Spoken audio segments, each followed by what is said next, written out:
Happy to be on hand. I'm Brandon Gaudin with Charles Davis. And before we kick, partner, your keys to the game, please. Well, my keys are on the defensive side of the ball for both teams. And the big one, making sure you avoid giving up the big play. These safeties are going to get tested all game long. Their job, keep the ball in front of them, tackle people, make them run extra plays in order to try and score.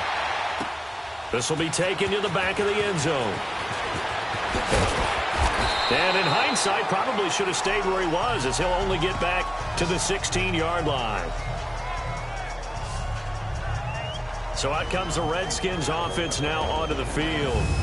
They'll be led out by the #1 overall selection back in 2005 out of the University of Utah. It's Alex Smith. I think one of the things that attracted people to Alex Smith initially was his mobility, and that's never changed. That guy's a great athlete, but he's so sharp with the football, so accurate, and takes care of it so well, he rarely puts his team in bad situations.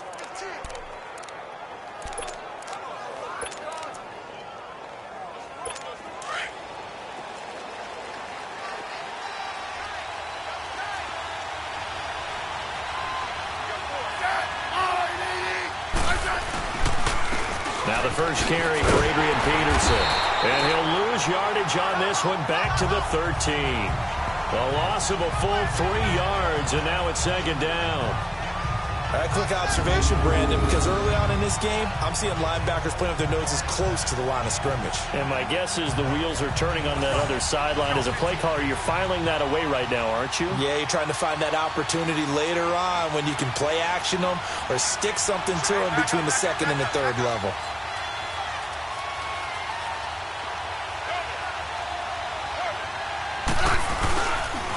Second down, Peterson. And right away, he lost the football. And it's picked up by the Ravens. And it won't count for 6. He's brought down, but inside the 5. First and goal at the 4-yard line.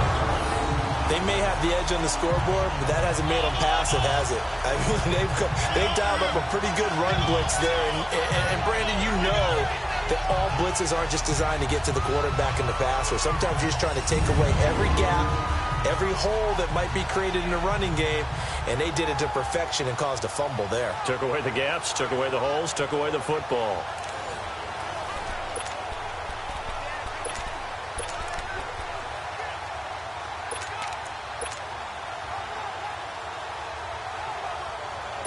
First red zone chance now for the Ravens. They've got a first and goal just inside the 5. Here we go. Here's the first carry for Alex Collins. And he will take it in for a Ravens touchdown.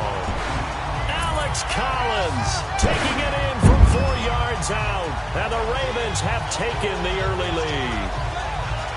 And there you go. Nothing really too complex. Block, keep your assignments, let them run it in. They did it. Fundamental football. Good blocking, beats good tackling on that play. End result, touchdown.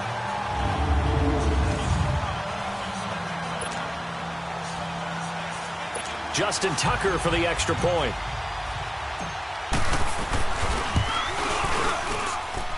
Tucker with the extra point, and it's now a 7-0 game. A nice, tidy little drive there, getting the ball in excellent field position, and only one play to score it.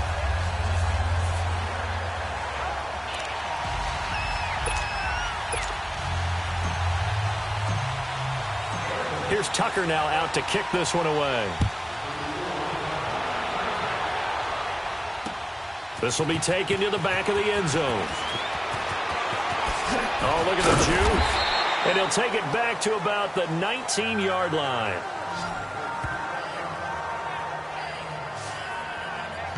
The Redskins offense now, they get set to take over here. And they had the fumble last time that led to a touchdown. That's a no-no. We'll see what they do here this go-around. A big no-no. Put that in capital letters. Turning it over, the other team takes it down and scores. That can be a deflator for a football team. Now it's up to the offense to get back out on the field and pick things up. Now they're out there. We'll see if they can pick those things back up. Smith and the Redskins will come up now 1st and 10 at their own 19-yard line. Hey, back up, back up, back up, back up.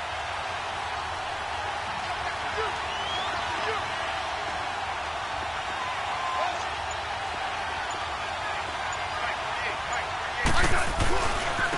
first carry for Darius Geis. And he will lose yardage on the play. Back at his own 19-yard line. That's going to go as a loss of a yard, and it'll be second down. I like the strategy. Extra tight ends, extra beef. They want to run the football, but that means they probably want to run it inside. If you get strung out on the perimeter, you're in peril. Yeah, we saw the result, negative yardage.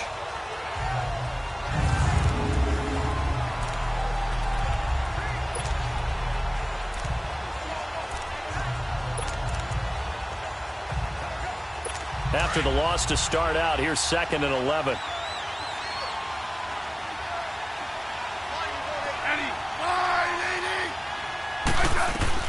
On second down, here's Smith. It's brought in by Jamison Crowder. And he's taken down, but able to slip across the 35. He goes for 18 there as the drive will continue. Never make the mistake that the slot receivers, especially the little guys like we're watching here, are just quicker than fast. A lot of them combine quickness and speed, and they catch a lot of footballs, as we just saw there. So from the 36 now, 1st and 10.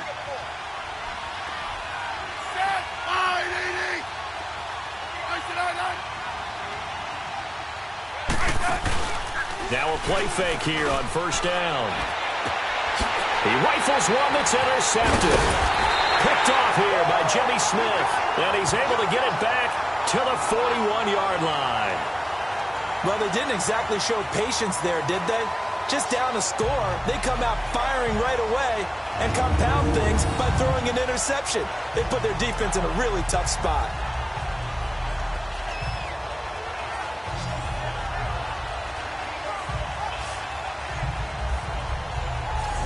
Ravens offense now, they get ready to head back on the field. It's a quick turnaround for them after the turnover, but the way they moved it on their last drive, they're probably eager to get right back at it. And you know me and you know my tendencies in this situation.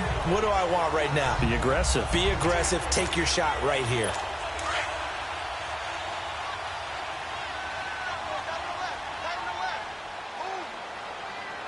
All right, here we go. Green 39. Green 39.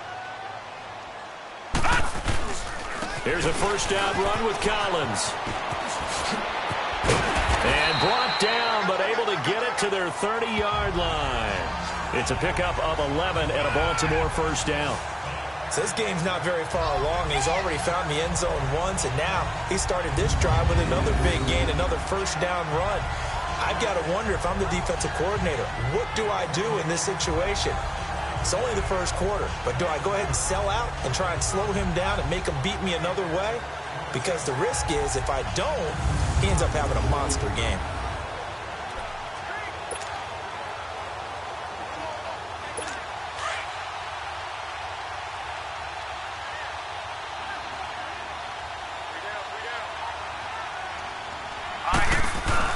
They go play action here on 1st down. Steps away. And he's able to get it down to the 25-yard line. He'll get 5 out of the scramble. It's 2nd down. Yeah, he only gets a few yards on 1st and 10, but he's better off doing that than throwing an incompletion or even worse, an interception.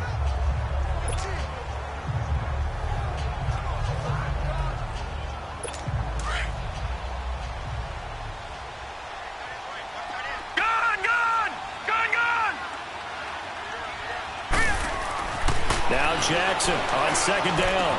He's got the hook up to John Brown to the right side. And he will be brought down at about the 6-yard line. 19 yards on the pickup there, and now they'll have it 1st and goal. Now that was pretty. They executed that curl route versus zone coverage, and that changes things a little bit because against man, it's often a tight curl, tight, sharply run route. Against zone, you're just looking for that open spot, that dead area, so you may curl it a little bit wider just to get to that place. And usually a tight window. He fired a bullet in there for the completion.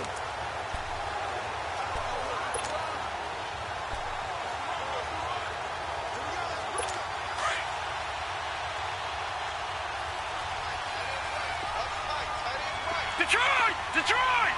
All right, here we go. Blue 90! Blue 90! Detroit! Detroit! On 1st and goal, Collins. And he is met in his tracks behind the line of scrimmage. That's going to go as a loss of 2, and it'll be 2nd down. It's a tough one right there. He ran right into the teeth of the blitz as the linebacker was freed up in order to stuff that one for a loss. I think quarterbacks got to see that. Got to find a way to audible into something a little more advantageous.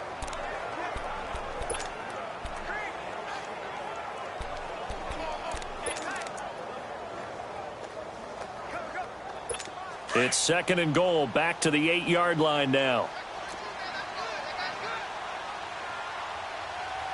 All right, here we go. Blue 90. Blue 90. He'll get it up the middle. Able to get away. That's why you keep the legs churning. And able to push his way forward here for a good little gain. A nice run there as he picks up 6. It's going to be 3rd and goal now. His path became similar to almost running a stretch play, didn't it? Trying to find a crease, anywhere to put his foot in the ground and cut back. It just never materialized.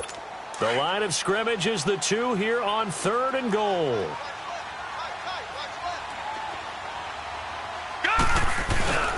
Trying to punch it in with Collins. And he gets halfway there down to the 1-yard line.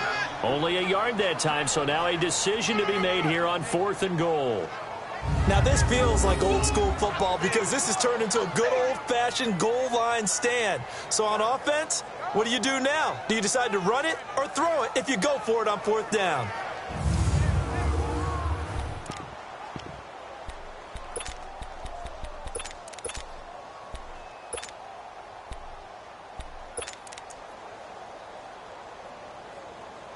A field goal would make it a 2-score game, but they're going to go aggressive. They're going to try this thing on 4th and goal. Now let's go. They'll go with a keeper. Try to wedge his way in there. No signal. I don't think he got there. He did it. They try the sneak, but not enough push. He doesn't get in. And the Redskins are able to come up with a goal line stand. So the D-line got the push there against the O-line to stop that quarterback sneak. A really high percentage call on offense. I think it's the right call. But as you noted, if they didn't get the push, you can't get in there. There's no place for him to go. And that's why the whole play got stuffed.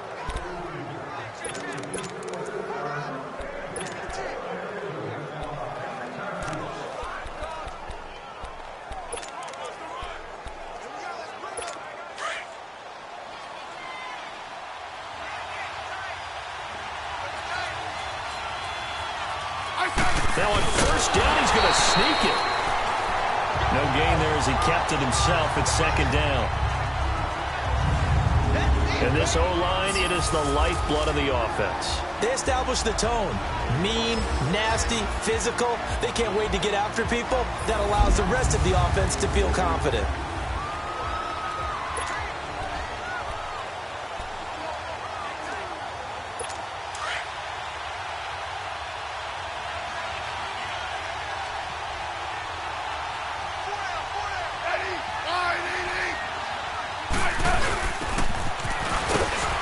And he will forge his way forward only up to the 2-yard line.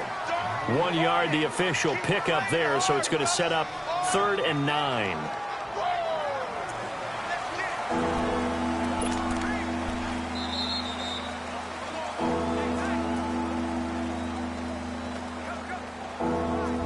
So the two sides will make the long walk to the other end of the field. 7-0 is our score.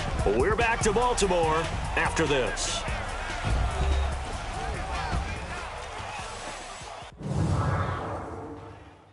The NFL on EA Sports is fueled by Gatorade, the sports fuel. They're staring up at a 3rd and 9 to start it out.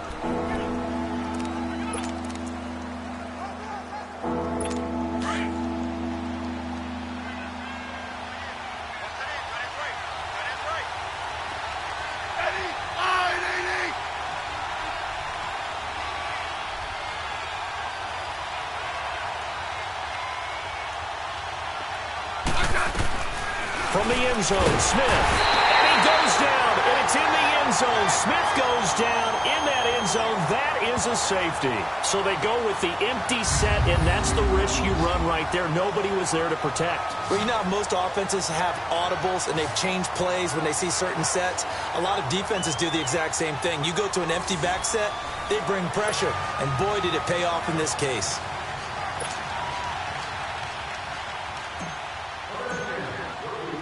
So a free kick situation forthcoming from the 20 as they'll punt this one away. Oh, boy, he fielded it right on the goal line. And he'll be taken down just past the 20 at about the 21-yard line. And now here come the Ravens. And last time, they had it 4th and goal, rolled the dice, didn't get it. Now they've got to put that behind them, try to put together another drive. Hey, a simple tip of the cap, a nod of the head to the defense. Congratulations, you got us last time. But you didn't hold us the whole time. We got down to position. We were able to be in position to score. Let's go ahead and attack again. Continue to have that kind of confidence. Not worry about the one play that didn't allow them to get into the end zone. And this time they'll be trying to get it into the end zone. We'll see what they do. They tried a quick hitter inside, but that one was swallowed up because what they're hoping, those big defensive linemen will take the bait and move laterally and open up a crease that they can run through. Didn't happen on that play. Set! Blue 90! Blue 90! On second down, here's Jackson. That's caught by the former Sooner, Mark Andrews. And they get him down, but not before he takes it across the 40-yard line. 18 yards on his first catch of the game. It's a first down. The goal for any offense versus a zone defense, find the holes where guys are available and put the ball on the receiver before any defender can step up and fill it. They did it well there. Perfectly executed crossing route.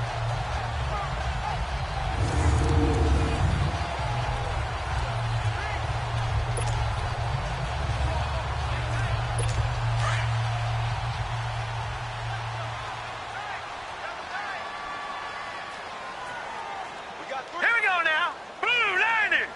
Blue 90! Gun! Gun! Gun! Gun! Hut! Now a give to Collins. And he'll be taken down, but not before he gets into enemy territory. They get 10 more there, and I believe that'll be enough for another first down. It will. Whenever we meet with coaches and they always talk about wanting to establish running the football, it's oftentimes with a good tight end who can control the line of scrimmage and the point of attack, and they're becoming harder to find because the colleges are giving us a whole lot of receiving tight ends, former wide receivers who can run, not necessarily block very well. In this case, though, we saw 2 tight ends on the field, both of them with the ability to block, and they ran the ball successfully behind that power set. 319! Hut! Throwing now, Jackson on first down. Drops it underneath for Collins. And they go backwards here, losing yardage back at the 48-yard line. That'll wind up going for a loss of 4. And it'll bring up a 2nd and 14. Really good defensive effort. They were all over that little swing pass out to the right side before lost yardage. Terrific read, better execution, and done with a lot of enthusiasm, wasn't it? Absolutely. They saw it all the way, ran to the football, and caused a nice play for lost yardage.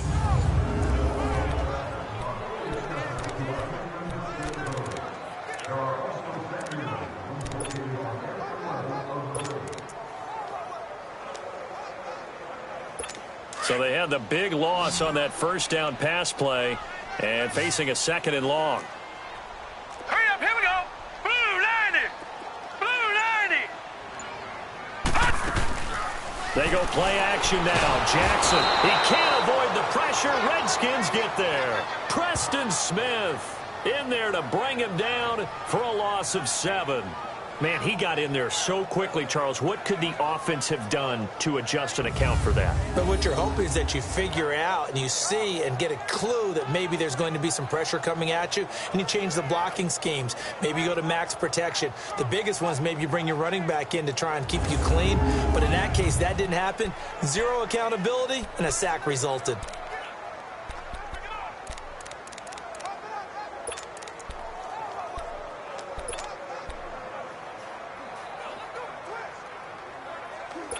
Need something from deep in the bag of tricks here after 1st and 2nd down went backwards. It's 3rd and very long. All right, here we go.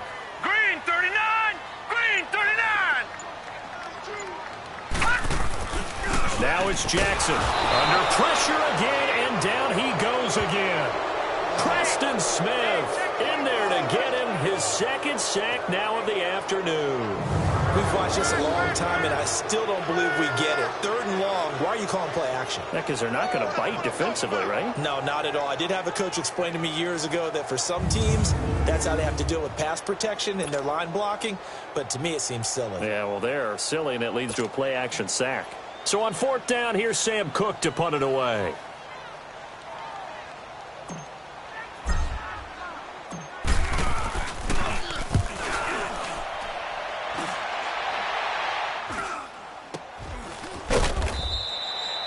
That'll go as a punt of 32 yards. And it'll be Redskins football now with a 1st and 10. Josh Doxson and company heading back onto the field now. Hasn't had his best day to this point here in the second quarter, and they're losing. You got to think, though, that also means that maybe the defense doing a good job on him. There's two sides to that coin. I would agree, so you have to give them credit, but that means you've got to find a way to beat that defense and make sure one of your top playmakers touches the football and has an impact on the game. Change formations, change where he lines up, put him in motion, anything possible to shake him free. Maybe that greater impact comes here on this drive. And able to get this one across the 45 before he's brought down.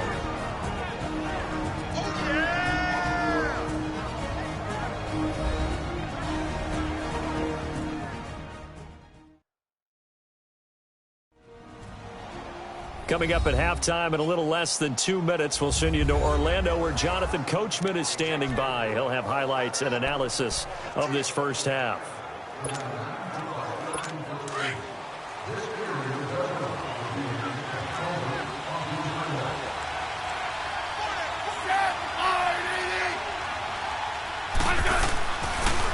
They run again on 1st down. Peterson.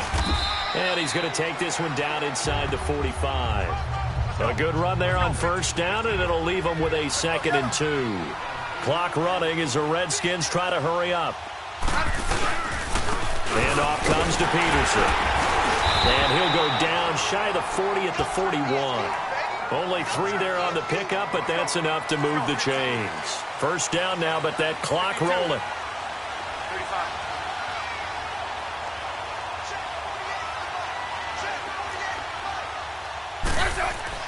On 1st down, Smith. Looking left side, and he's got a man. It's Richardson. And brought down, but not before they're inside the 25. They got 18 yards out of that one, and it gets them a new set of downs. And now we won't see a play on 1st down. We're going to get a timeout instead, as they'll get a chance to talk it over after picking up the 1st down. And welcome back, the offensive unit. They took the timeout, and now they get set to line up as we resume action. This offense finding its legs now. Here's another 1st and 10.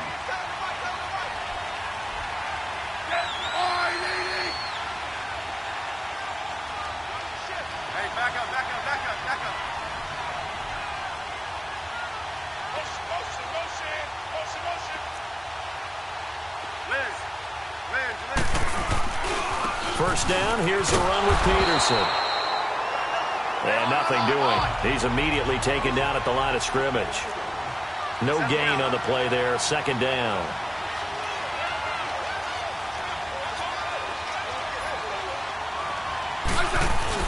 Here's Smith now on 2nd down. Rolling to his right. And this is going to be intercepted. Picked off by Brandon Carr. And a big turnover there as his guys will get the football back. When a team's turned it over 3 times in the first half, we just look at the offense and say, guys, what are you doing? But instead, we really should be looking at the defense. They've created the takeaways. 2 interceptions, 1 caused fumble. They played awfully well swarming to the ball here in the first half. Time to discuss Michael Crabtree. Not only does he not have a catch, I don't think he's been targeted in this game, but they're winning. And if you ask a receiver of his magnitude, he'll tell you that it's because everyone is focused on him anyway. Okay, you've taken it away. No catches, no targets, but we're still winning. I've opened things up for the rest of my team. I know how receivers think. They've been using him as a decoy, and effectively so.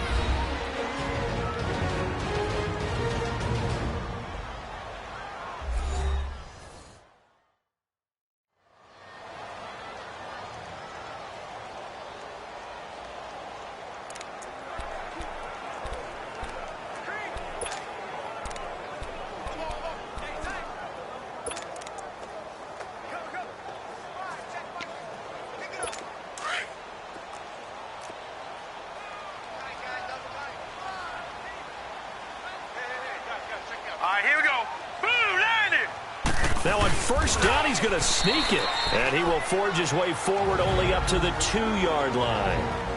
Now Washington going to use the second of their 3 timeouts as they'll stop it with just over 40 seconds to go in the first half.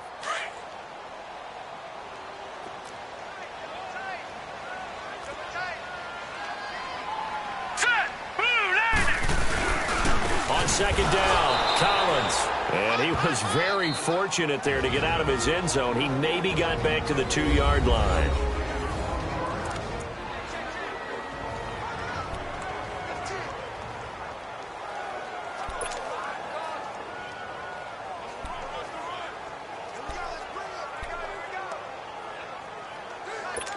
Facing the prospect of a punt from their own end zone, they need some cushion. Let's see what they can do on third down. Now let's go. Green. Oh, they'll try and sneak this. And he's going to be taken down shy of the 5-yard line. 3 yards on the keeper, and it's 4th down. Well, they gave it a shot, quarterback sneak. Not able to get it. No, but if you're going to call a QB sneak on third down, you draw it up to get it. Yeah, no doubt about it. Maybe they were thinking 4-down territory.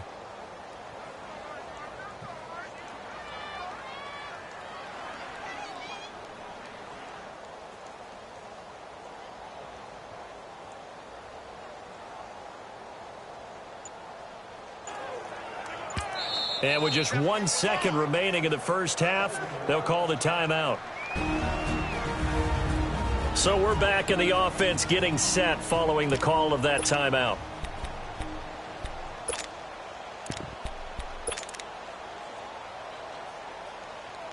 Here's Sam Cook now as he'll punt it away for the second time.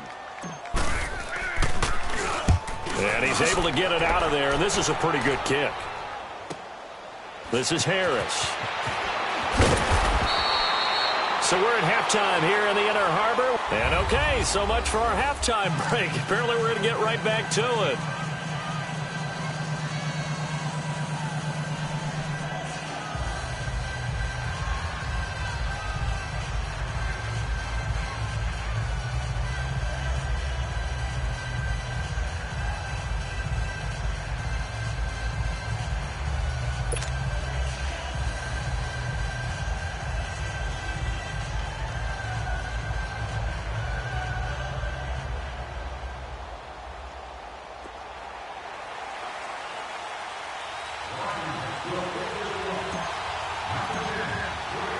The Ravens ready to receive it, and they've got the lead as well as we resume play in the second half. This is taken about 7 yards deep. All right, partner, get that disapproving look off of your face. He did get it out to the 1-yard line. Yeah, I know. Wasn't the best play in the world. He's hoping his offense can bail him out. Out come the Ravens now. They'll go on offense first here in this third quarter. They're going to have to go at least 50, 60 yards here if they want to ensure that they don't have to punt the ball like they did last time. Yeah, so what you're saying is we're not playing to just get out of the shadow of your own goal line, right? You're playing to make sure the punter doesn't see the field again, so it's not picking up a couple of first downs. You want to pick up 5 or 6 first downs and make sure you move the ball into their territory. Officially no gain on the play, and it's second down.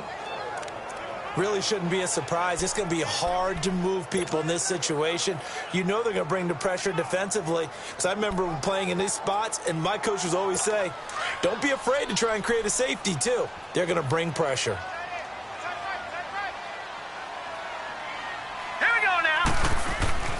On second down, Jackson. And a quick throw here, that's complete. And he's able to get this across the 10 before being taken down. They needed some breathing room. He gave it to him. 11 yards and a first down. As far as tight ends go, this guy's not a speed burner. He's much more of an inline blocking type of a tight end. But how about this last play? Made a nice catch and picked up the first down. That's what impresses me about him. When he's called upon, he usually gets it done. This is Collins on the handoff. And not much here as he'll get it to the 11, maybe the 12-yard line. Just a yard on the pickup there, and it'll bring up a 2nd and 9. They tried a quick hitter inside, but that one was swallowed up because what they're hoping, those big defensive linemen will take the bait and move laterally and open up a crease that they can run through. Didn't happen on that play.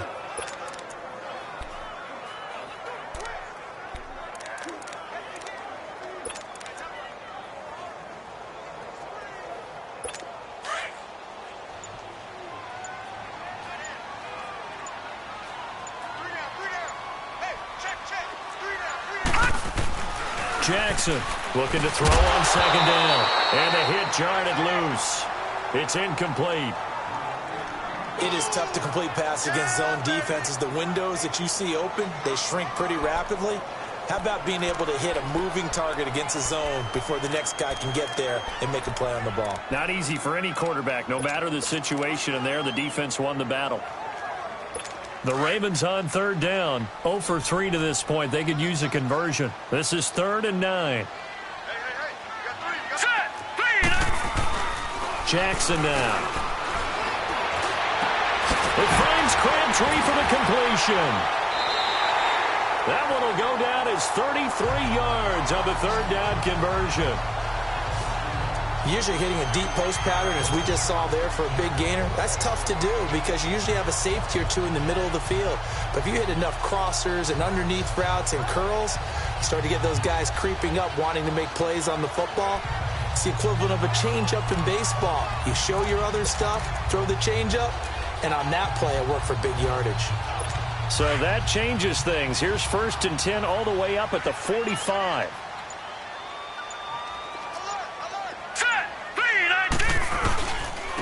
They run with Collins, and he got blown up. Losing yardage on the play back at the 44. It's a loss of a yard there, and now 2nd down. And the big fella stuffed that one up in a big way.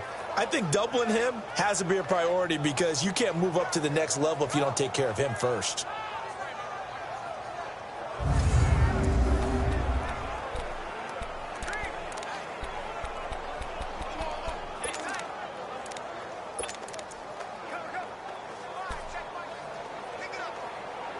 Maybe just a slight detour on what's been a strong drive. Here's 2nd and 11.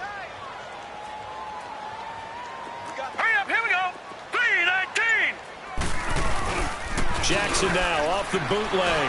He'll rifle this one deep right. That's caught inside the 20. And they'll take it into the end zone for a Ravens touchdown. John Brown, 56 yards. And the Ravens will extend their lead. That drive that really increased their cushion felt very military to me. Very precise, methodical. That's one of the words you've taught me. And they just got it done. And slowly but surely now starting to pull away a little bit. Things looking good for them here in the 3rd quarter. Not only pulling away, but you mentioned that slowly but surely. You also drain clock, too, with a drive like that. So you really give yourself an advantage. Tucker able to connect on the extra point. And that could be important as that makes this a 16-point lead. Here's Tucker now out to kick this one away. This is taken about 7 yards deep. And he's up past the 20 to the 22-yard line.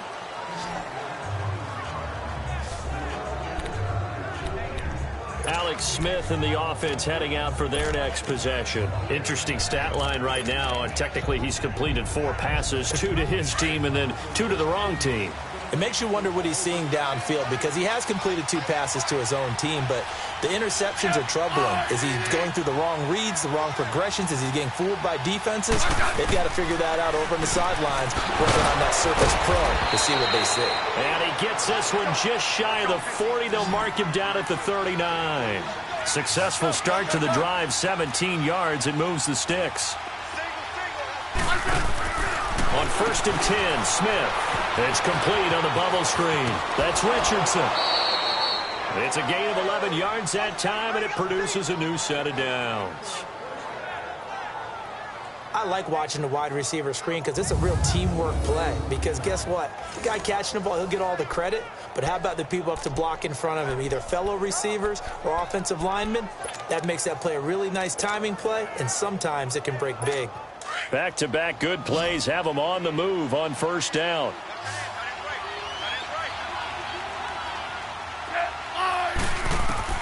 From the 50, it's Smith. Docks him with a grab over the middle. And he'll get it down here to the 43. A good pickup there. 8 yards on the 1st down completion. Facing a 2nd and 2 after that last catch. Good for 8 yards. And he got blown up. Losing yardage on the play back at the 44. He lost 2 there, and it's 3rd down. This offense in desperate need of a conversion as they come up on 3rd down. From the gun on 3rd down, Smith. He's going to float this one deep right, and he's going to be intercepted a 3rd time. Picked off by Brandon Carr. And a big turnover there as his guys will get the football back. Thought they had something going there to break that goose egg here in the second half, but to no avail. Hope was alive until that interception. What a terrific play, taking the ball away after it looked like they were starting a drive. And now that shutout still standing. You know that's something those defensive guys hold a lot of pride on, too. No doubt about it. They're excited about where they are in this game. Set. Green. They'll begin the drive with Collins. And he'll use his blockers to get this up over the 20 to the 21. Just what you want on a first down run. Call it 8 yards, and it's 2nd and 2. And third quarter here, you've got the lead. This is where that strong run game can really benefit you. Stayed in bounds there, kept the clock going. I like all the points you just made there. And if you throw the football and it's incomplete, now you've stopped the clock and you've helped out the guys on the other side of the ball. So keep it in the hands of those runners. Keep moving it. Keep grinding clock. Just a couple on the pickup there, and now it's 3rd down. Well, they had that one sniffed out. Excellent run blitz. Stop that one for a short gain.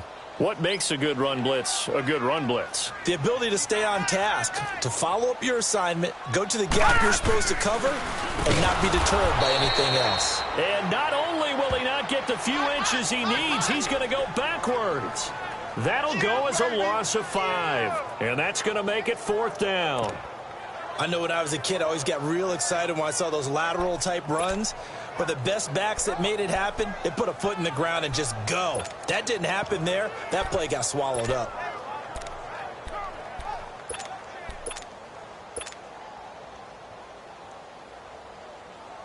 Here's Sam Cook now, standing right on his own 5-yard line.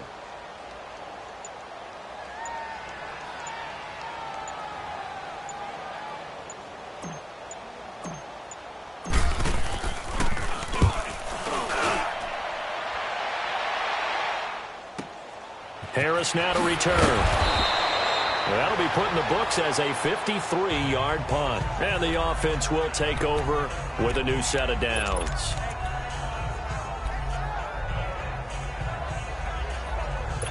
Smith and the Redskins will come up now 1st and 10, just shy of the 30.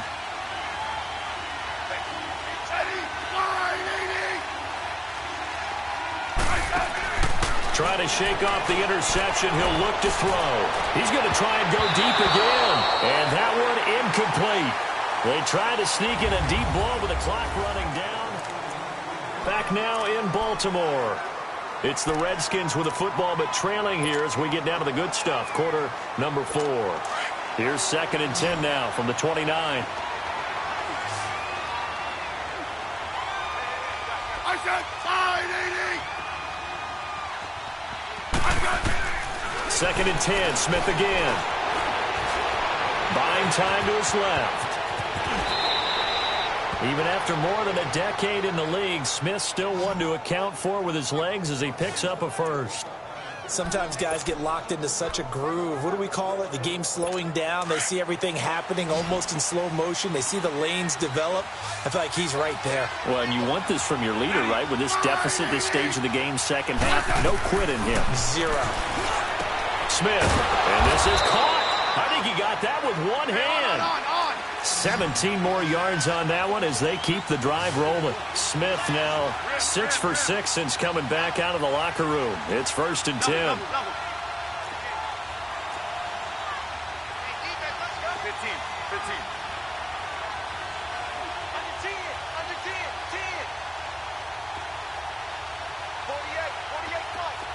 15, yeah. No, right. Now a first down throw. It's Smith. Throw left side is complete to Reed. And they'll be inside the 35 now at the 34-yard line. A good pickup there. 8 yards on the first down completion. Brandon, perfect defense in this situation would have meant that there was an incompletion. They would have picked it off. Okay, so they gave up the completion. But I really enjoyed watching how the defense stayed in sync, stayed in great communication. And as he dragged across each zone, you see him pointing, communicating. There he is, and they passed him off to each defender. Ended up making a nice play, even though it was complete. They give it to Peterson. Looking for a cutback lane, but nothing there as he's met at the line of scrimmage. Zadarius Smith able to get him down. He continues to struggle to find a crease to break off a big one and might need to just put that aside and just try and ram his way forward and get what he can.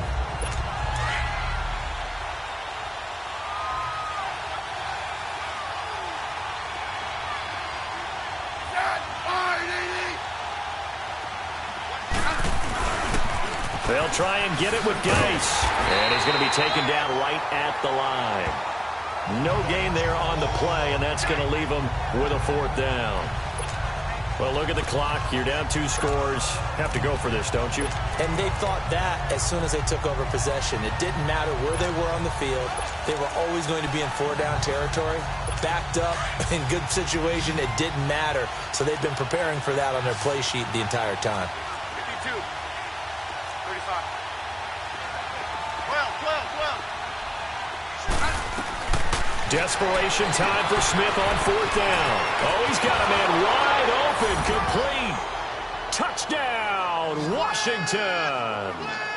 Paul Richardson, 34 yards. And the Redskins are able to close the gap just a bit. And correct me if I'm wrong, that was just a simple fly route, wasn't it? No, there's nothing to correct at all. You've got it down pat. And I just remember as a player, when I'd be in practice sessions, and I'd hear 9 from the receivers, that meant fly route, go. Look out. That was the 9, and he just kept going all the way into the end zone for the touchdown.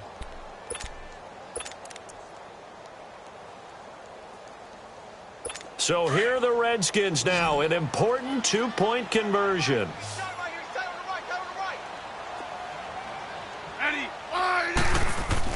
Back to throw, Smith. And they're going to get the 2. It's caught.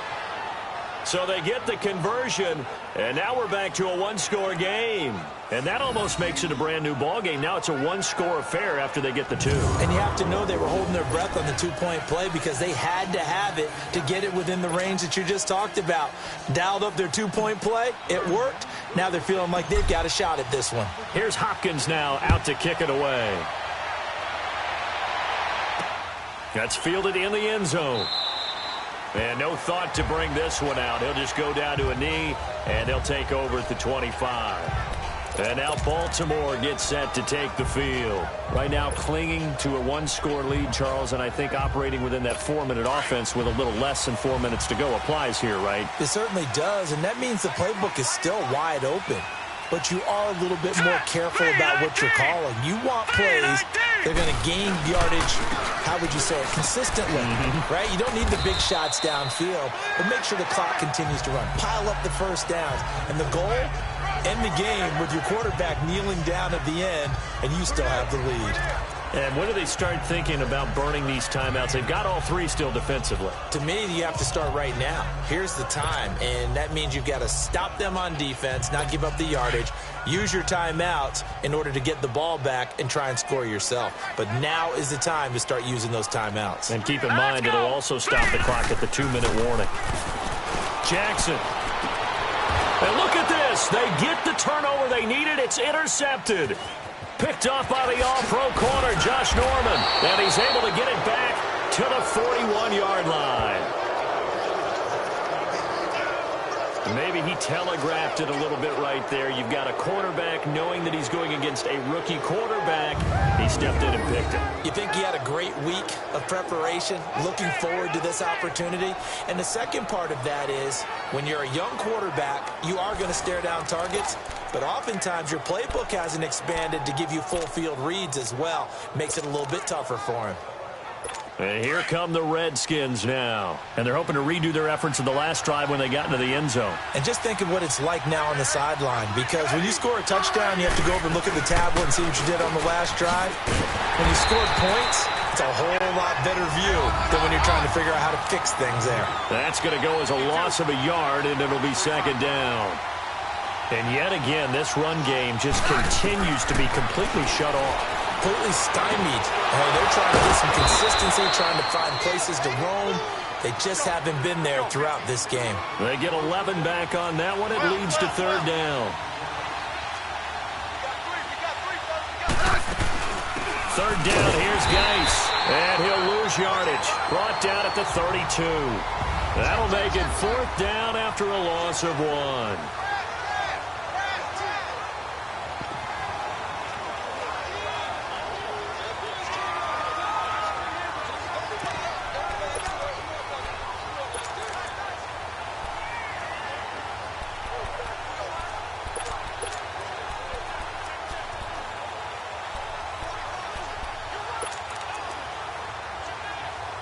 So it's Redskin football here as we welcome you back. And they've got a fourth down now in a game that, to be honest, has been pretty much everything we could have asked for. And Hopkins' kick is good. And the drive will wind up yielding 3.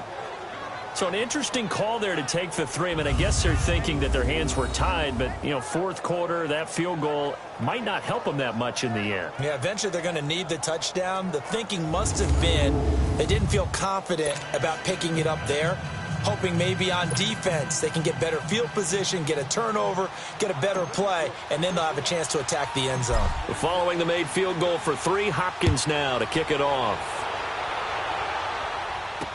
That's fielded in the end zone. And no thought to bring this one out. He'll just go down to a knee, and he'll take over at the 25. This Ravens offense heads back out there, led by Lamar Jackson. And he comes out on the heels of an interception he threw last time they had the ball. Yeah, and you know, the quarterbacks that I know that are the best ones, the ones that really know how to lead their team, they tell them, that's on me. That's my bad. But let's go back out there and move ahead again, guys. We can get this done. One good thing for him, it did only lead to 3 points and not a touchdown after that turnover. Big thanks to the defense.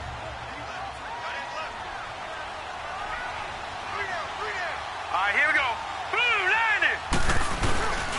The drive starts with a run by Collins.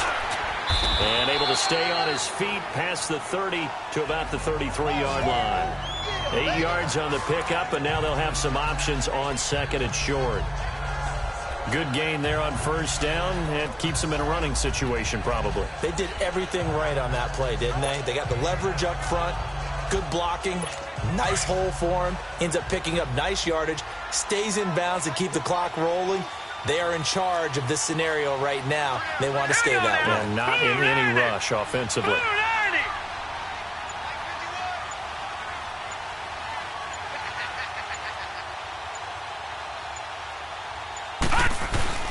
They go again with Collins. And he'll be limited to a short gain up to about the 34-yard line. And now we're going to get a timeout called by the Redskin defense, as they'll talk it over here before what will be an important third down.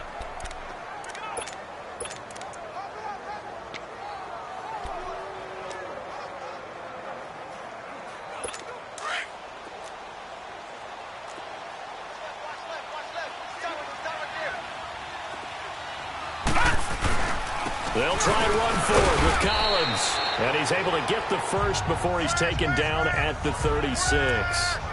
They only get 2 there, but on 3rd and 1, that's all they needed to keep the drive going. Brandon, they're still in the lead, but momentum's certainly been going the opposite direction. So to me, that's a really important pickup there on 3rd down. Try and regain some confidence, and you're right, they need to stem the tide a little bit. That certainly helped. So from the 36 now, 1st and 10. All right, here we go. Green 39. Green 39.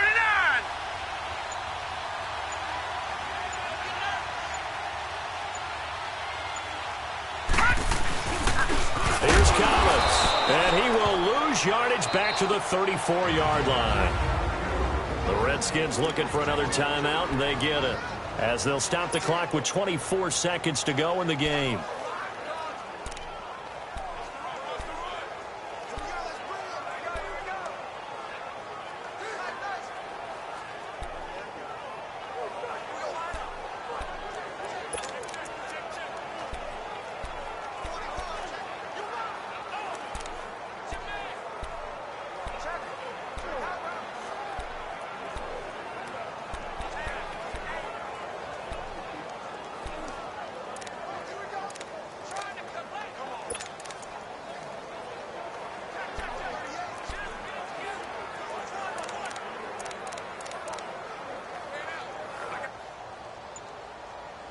Even though we're not on the goal line, this is essentially a goal line look as they come up for second down. And they're going to take it all the way down and just take the delay.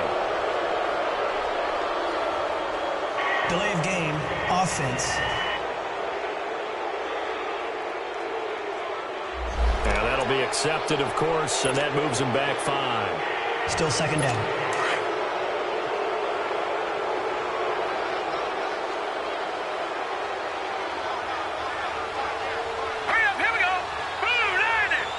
The Ravens taking a knee with victory seemingly in hand here. And play is stopped here. Timeout.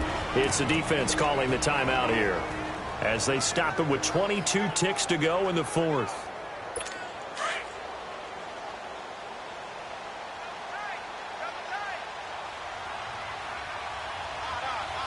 Here we go now.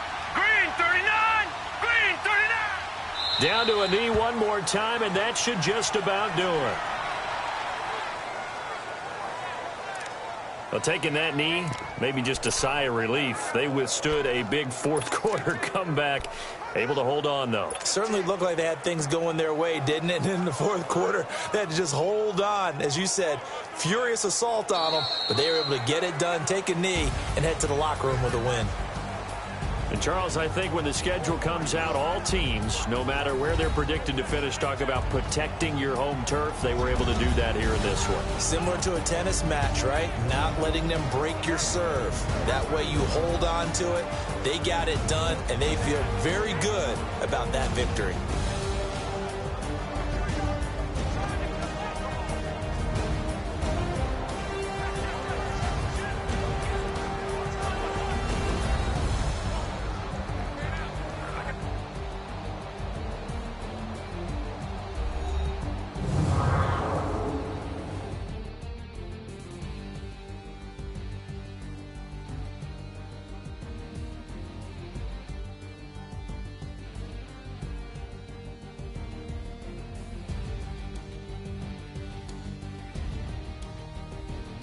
So that'll just about do it for Charles Davis. I'm Brandon Gaudin. You've been watching the NFL on EA Sports. For more, log on to easports.com. The Ravens are victorious here as we say so long from Baltimore.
Hello again, everybody. It is the coach.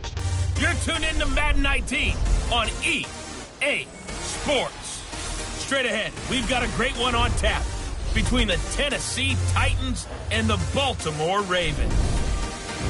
With that, let's get up to M&T Bank Stadium in Baltimore.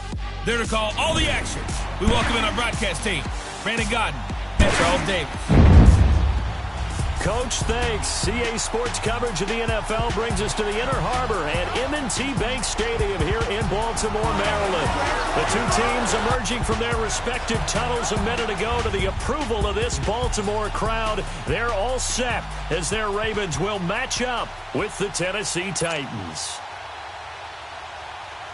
Brandon Gaudin alongside Charles Davis. Before kickoff, Charles, quickly your keys to the game. Well, partner, I could give you the standard ones, turnovers, special teams play. But here's one that doesn't get talked about much anymore, and that's time of possession. Whoever controls the football, gives their defense a break, and takes care of business, that's the team that's going to win this ball game. So here come the Ravens now, ready to get the football for the first time. As we get a look at a guy who grew up in Florida, played his college ball, of course, in Louisville. It's the electric Lamar Jackson. And no one can run the football like Lamar Jackson from the quarterback position. The most dynamic guy with the ball in his hands since probably Michael Vick. Got more accurate throwing the football each and every year at Louisville. But how about this one? A first-round pick in 2017, the number 32 pick in the first round. The last guy to do that at Louisville, Teddy Bridgewater, the same exact pick when he came out. On 1st and 10, it's Jackson. And he fires one that's intercepted. Picked up by the USC man, Adoree Jackson. And he'll take this back down inside the 20. Brandon, when we sat with the offensive coordinator and the head coach and talked about how they wanted to begin this game offensively, they talked about their script, didn't they? 10 to 15 plays, the first 10 to 15 they had on their script. Nowhere on the script was there throwing an interception, I have to believe.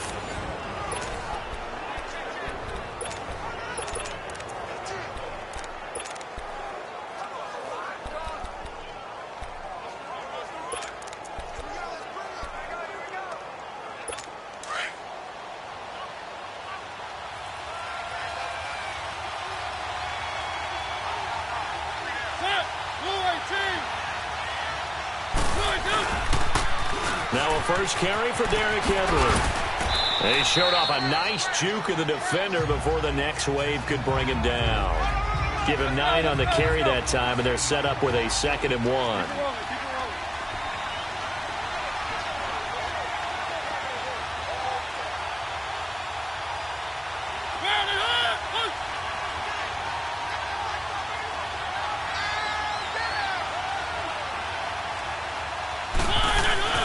On 2nd down, here's Henry. And the stop will come inside the 5 at the 4. The 6 yards on the pickup, and it leaves him with a 1st and goal. What we're seeing from the defense here is a group of guys bearing down, trying to help out their quarterback after he threw an interception. Good stops on the first 2 downs. It brings up a key 3rd down.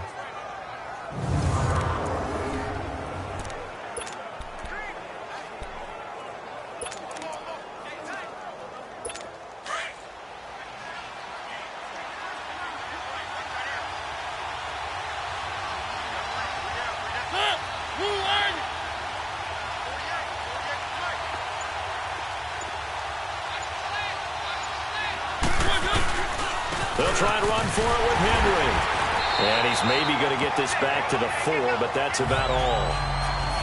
No gain on the play that time, and it sets up 2nd and goal. Boy, that's a lot of sirloin steak to be taken down for no gain, partner. Are you trying to suggest that he is a huge man? He is not just a big man, a huge man. Big boy. Well, how about the credit then for the defense to be able to chop that big tree and put him on the ground? I know back when you played, it took 4 of you to take a guy like that down, right? Well, that's for sure. And you know what else? I didn't want to challenge him at dinner either. He's going to get it running right. And he's going to be taken down here with a penalty flag on the field.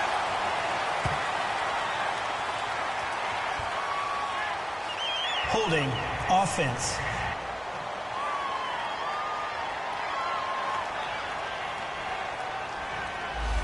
That one whistled against a big right Still second tackle. down. You'd think being able to fire out and block would be a lot easier to not commit a holding penalty, but it's tough to keep those guys right in front, isn't it? A crucial penalty there as the hold backs him up for another 2nd and goal.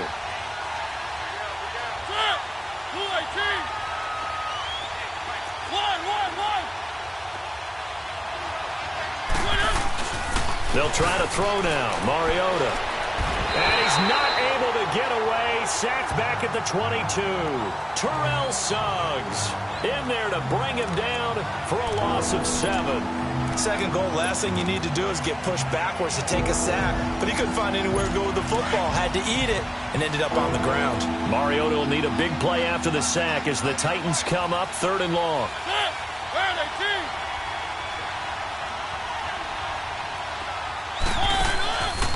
Working out of the gun, Mariota.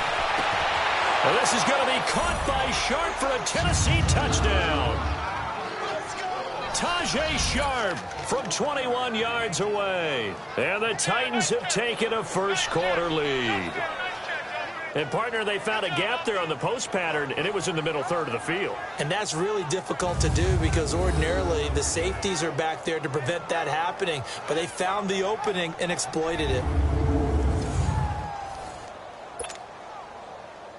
Ryan Suckup on for the point after.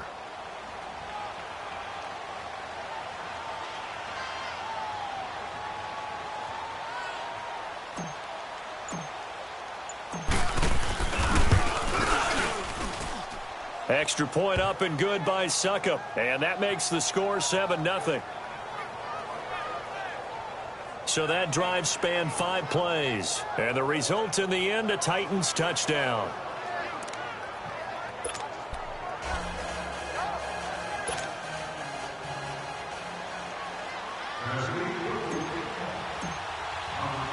Now here's Suckup out to kick it away. That'll be taken in the end zone.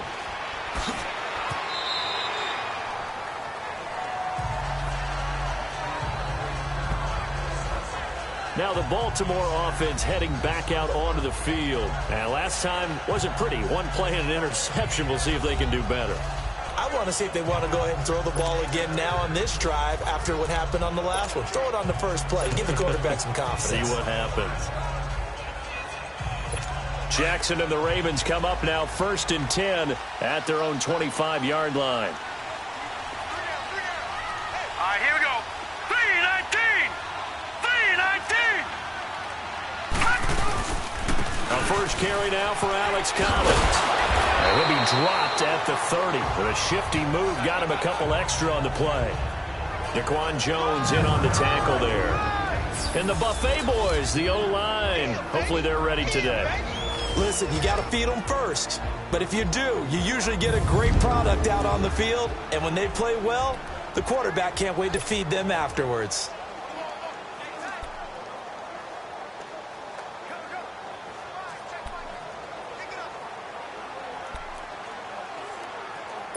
Ball on the 30. They'll come up with a 2nd and 5.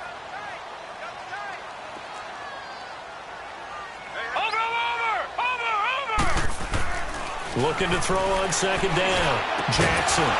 And incomplete there. A nice hit. Jars the ball free and brings up 3rd down. Partner, your thoughts on this D-line? I love a unit that can control the run and get after the passer. This is an all-around terrific defensive front. Hard to move the ball against them on the ground, and then when you want to throw it, look out. Here they come after the quarterback.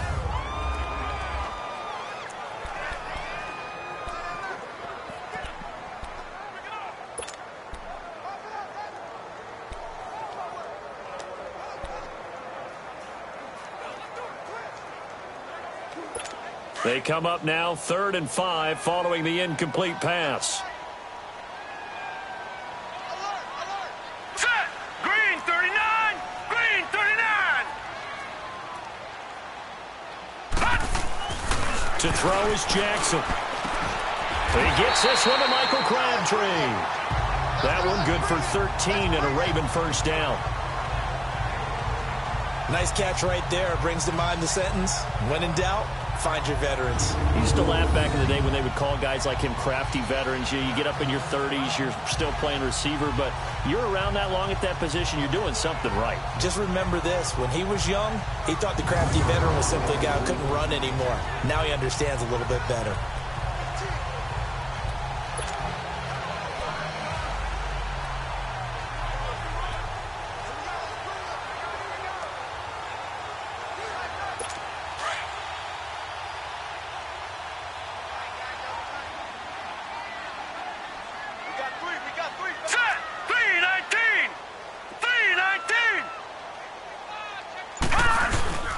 Now Collins. And he'll get this out past the 45 to the 47. Call it a gain of 4 on first, and that'll make it second down. I call that play a success. A nice inside run sets up a very manageable second down. A very solid gain on that play.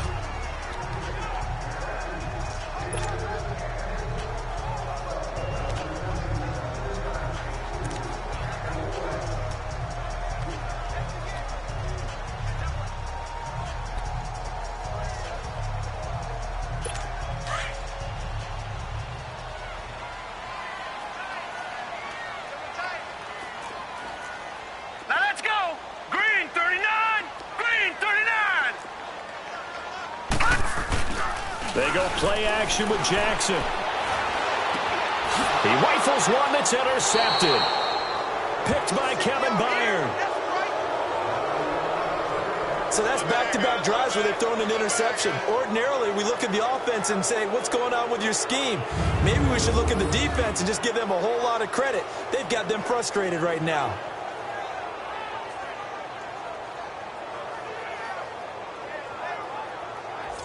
The Titans offense now, they get ready to do battle again here. And they'll be looking to make this a 2-score advantage. Had the touchdown on their first drive, Charles. Hey, they can get up 2 scores here on the road. That's a heck of a start. And not only have they thought about it, I wonder if they visualized it. I remember playing and they used to turn the lights out in our meeting room and run through a situation like this and say, just think about what it would be like to be up on the road and take the crowd out of it. Maybe they did some of that.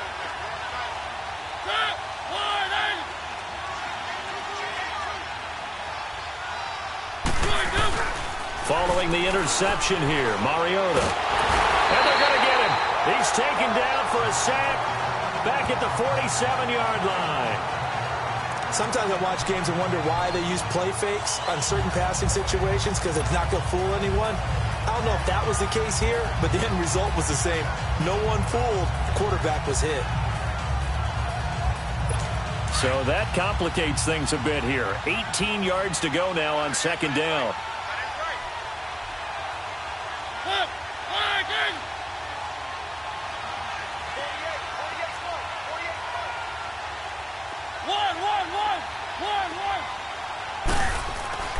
Mariota. They call that a loss of 6 yards. And it's third down now.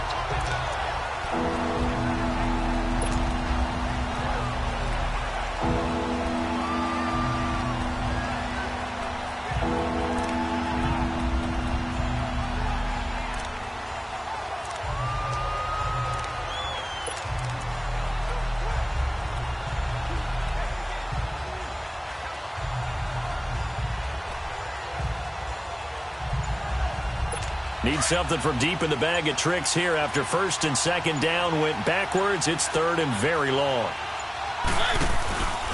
On the read option, it's Mariota. He's going to run, but he's got a long way to go. The keeper good for only 4, and that's going to lead to a fourth down. Well, if you're going to run the read option, typically, you've got to keep an eye on the defensive end.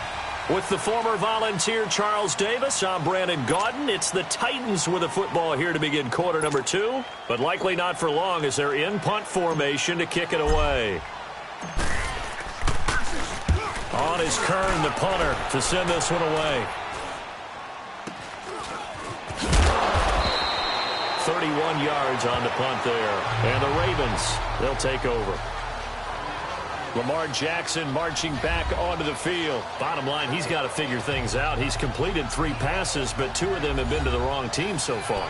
And when we talk about the best quarterbacks, we're usually talking about touchdown to interception ratio, aren't we? And 2 to 1 is acceptable, but the top line guys 3 to 1 or better is what they're looking for. Now we're talking about interceptions versus completions. That's not a ratio should ever be in any discussion. Jackson and the Ravens come up now 1st and 10 at their own 22. All right, here we go. Blue 90. Blue 90. Hot. Hot. And on the ground they go with the running back. And the window closes quickly. He'll only get up to the 22-yard line. The big man, Jarrell Casey, in on the stop.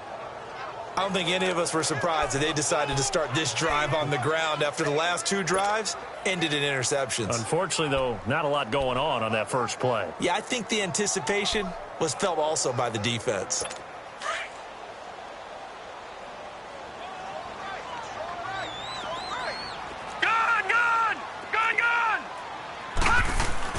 Now Jackson on 2nd down. He's going deep for Brown. And they went for a big play through the air on 2nd down. Couldn't connect. Now it's 3rd. One of the toughest things about playing defensive back is pattern reading, trying to figure out what they're doing. And on that one, they had the fly, just sending the guy downfield with the in route accompanying it, what people call a dagger route, trying to hit the guy underneath after the clear out. In this case, though, they're not able to get it done. Yeah, they said forget the underneath route. They went for the guy on the fly, but as you said, incomplete.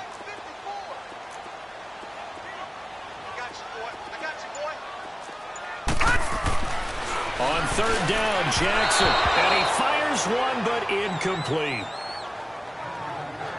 Well, they're slinging it, and then there's one you got to put a timer on, huh? I mean, that one came in hot. That came in hot, but overthrown out of his reach and incomplete.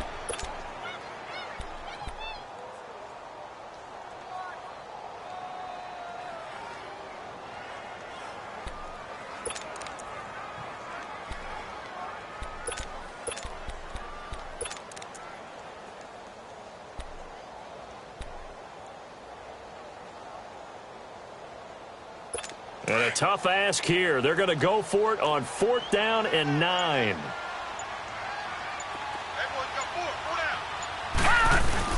Here we go on 4th down with Jackson. And able to find John Brown. And he'll have it past midfield almost to the 40 before being taken down.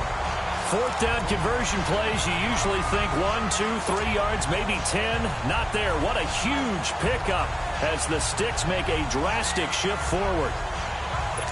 So the big play gets him across midfield now for 1st and 10. Hurry up, here we go. 319. 319. And they'll go on the ground.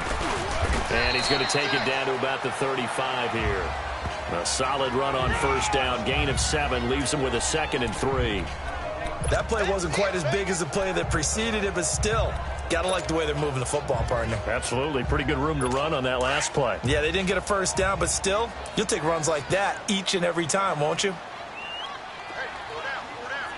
Here we go now. 319. And they'll try the ground game here with the running back.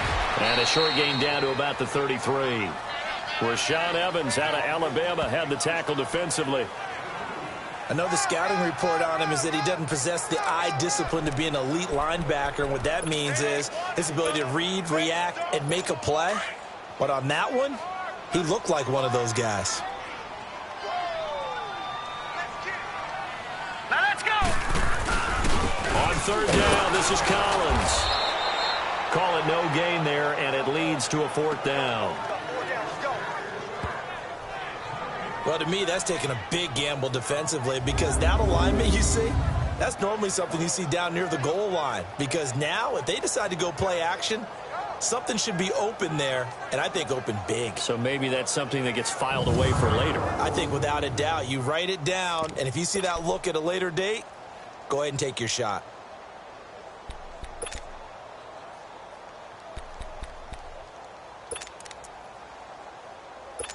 So on 4th down, here's the Ravens Pro Bowl kicker, Justin Tucker, out onto the field.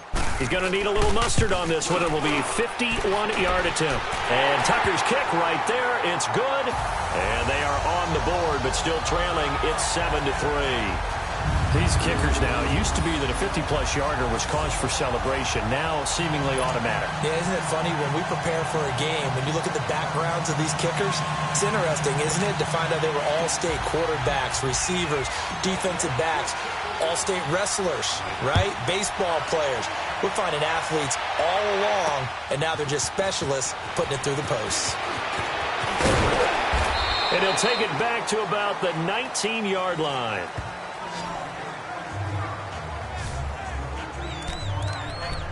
The Titan offense now working their way back onto the field. They've got the lead. Last time had to punt it, though. What's the key to this drive? I think it's leverage. Big guys up front. You know the motivational speech on the sideline is, guys, give us an opportunity. Protect the passer, create space for our runners, and let's go ahead and get these guys.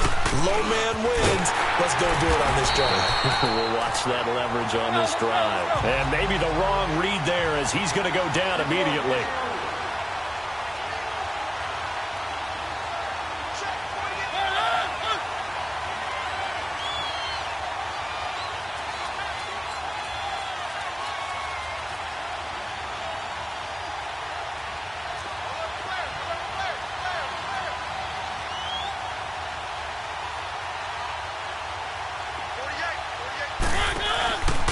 On the read option, it's Mariota.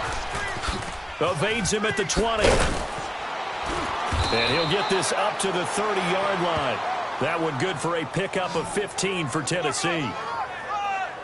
Well, partner, for a few years there, we thought this read option play was going to take over the whole NFL. It seemed like everyone was using it. But it has been scaled back considerably in the last few seasons, mainly because people are worried about their quarterbacks getting hit. But when you call it at the right time and you use it properly, you see the type of gains you can get. A nice chunk of yardage there by the quarterback.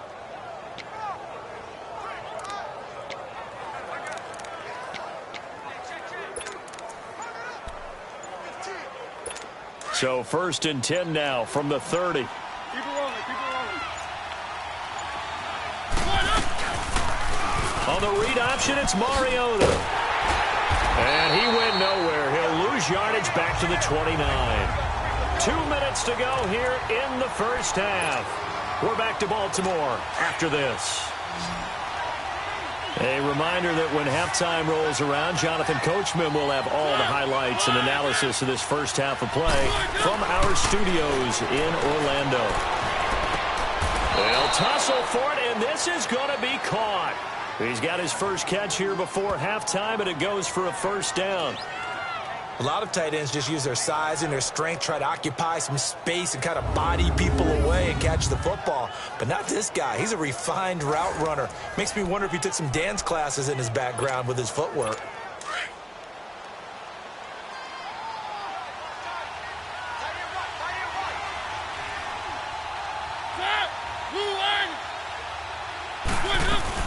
A first down carry for Henry. And they went the wrong way there. Losing yardage back at the 43-yard line. The loss of a full 3 yards, and now it's second down. Second down, Mariota. And he bats it away, and it falls down incomplete. One of his main targets, Delaney Walker, the intended receiver. And that'll make it third down. When I watched that play, I thought about what my coaches had told me in the past. The biggest teaching point, get your head around. Locate the football so you can make a play on it while it's in the air. That's exactly what he did there. That was nice.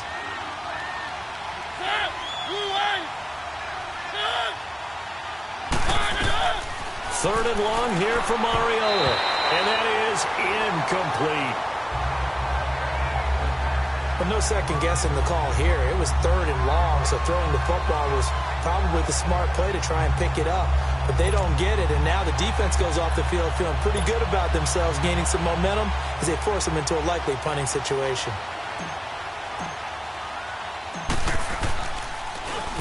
And the punt team on now as this one's sent away.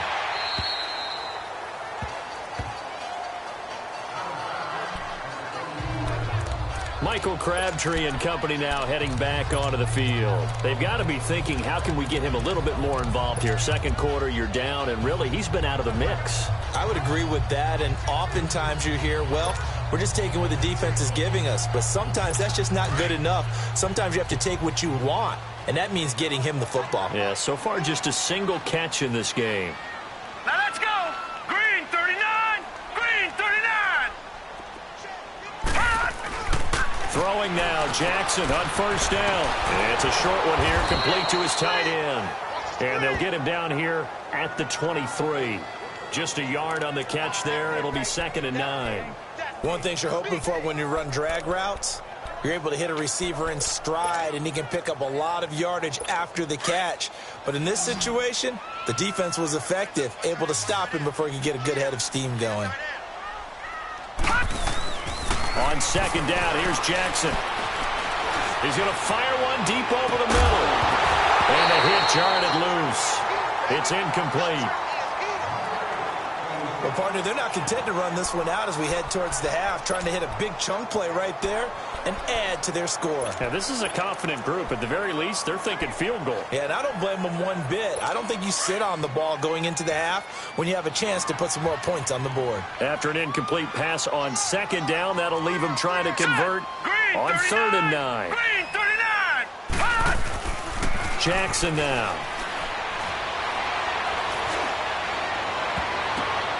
And for the 3rd time here in this half, it's intercepted. Picked off by Logan Ryan. And his guys have got it back at the closing stages of the first half. This interception will go on the record of the quarterback, but as a receiver, you've got to understand where you are in the field. Middle portion, you know it's going to come in hot. Square your body to the quarterback and be ready to make the catch.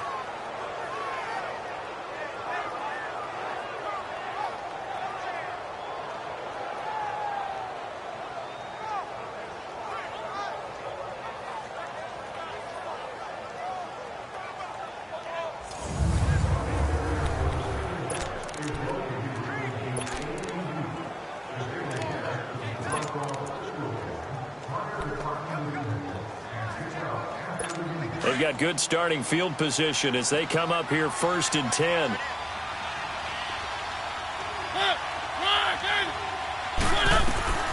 From the gun, Mariota. And it pops free. The collision there jarred the ball loose and brings up 2nd down.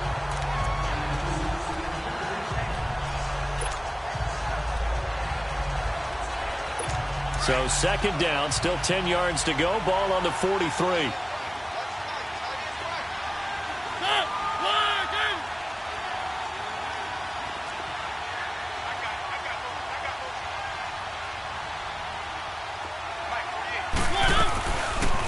On the read option, it's Mariota. And holding it may be the wrong decision as he stopped in the backfield. Now a timeout taken. Perhaps a chance for one more quick play and then another timeout if they hurry. We'll see. The Titans on 3rd down. Just 1 for 3 thus far. This will be 3rd and 15.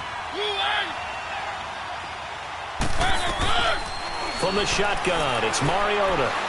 He's going to float this over the middle, deep. And it's incomplete. Took a shot, couldn't connect. So we reach halftime here with the visiting Titans taking the lead into intermission.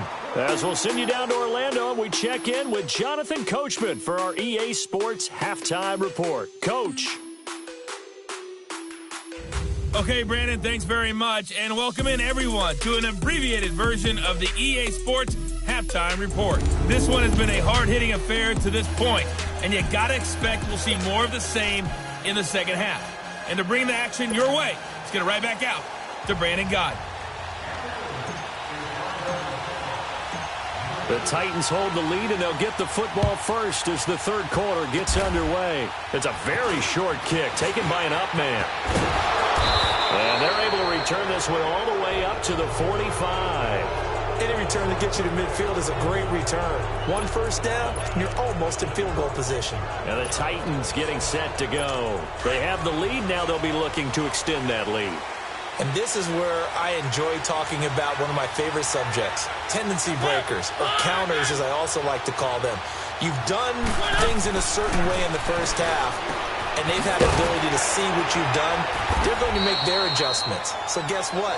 You adjust yourself and try and stay ahead of the pace because you are looking for some separation in this ball game. The adjustment to the adjustment. Without a doubt. Show them one thing, hit them with something else. To throw is Mariota. That's complete to Taywan Taylor. Touchdown, Titans. A big play there. 54 yards. And the Titans find a way to stretch their lead. As a former DB, you might not like to see that, but from a wide receiver's perspective, those are the plays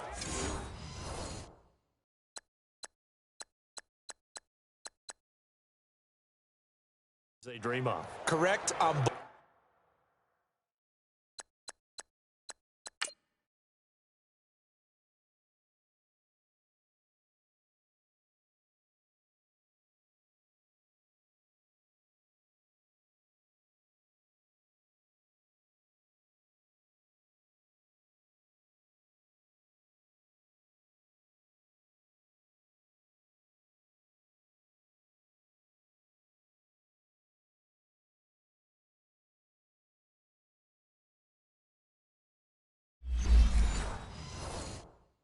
both counts, all right? Because once he took off, I mean, let's face it, that should have been done in Big Sky Country. Aren't any speed limits out there?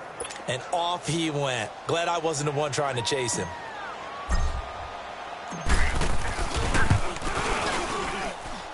Extra point put through by Suckup. And the decision to just kick the extra point winds up successful.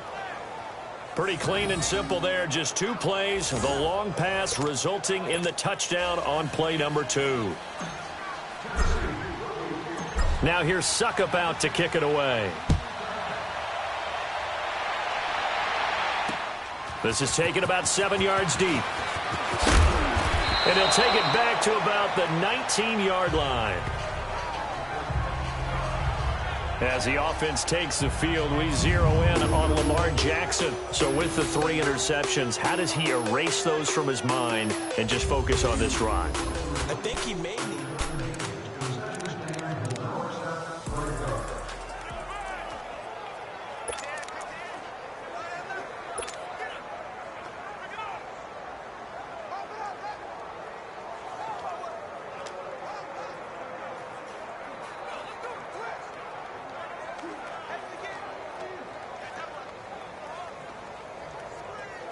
Jackson and the Ravens come up now 1st and 10 at their own 19-yard line. Trying to shake off the interception from the last drive. He'll look to throw. He couldn't quite hold it. Got hit. Ball pops out. Incomplete. While we have a second, Charles, the Patriots, of course, back in the Super Bowl, getting the 37-31 victory over KC in the AFC title game. Great game, but, you know, the Patriots... nobody believes in them. Yeah, right. They're playing that underdog card, but I thought it was funny because after the game, they asked Tom Brady, were you guys just trying to use that for your own motivation? He said no comment because they were. They know they're not the underdog. They know it, but when you've been that great for this long, you need something. You've got to find something different. And Tom Brady, I've got to give him credit. Somehow he made his team buy that and believe in it when no one else in the country did. And I think it really started with their first playoff game this year when the Chargers came to town. I know I picked the Chargers against them. A lot of people picked the Chargers. They took that as, well, no one believes in us, and everyone thinks we're not as good. They were just wrong about that part, as we were wrong about the Chargers beating them. We saw this a lot in the first half, and it continues. These receivers just not able to get much separation. So that means they have to win the 50-50 balls. They've got to go up with the defender and find a way to start coming down with them. And this time, contact and another incomplete pass. This offense in desperate need of a conversion as they come up on 3rd down. All right, here we go. Now Jackson to throw on 3rd down.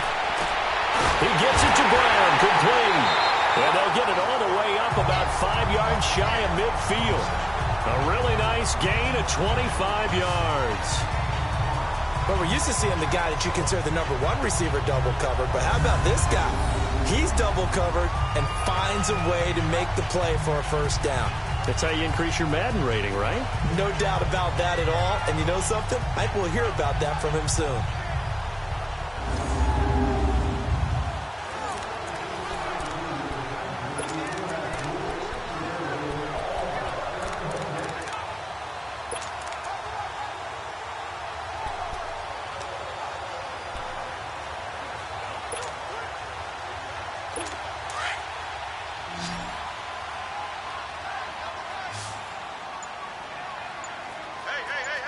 All right, here we go.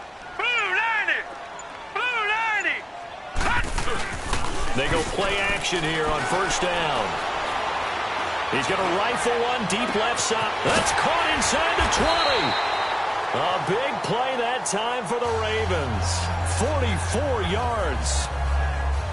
Well, even after all those interceptions, he's not deterred, still confident to go deep at work there. I think all the old rules about playing that position still apply. If things go wrong, you still act like you're the best player out on the field. You still carry that supreme arrogance with you and continue to fire the ball.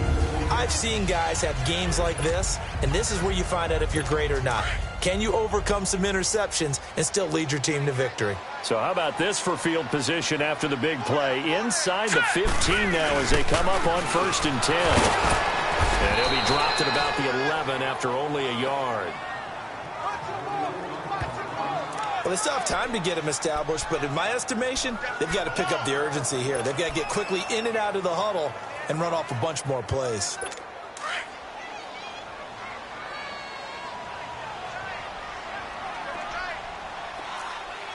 Set. Blue 90. Blue 90. Play action. Now Jackson. Got a man. It's caught for a Ravens touchdown.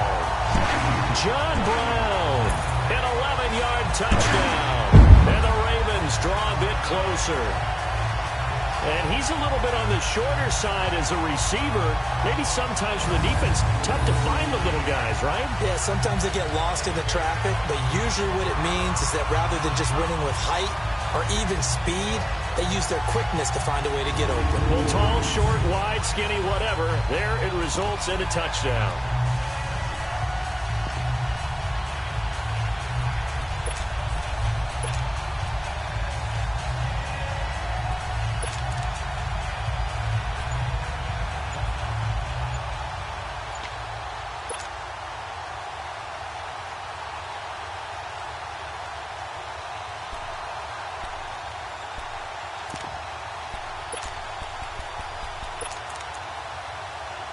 John Harbaugh thought about it, and now his guys are going to go for the two-point conversion. And before they can get the play off, here's a timeout called on the defensive side of the ball. That's their first of this second half.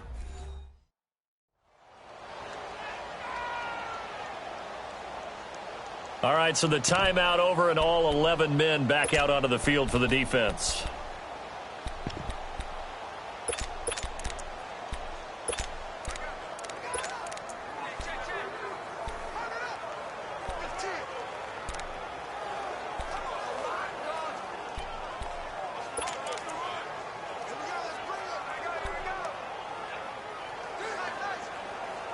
Now the offense will stay out there. They're going to line up and try for two. All right, here we go. Now Jackson. And he'll get in for the 2 points. And that'll cut the deficit down to just a field goal. I guess the coach looked at the 2-point cheat sheet, said go for it, get us to a 3-point game, and they did it. Yeah, and sometimes you just throw out time of game. You don't worry about that. There's just a feel sometimes in making that call. And he felt good about what he had for a 2-point conversion. And now they're only down 3 and feeling great about themselves. Here's Tucker now out to kick this one away.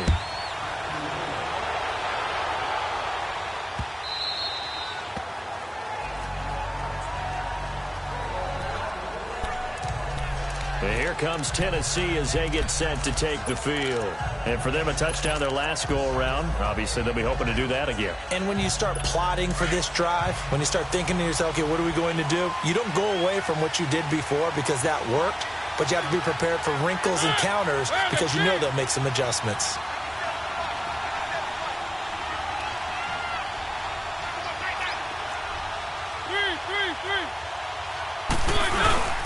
They'll try and get the run game going. This is Henry, and he'll get this one up to the 26. Credit him with a 1-yard gain there to make it 2nd and 9. Tough first half for him, unable to put up the numbers he's used to producing. But with a guy like him, you and I both know it just takes a couple of explosive touches for him to make an impact on this game and on the stat sheet as well. The last play got just a yard. Here's 2nd and 9 from the 26.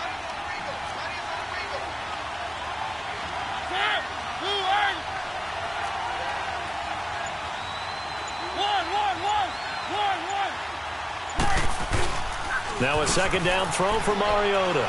Going deep for Walker. And this will be caught at the 30.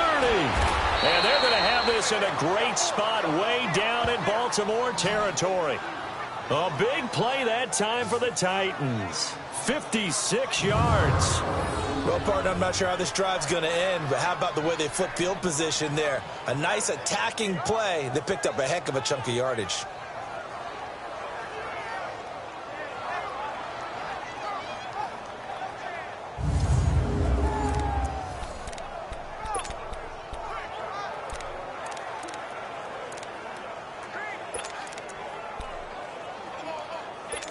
A real field flipper there as all of a sudden they've got a first down in the red zone.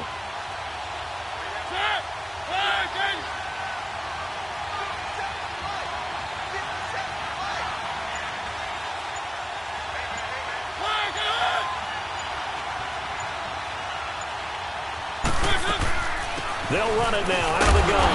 And this has been a familiar sight all afternoon as they stop him behind the line. It's a loss of 2 there, bringing up 2nd down. To say they've kept him under wraps running the football, that's an understatement. He's been completely neutralized. Yeah, they've essentially taken him out of the game, haven't they? And you know all the teams say, we're not going to let him beat us. Well, that's exactly what's happened here. They've lived up to that.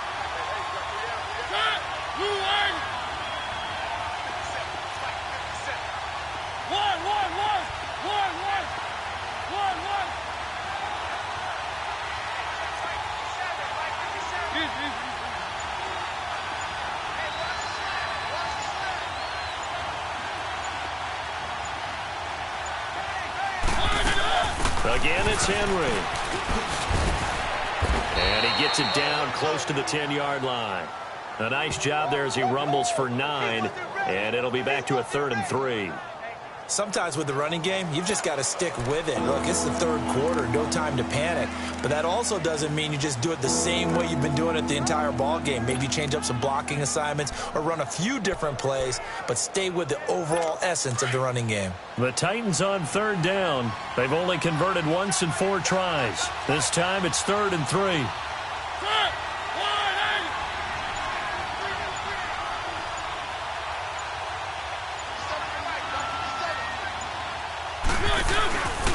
On the read option, it's Mariota. He can run for it, and he will. Call it no gain on the keeper, and it's going to bring up a 4th down.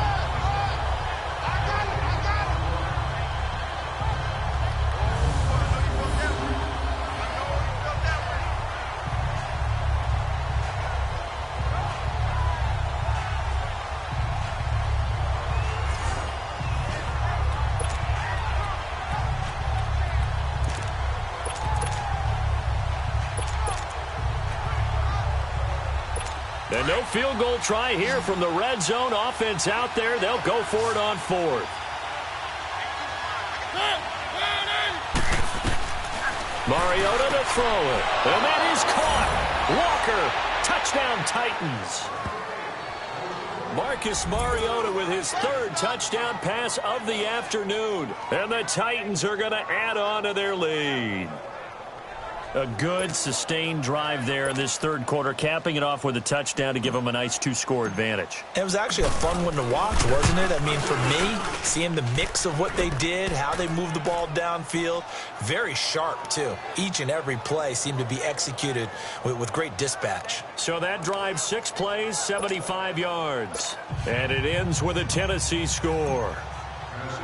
Now here's Suckup out to kick it away. That'll be taken in the end zone. And the decision to come out is going to cost him 5 as he's taken down right at the 20.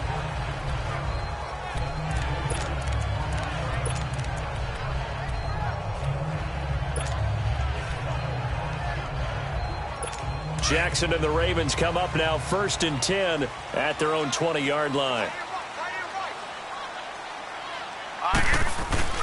Now a play fake here on 1st down. Wide open receiver complete. And he's out of bounds, but not before a big pickup that time on what's going to wind up being the fight. Back now in Baltimore.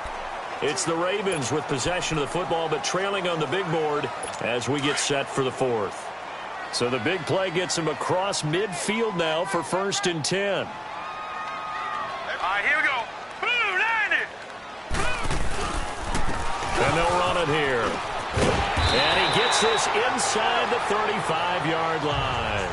12 yards to pick up there. Good for a Raven first. We'll definitely see some open running lanes, and he's taking advantage of it right now, but that shouldn't be a surprise. Defense has the lead. They're playing for the pass first. From the 32 now, here's 1st and 10.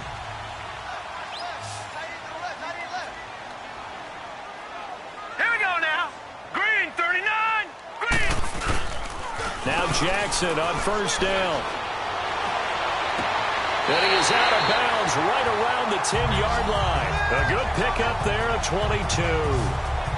Well, coaches always talk about finding balance on offense. I don't think you get much more balance than this. Big-time run, big-time pass. A 1-2 combination. Looked pretty good. How about that? Let's see if they can continue to take that kind of a punch, though. This quarterback now perfect since the second half started. 7 of 7.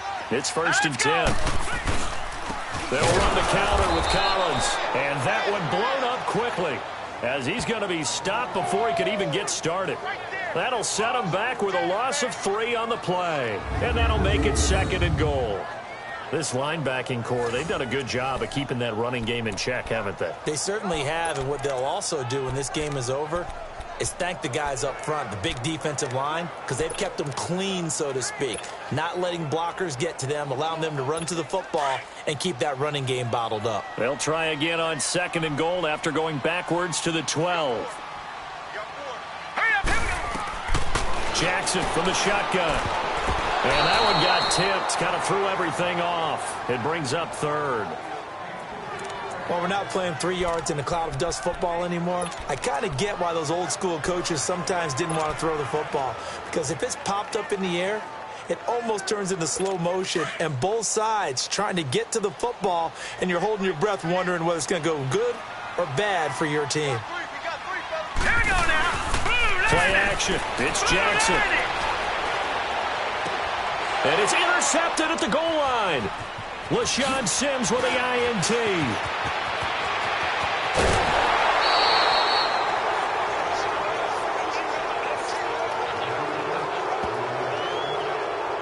Partner, we always talk about possessions being at a premium in these games, and now in this situation, throwing an interception here when you have to claw your way back in, that one's going to hurt, and in a big way.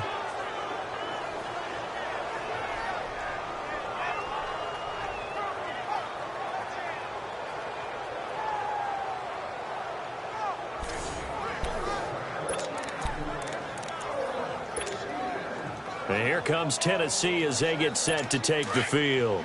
And they'll just simply be looking to build off the confidence of the last time out where they scored a touchdown. And confidence is powerful, isn't it? When you've scored once, you feel like you can go back out there and get it done again. Doesn't matter what the defense throws at them.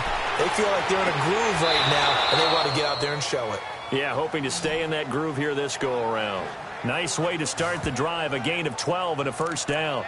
Well, it may seem a little unorthodox to some people. Got the lead, 4th quarter, yet he's still firing away. I think he believes that's the best way to go ahead and win the game. Yeah, a lot of coaches say, let's just run the football, be conservative. He's sticking to his game plan. No, that is his game, and that's what they're going to ride. Mariota hands to Henry. And a pretty little juke move there on a nice gain. A nice run there, 9 yards, and it'll be second down. I'm guessing you'd say this is kind of the key here. Grind out some yardage, work on that clock, see if you can continue to tick it down. Definitely, you want to bleed things out at this point, right? Continue to possess the football, gain some yardage, and put the onus on the defense. Do they have to use timeouts? What are they going to do to stop you? You're taking charge. They'll run it again with Henry. And a nice move will yield nothing as he's stopped behind the line. And now the Raven defense going to call a timeout. It's just their first. They'll be down to 2 remaining as we step aside here in the fourth quarter. The Titans on third down. Just 1 for 5 to this point. This will be 3rd and 5.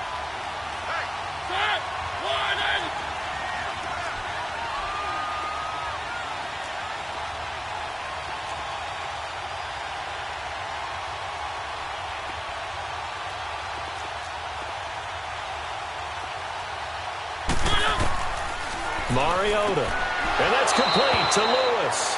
And they'll get this to the 30-yard line before crossing over out of bounds. An 11-yard pickup for the Titans and a first down. And looking to put this game on ice in the fourth quarter, but still not afraid to throw it as they show there. You want to play the game with confidence, and they have a guy who's in control right now. Their trigger guy, throwing it, they feel just as confident with him doing that as they would if they tried to run the ball and run the clock out. So 1st and 10 now from the 30.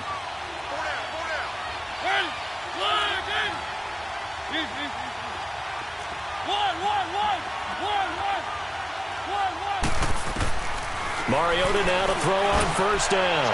He's going to loft one deep left side here.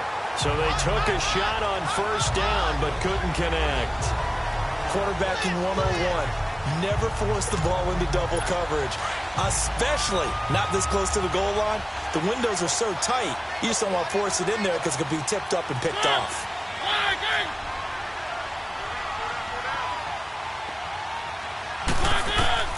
Throwing again, Mariota on 2nd and 10. Throw left side complete. That's Lewis.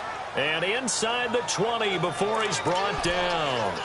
The Titans efficient passing on this drive. There's another first down. Another nice pickup through the air, and I think a lot of people might expect them to run the ball in this situation, Brandon, but with this lead, they're electing to throw the football. Swings, slants, quick outs, things that they consider safe.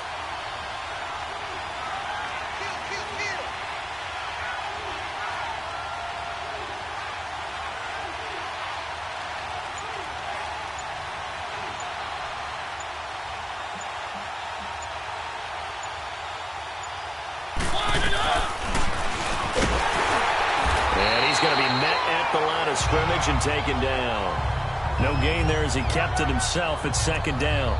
Man, it's a tough area in the field to try and run a draw play out of the gun. You know you're going to face a good push up front, and here they swallow him up for no gain.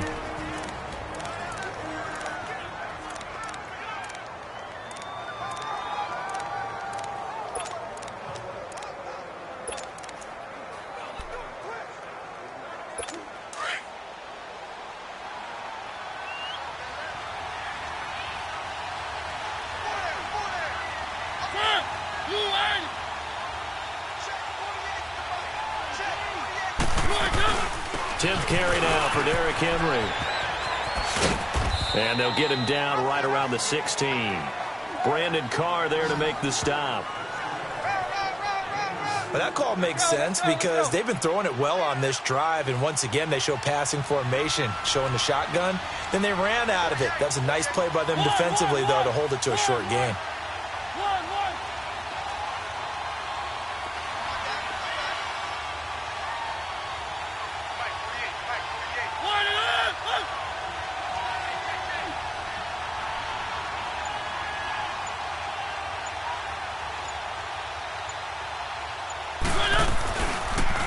On the read option, it's Mariota. And he'll wind up losing yardage here back at the 21-yard line. Time for a break. We're back to finish this one off after this. So the Titans in possession of the football here as we get you reset. And let's see what they've come up with offensively after having time to talk it over. And Suckup will put this one right through, and that will stretch the lead up to 13. So they settle for just the 3, but clearly right now anything helps trying to salt this one away in the 4th. Without a doubt, obviously a touchdown probably would have been the final nail to finish this thing off, but it's still ate up time, got points. So while it's not mission accomplished, it's darn close. And he'll take it back to about the 19-yard line.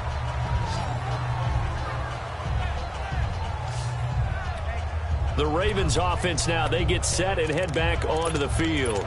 And there are parts of their last drive they'd like to emulate. And, of course, they'd like to forget the ending, the interception. But they did put together, Charles, a nice sustained drive to get him down the field. Yeah, and unfortunately for them, the only thing that matters is part 2, right? Because once they threw the interception and finished off the drive, Now let's go. that does them no good to go back and say, well, you know what, a good one going.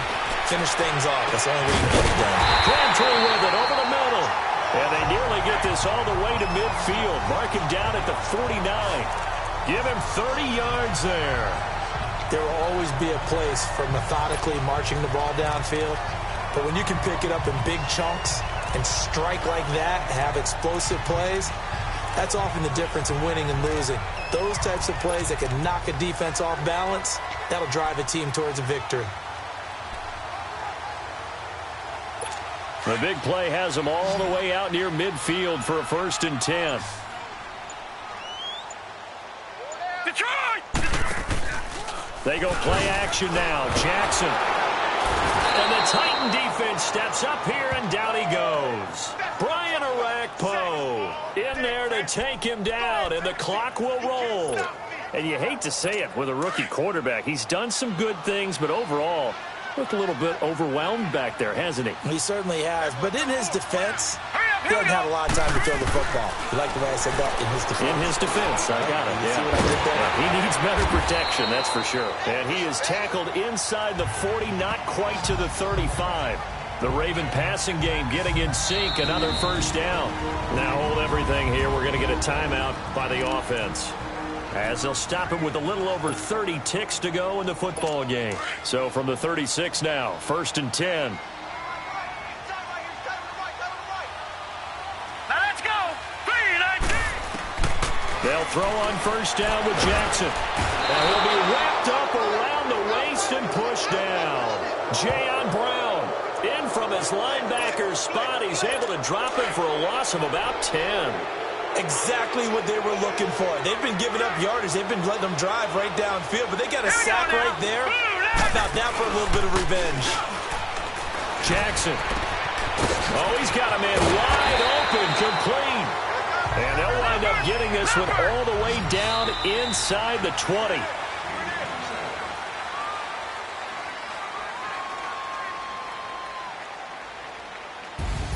Well, Charles, it's great to win at home in the NFL. When you win on the road, it's a little extra special, isn't it? It is, because, let's face it, in most cases, you're not expected to go on the road and win in the National Football League. It just doesn't usually compute. So to get out there, get that done, and then head back to your city with one in the victory column, oh, that's a fantastic feeling.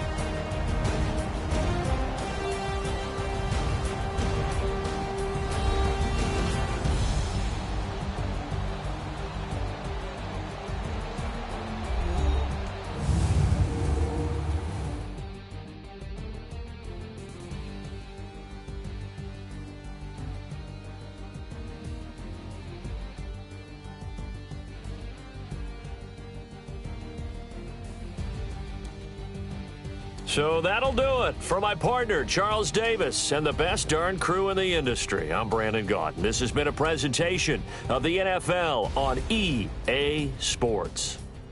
From Baltimore, so long, everybody.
can't look in the mirror, how could you face that? Mask on, don't even know where my face at.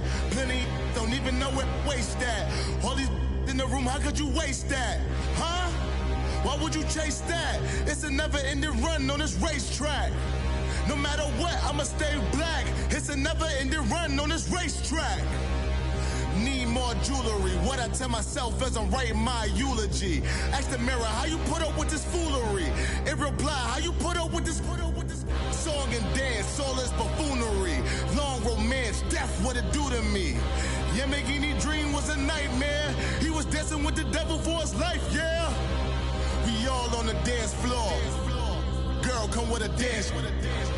Puerto Rican in the breathing heavy. Little had my looking daddy. Couldn't tell him nothing cause we lost him already.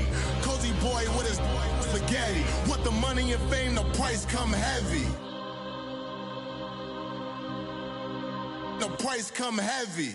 Like Shaq attack up on a backboard. Got me back up on a backboard. When she asked me if I love her, I just act bored. Say loser, ask for it. Living movie, blockbuster, this ain't a rental. Talking moody, all these diamonds up in my dental. I get never minded if I offend you. I need the silence, chaos is in my mental. You need a PJ, first class, not what you went to. You need the relay, chase money like you sane. I'll give you the boat, chain, and plane. Fame name, that's insane. Pop you need a, in case the movies get insane. You need a ruby, the kind of jewelry that's from the rain. No. I'm just here to remind you, but never mommy, man. I'm here to remind you where you come from. All this peace retreat is lame done. You can never get rid of me, I live in you. Both of our fire offend you.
Hey, everybody, it's the coach, and this...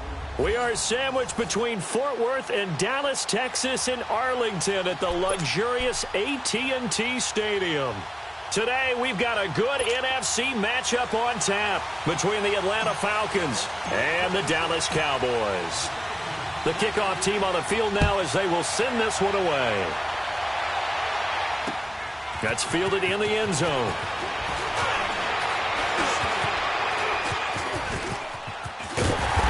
And he's going to be taken down shy of the 10 at the 9-yard line.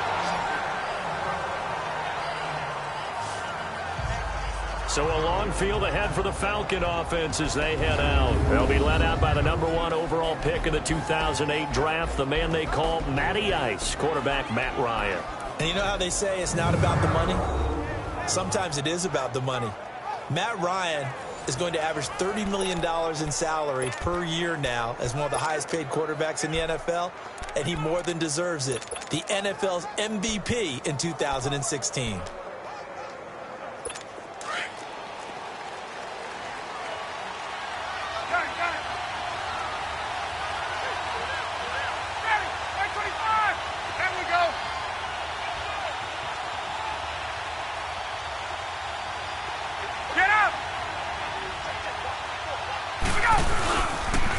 They'll run for the first time with Devontae Freeman.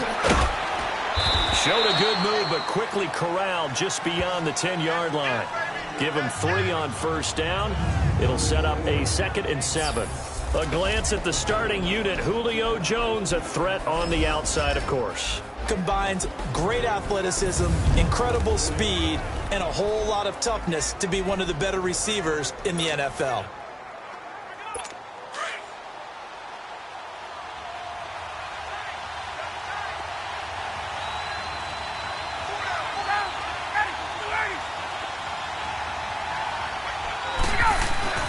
On second down, Ryan. He completes it to Julio Jones. And able to get this one out just shy of the 25 at the 24. Ryan to Jones, the Falcon connection there for a first.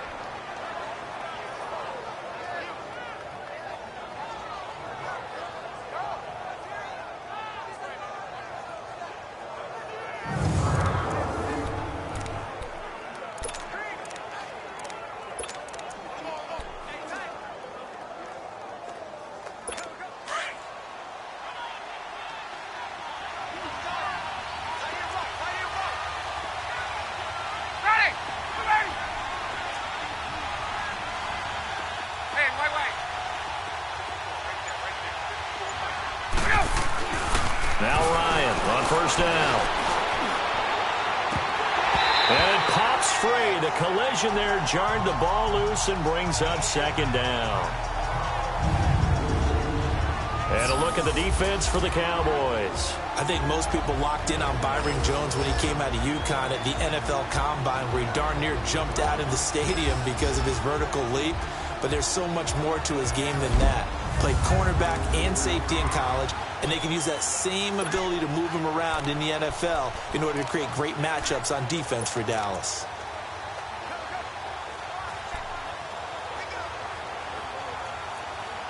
From the 24, they'll go again on 2nd and 10.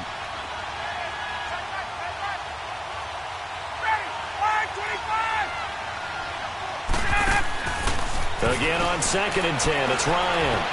Throw right side, caught by Ridley. And down he'll go at the 25. That catch good for only a yard, and it'll be 3rd down. And just a small glimpse there as to why they like this rookie so much. And that's why they lit up a little bit in our meetings with the coaching staff, didn't they? Yeah, when we talked about him, they did. Yeah, you know, they like his work ethic. You know, this guy's running every route well in the route tree and getting better at it all the time, really honing his game. They expect a pretty good jump out of him as things continue to move on. This defense tightening up a bit. That last catch just 1 yard, making it 3rd and 9.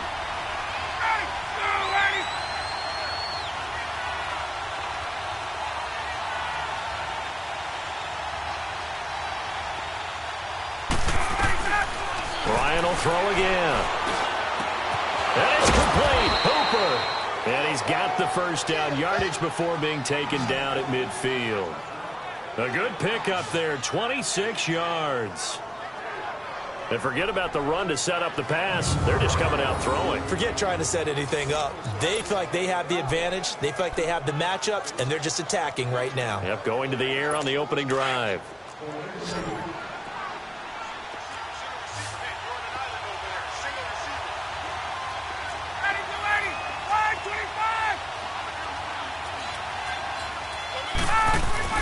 From midfield now, here's Ryan.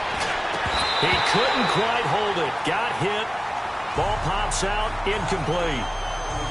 I know at times people think we use it too often, but you've got to be able to throw guys open. And when you read zone, you've got to stick it in there before your receiver gets to the next guy in the zone. Otherwise, you bring him into the play. And that's precisely what allowed that defense to disrupt the pass.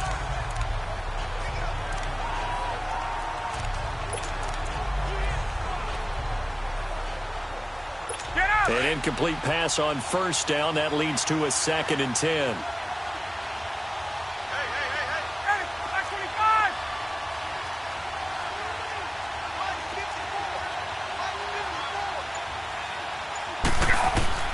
Throwing again. Ryan. This one complete to Mohamed Sanu. And he'll go down, but not before getting this inside the 30. And a nice gain of 21 yards. And the pocket's been protected pretty good here so far on the opening drive. We always talk about confidence in runners and catchers and quarterbacks. How about the protection detail? They're not allowing anyone near the guy throwing the football.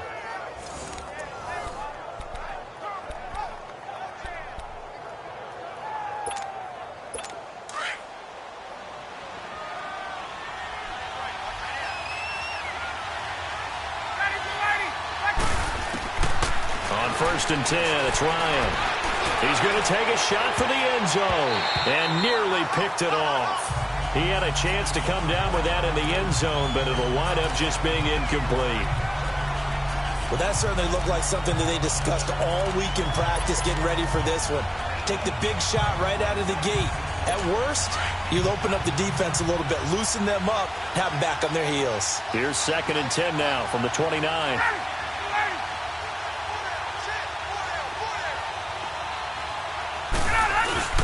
On 2nd down, Freeman. And only able to muster a couple down to about the 27. Well, they certainly had success throwing the ball on this drive and not as much running it as we just saw once again on that last play. Stopped after a very short gain. But I wouldn't abandon the run totally because otherwise, pass rushers just tee off on your quarterback. Makes it very, very difficult for him in that situation.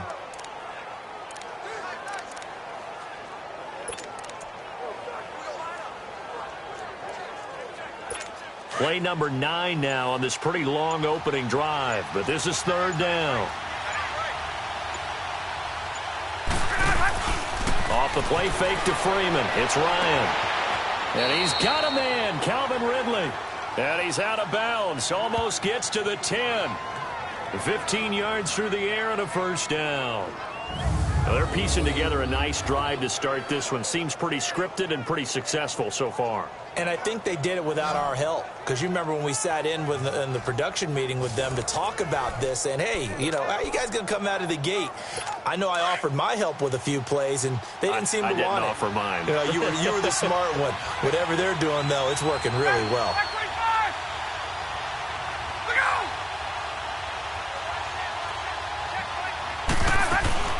The former Indiana Hoosier here, Tevin Coleman. And a pickup of about 4 down inside the 10 to the 8-yard line. Well, they didn't get a whole lot out of that one, but I think you got to continue to try and run and try and keep the defense honest. You mean or also just sit back, dare you to throw it on every down? Yeah, you get your quarterback hit a lot that way, too.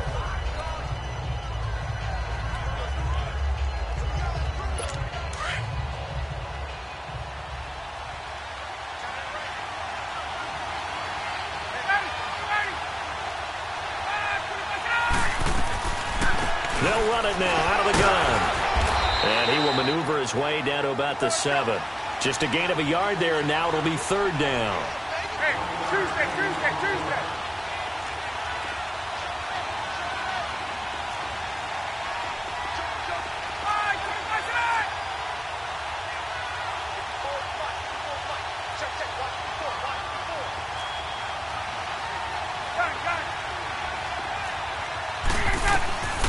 From the gun, it's Ryan. Going underneath, it's Coleman. And a pretty little juke move there, but not a ton to show for it afterwards as he's brought down. Call it a 1-yard gain on the play, and it'll be 4th down. And they're getting him involved early. You feel like they saw something on tape, or they just have a sense with him because he's had a good week of practice or something in that area that they want him involved. Just as you said, they want him to touch it either in the running game or the passing game, but they must like the matchups they're getting.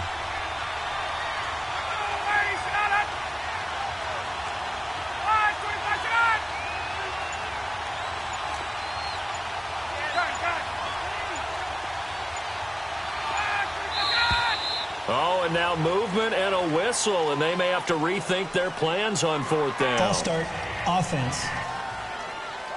So that'll back them up 5.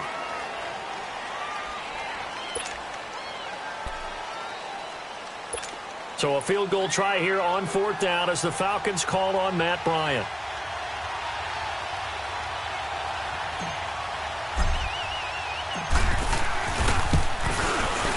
And Bryant's kick is good. And the Falcons are out to a 3-0 advantage. And before we can get to the field goal try, time will run out on this first quarter of play. 3-0 is our score. We're back to Arlington in just a moment, as we'll see one following the score on the final play before break.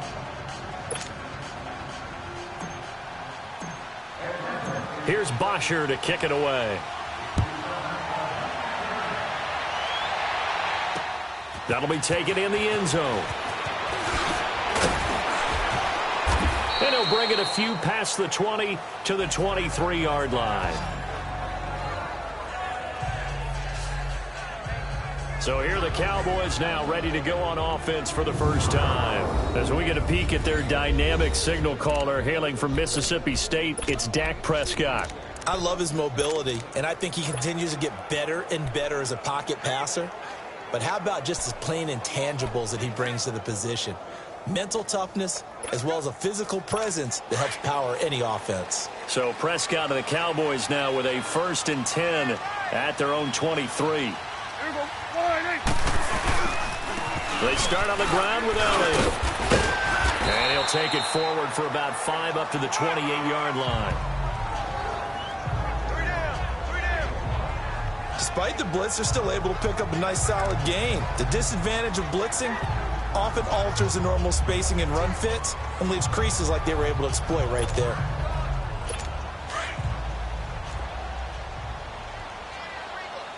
It's coming now. There we go. 26. 2nd down, Prescott. Blitz coming, and down he goes. Brooks Reed in there to drop him, and it'll be a loss of about 8. Brandon, if I'm an offensive coordinator and I see an all-out rush like that, I file it away because I'm going to use their aggressiveness against them as this game goes on. I'm going to hit them with a screen soon.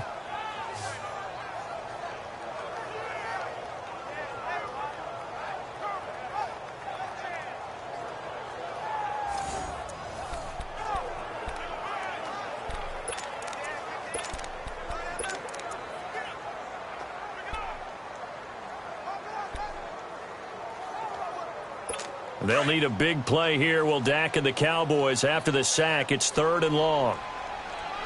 Hey, 4 down. There we go. Wide, ain't it? Under. Check. Fred, 26. Prescott. And he's able to hook up with Michael Gallup.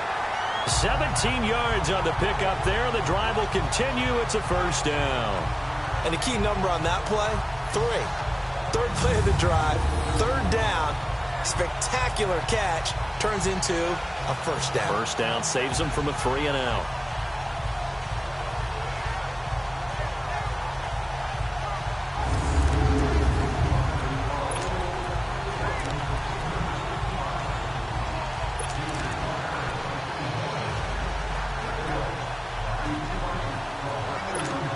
Line of scrimmage, the 37 on 1st and 10. There we go. Wide, ain't it? 26. 26. A first down carry by Elliott. Powerful running. And he will lose yardage back to the 34-yard line. It's a loss of 4 there, bringing up second down. I once had a defensive player in the NFL tell me, if I beat and dominate the guy across from me, I'm helping my team. Well, winning one-on-one battles is always a part of the game, but when you have good team defense, as we just saw there, one broken tackle, but he didn't get away because the rest of the guys arrived to put him on the ground.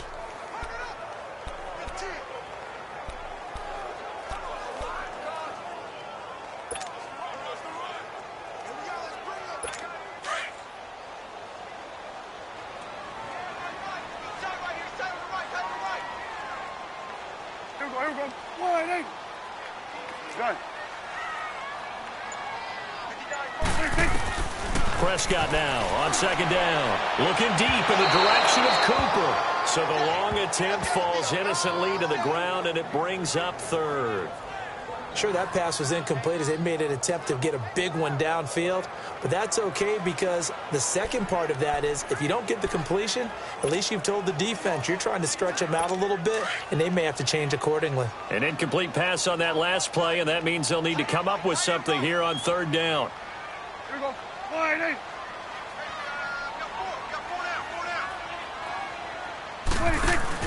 Off play action to Elliott. Here's Prescott. He'll rifle this one deep right side. That's caught inside the 20. And he takes this thing way down into Atlanta territory. It's a big play there on third down. 52 yards. And, boy, they had high praise for this rookie receiver when we asked the coaches about him, didn't they? They certainly did, and obviously they liked his measurables, otherwise they wouldn't have brought him onto the team. Height, weight, speed, all of that. But how about what they really said? Competitiveness. That's what they really liked about him. The way he goes after the football, competes for it, and decides when it's in the air, it's his and only his. A real field flipper there as all of a sudden they've got a first down in the red zone. Now back to the ground with Elliott. And he's going to work this one down to about the 5. A good run there on first down, and it'll leave him with a 2nd and 2. That's a strong pickup right there on first down, and as this drive goes on, we're seeing an offensive line and running game imposing its will.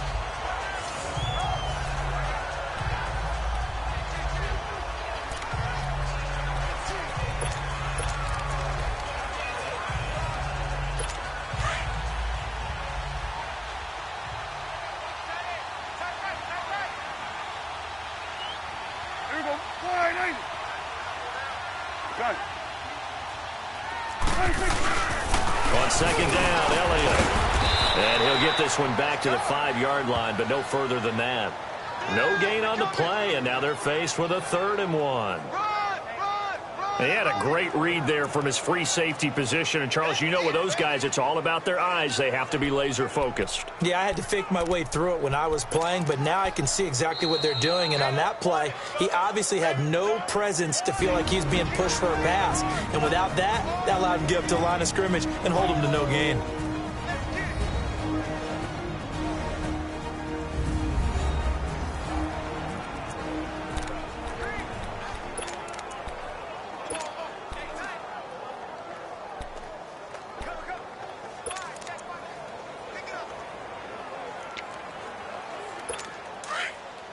We remind you that coming up at halftime, we'll take you to Orlando and Jonathan Coachman. Coach will have highlights and analysis of this first half, one that's featured no touchdowns as of yet on either side. So his job's a little bit easier for this halftime.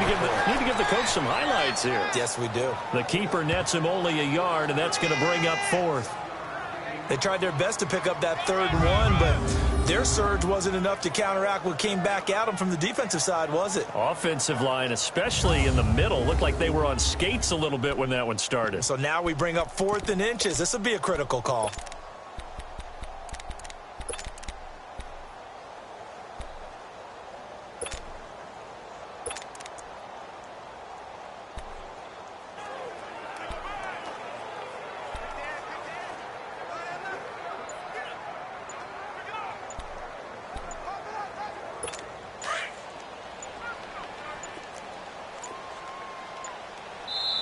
Now on 4th and inches, they're going to want to talk this over. We get a timeout as they stop it prior to what will be an important 4th down.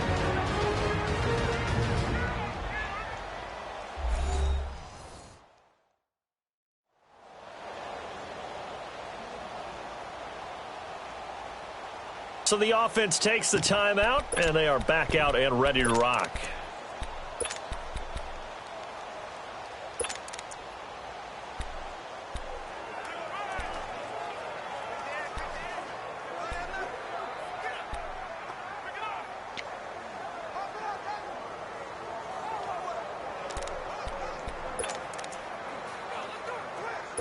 The offense here not budging. They're going to fight for it on 4th and inches.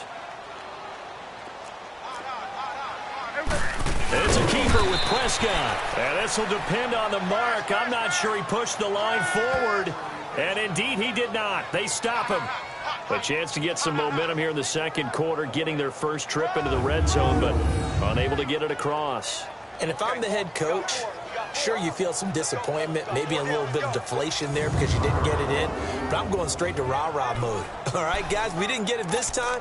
It's only the second quarter. We'll be back. Let's get it later on. I want to keep this team up.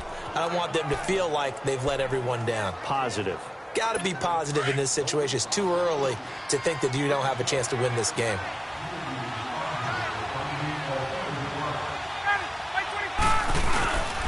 The drive will start with a carry by Devontae Freeman.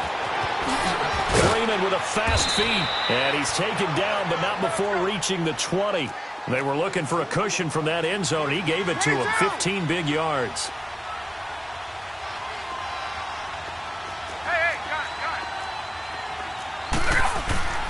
Now a play fake here on 1st down. And he'll be hit as he releases it, and that'll fall incomplete. Well, while we have a second here, how about we get bold and make a couple Super Bowl predictions? Hey, why not? Let's go ahead and put ourselves on the spot. Just more fodder for the angry people. What do you think? Who's going to win it? Who's going to be the MVP? Well, my prediction for this one is the New England Patriots win the football game. They win it 32-30. The MVP, the McCourty twins, Jason and Devin. They both get 2 interceptions apiece, and instead of splitting the trophy, they wrestle for it right there on the 50-yard line post-game, because you know sibling rivalries, one always wants the upper hand. Okay, that's bold. I'll go Rams on a Greg Zuerlein 44-yarder from the right hash as time expires. 44, that's nothing for him. MVP Todd Gurley, 2 touchdowns, 1 catching, 1 rushing. I like it. There you go. You don't like the McCourty thing, though, do you? No, I do like that. If that happens, you're Nostradamus. There you go. So from the 39 now, they'll come up on a 1st and 10.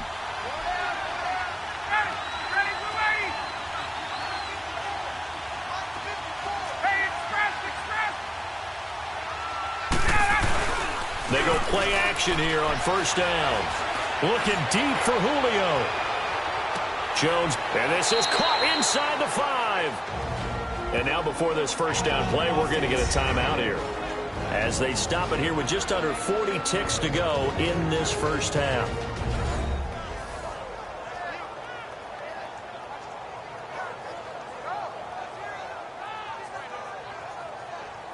So the offensive unit called the TO, and now we are ready to resume play. 2 big plays in succession. Not sure this D knows what hit them, but now they got to get ready. It's 1st and goal. They come out here in the I.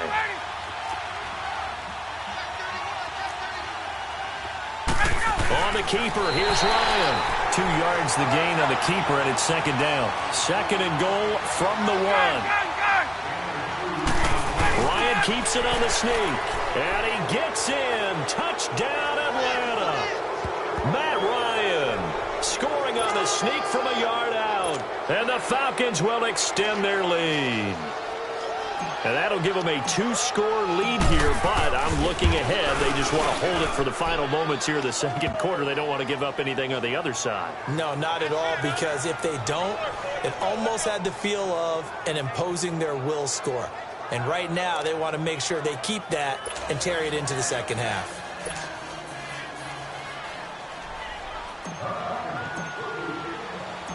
Here's Bosher to kick it away. This is fielded a couple yards deep. And he'll get it up past the 20 to the 22-yard line. And out now come the Cowboys. And with time quickly fading here in the second quarter, not sure how aggressively, offensively they want to play this. I think we'll find out just how much they trust their guys in this situation if they decide to take a shot.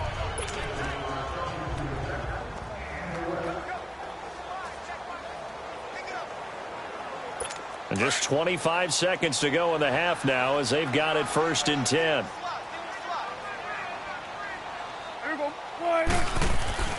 First down, Prescott. Dancing to his left. And that is incomplete. So 17 seconds now on the clock here. Amari Cooper, the intended target. And now it's 2nd down. It's been my observation there's been a nice variety of play calling defensively. You and I often talk about an offense's ability to keep a defense off balance with what they're doing. I think the converse has been true in this game. Yeah, I think you're right. They seem to have gone off tendency quite a bit, but only the second quarter, a lot of time to change things. So after the incompletion, 2nd and 10 from the 22. A 2nd down throw for Prescott. Trying for Cooper again. This time he finds it. And they're going to get this beyond the 40 before he's taken down. Now a timeout taken. Perhaps a chance for one more quick play and then another timeout if they hurry. We'll see.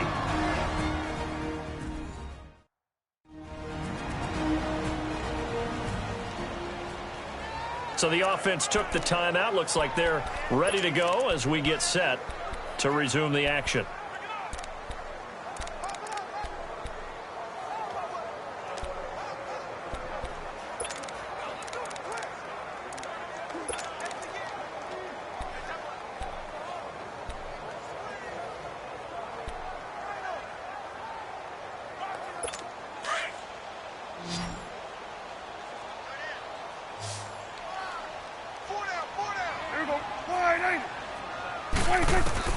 Prescott on 1st down. Looking left side, it's complete. He's got it. Back-to-back nice plays, 12 yards that time and a 1st down.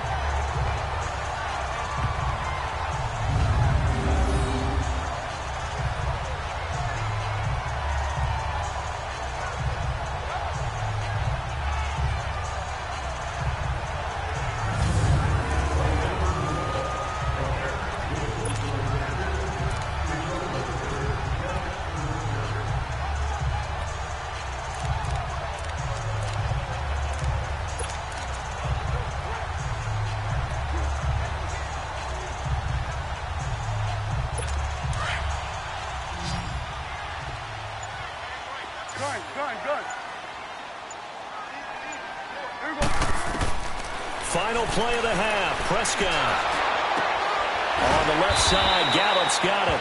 And he'll be brought down somewhat awkwardly here, and a late flag as well. I think this one's going to be a face mask. Personal foul, face mask, defense. So they'll take the yardage and tack on 15 more for the face mask. Automatic first down. Talk about a play that absolutely costs you in the end. Just trying to do your job, right? Trying to get him on the ground. Next thing you know, they'll march off another 15 against your squad.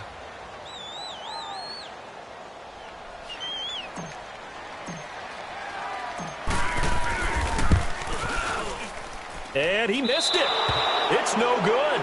So we have reached halftime now with the visiting Falcons out on top. As we send you on over to Orlando for Jonathan Coachman in our EA Sports Halftime Report. Take it away, Coach.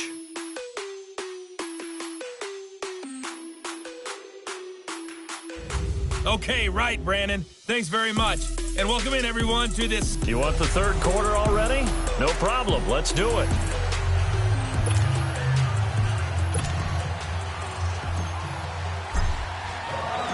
Both teams appear ready for the fight ahead, and we resume action here in quarter number 3. And this will be a touchback as that sails over the end line. Out come the Cowboys now as he'll go on offense first here in this third quarter. They come out here with a 0 on the scoreboard. What was said in that locker room? That's what I want to know. I would love to have been in there because we often have the feeling that there's a lot of shouting, screaming, people upset. But typically, halftime locker rooms are a lot more clinical than that. And in this case, are they upset that the plays weren't working because of execution? Or did they think they were just bad plays to call? Yeah. We'll find out pretty quickly here if they feel like they had something going, but they just need to do it a little bit better or not. We'll find out. Prescott looks to throw on first. Throwing over the middle, and it's incomplete. Good coverage that time by the linebacker, Deion Jones. Well, the upcoming Super Bowl, so many storylines, but one that obviously grabs you. Sean McVay just turned 33 January 24th. Youngest coach ever to take a team to the Super Bowl. Double that age for Bill Belichick, who's 66. And, Charles, that's the largest gap between coaches in Super Bowl history. Yeah, and when you think about it, obviously the age comes into play. But to me, it's more the experience. The number of times that the Patriots have gone to the Super Bowl with Belichick leading them versus Sean McVay's first time in the Super Bowl leading the Rams. Will that game experience come into play at all? But I do like this about Sean McVay. Raised in the game, raised up through the NFL system, no matter how young he might be. Remember, his grandfather was a head coach and a GM in the league. He gets it. He understands. I highly expect the moment to be just fine for him and not too big.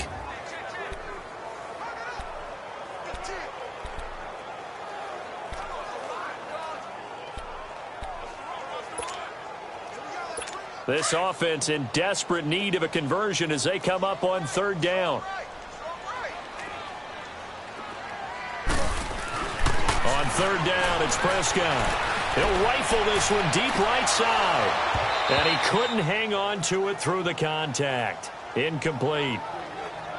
Another drive comes and goes. Still nothing on the scoreboard. Yeah, and when the second half comes, you know, it's real easy to get discouraged and wonder if you're ever going to get things started. You just got to fight through it. Got to keep pounding away.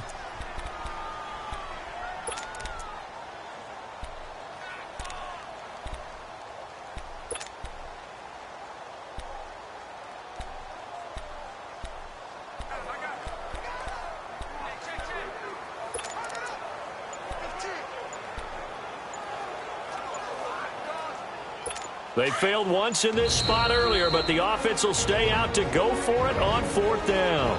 And now with the play clock winding down, Jason Garrett opts to take a timeout. It's just their first, so 2 remaining as they burn one here in this third quarter.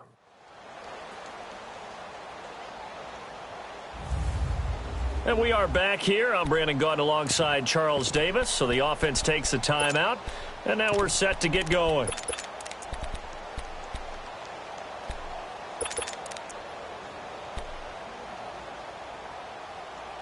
Now look at this, 4th and 12, and they're going to line up to go for it.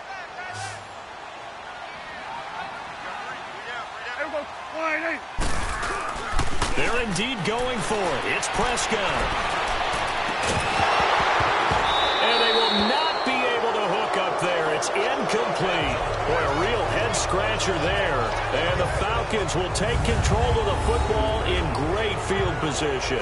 I don't know why you would do that. It's almost guaranteed points the other way. I mean, I get it if it's a late-game situation, maybe even 4th and inches.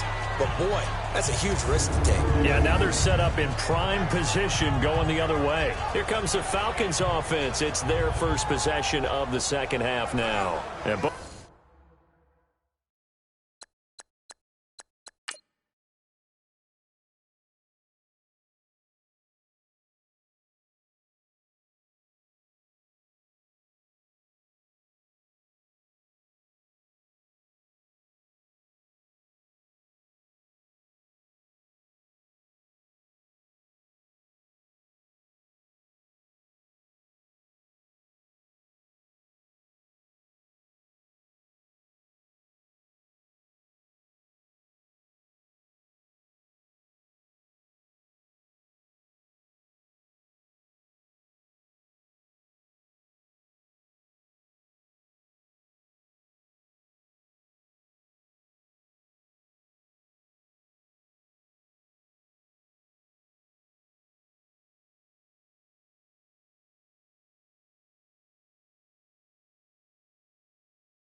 Both of these defenses have been stifling these last few drives offensively, just not able to get anything going. So what needs to change? I think a lot of the guys will go back and review, so to speak, because everyone has someone assigned to how did each play work.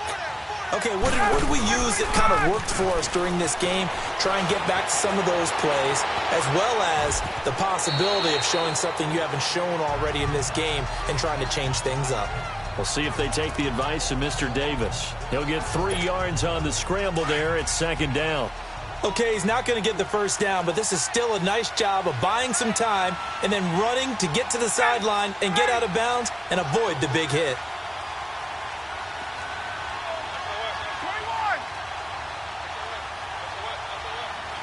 Get up!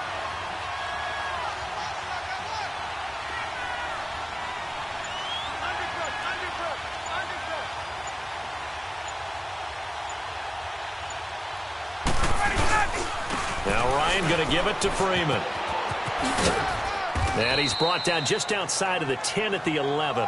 8 yards on the pickup there, and it moves the sticks. They're trying to show that they can run the ball and protect this lead. Give it to the backs, play a little bit of keep away, don't you think? And that's probably a good philosophy at this point, going to make that defense stand up and stop them. Let's go. On the heels of that good carry by Devontae Freeman, here's 1st and 10.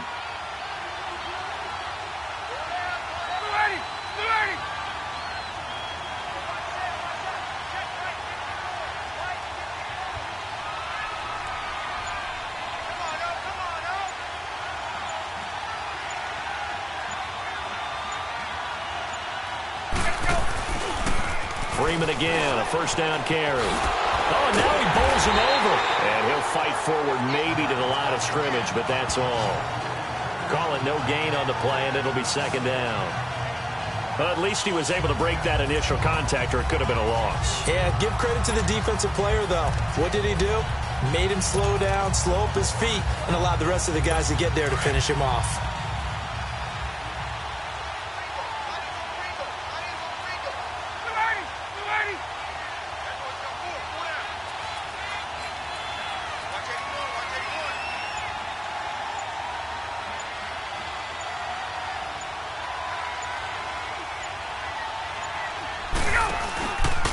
Ryan on the handoff. It's Freeman. He'll get this down inside the 10 for a pickup of about 3. And now the Cowboys are going to call another timeout. And that's going to leave them with just 1 timeout remaining still in the 3rd quarter. We'll see if that comes back to haunt them. We'll be back.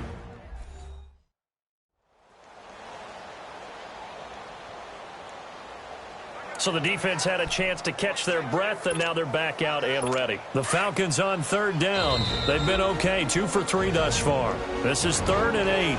Now whistles come in. We're going to get a timeout here by the offense. It's just their first, so 2 remaining as they burn 1 here in this 3rd quarter.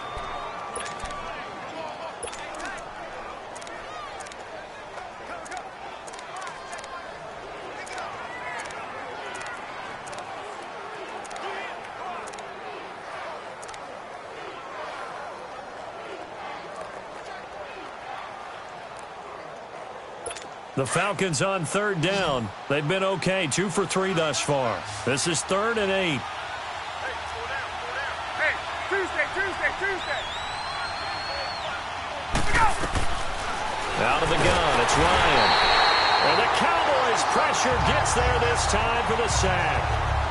Well, that play was the very definition of fast, quick, and in a hurry. Suddenly, he was there. Yeah, blink of an eye, that happened fast, and a big sack. And Bryant's kick is good. And that'll push the lead up to 13-0. So put another 3 on the board. All things considered, a good opening drive to begin the 3rd quarter. And as a defense, the way that this game is going, you're excited to see those points go on the board. Gives them a little bit of leeway to play with when they're out on the field, but they're real excited to see their offense score. Now they get to go out there and do their part. Here's Bosher to kick it away.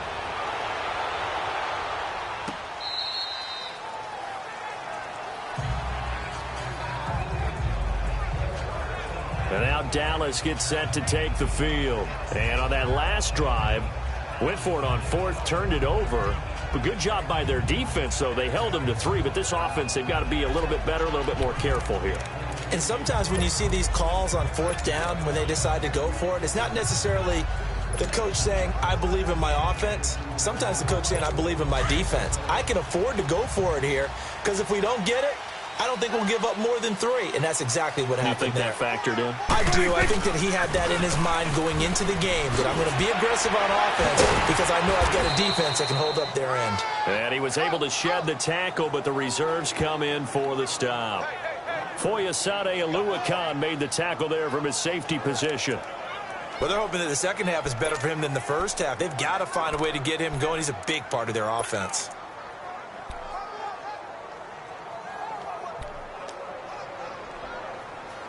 The last play got just a yard. Here's 2nd and 9 from the 26.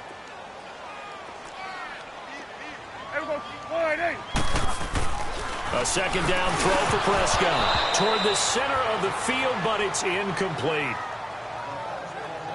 Well, this at least is the right idea. I think they've got to get the tight end more involved. He had just 1 target in the first half, incomplete. Now incomplete here with the first target of the second half. Yeah, should not stop them at all from going back to him, though. Find him. Find him.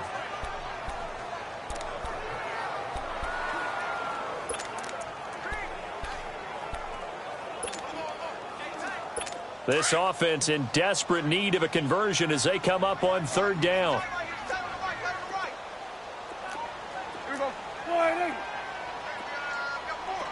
Here we go. 46. Here we go. 46. Prescott from the gun on 3rd. He'll rifle this one deep right side. And he fires one that's intercepted. Picked up by Keanu Neal. And they take possession of the football and have it at the 36-yard line. And, Brandon, this is a real nice job defensively of getting inside a quarterback's head and figuring out, okay, where's he going with the football? Because you can make an educated guess defensively. Not all the time, but sometimes. And when you're right, you've got a decent chance of coming away with the football. So out come the Falcons now. This is sort of what you would call a put-away drive, isn't it? They score here, especially a touchdown. It's almost out of reach. It certainly feels that way, and I think that they're going to call their plays accordingly because what you really want to do, even though you know the scoreboard is still up there and the game's going to go on, you feel like you can take the spirit away from another team, that their drive and will to come back and win can be taken with another score right here. It's still 3rd quarter, but you just get that feel. Yeah, they're teetering right there on the brink, aren't they? They'll run it now out of the gun. And down to the 44, 5 yards that time. And quickly they get to the line.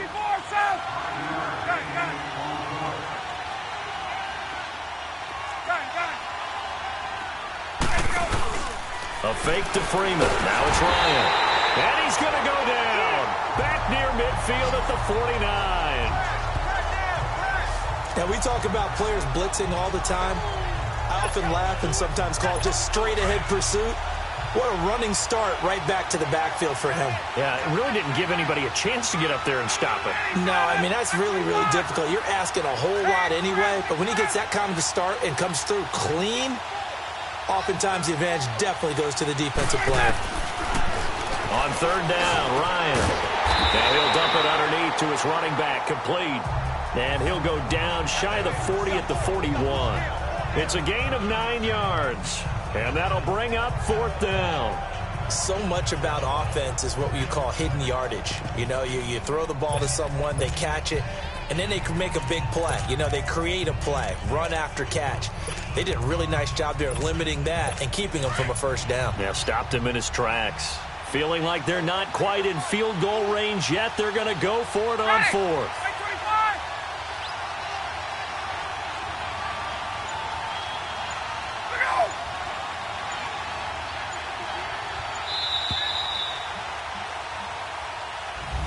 Back now in Arlington. It's the Falcons. They've got the football. They've got the lead as we get set to start the 4th.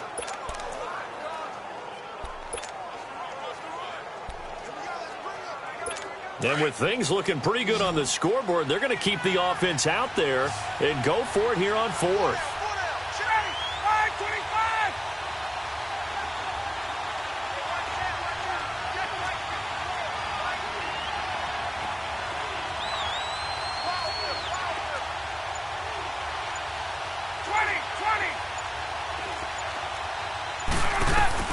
They'll try and throw for it with Ryan. It's caught. Jones. And brought down, but not before they're inside the 25. That one good for 17 yards on fourth. Couldn't ask for much more from your offense there. First down. Ryan now 11 of 15 through the air. Here's 1st and 10.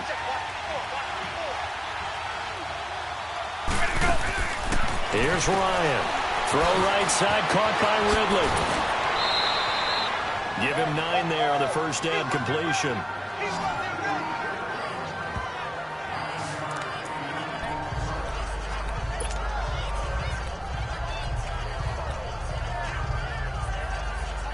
If nothing else, they've already taken a couple minutes off the clock here already as they come up 2nd down.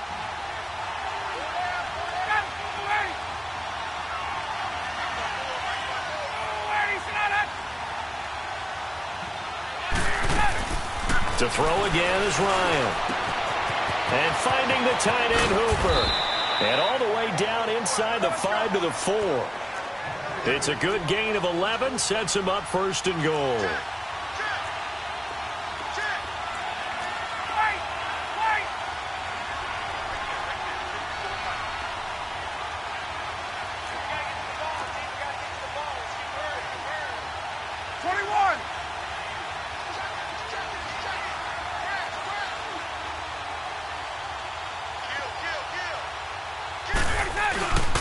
They'll try and run for it on 1st and goal. And he gets halfway home from the 4 down to the 2-yard line. From the 2 now, 2nd and goal.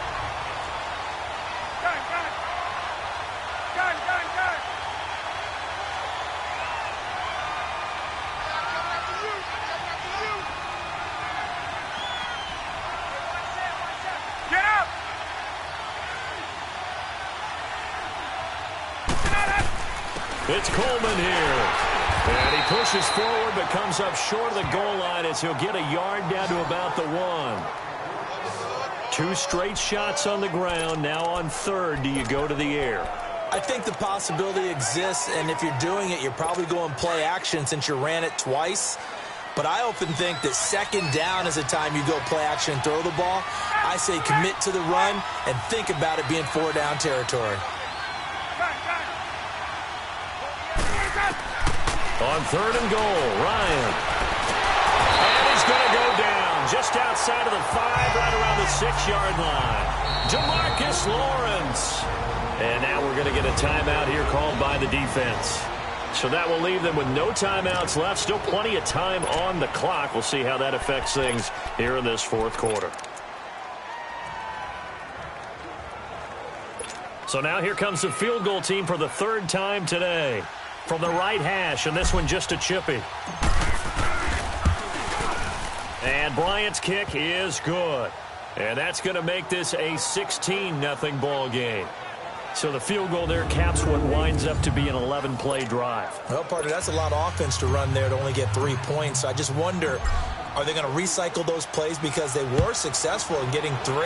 Or do you go to another section of the playbook trying to find ones that get you into the end zone, get you 6? This is fielded a couple yards deep. And he'll take this up past the 20 and down at the 22-yard line. And now Dallas gets set to take the field. And following the interception, just any interception, are you a little bit more cautious when you start that next drive, or no, you just throw that out the window? I think you are. I don't think that there's any way you can run back out there and go, totally didn't affect me. Let's just go ahead and be loose with the football again. You're going to take care of it, but you have to be careful about being too cautious because now you can't run any offense at all. Still want to attack. We'll see how they attack him here. Trying to shake off the interception. He'll look to throw. He's going to take another and that's caught inside the 35. And he takes this thing way down into Atlanta territory. A big play here for Dallas. 66 yards. Now that play will end up on the highlights, and you'll see it all over the place. But what you won't see, the offensive line that bought the extra time, that allowed for the big completion downfield, those guys made that play possible. They'll run it now out of the gun. And he'll find his way down inside the 10 to the 9-yard line. 3 yards on the pickup there, and it'll be 2nd down. tough day, tough sledding right there, and it's been that way the entire game. Not a whole lot of room to ramble for him. Yeah, you're right. It's been that way all afternoon. Didn't get a whole lot better there.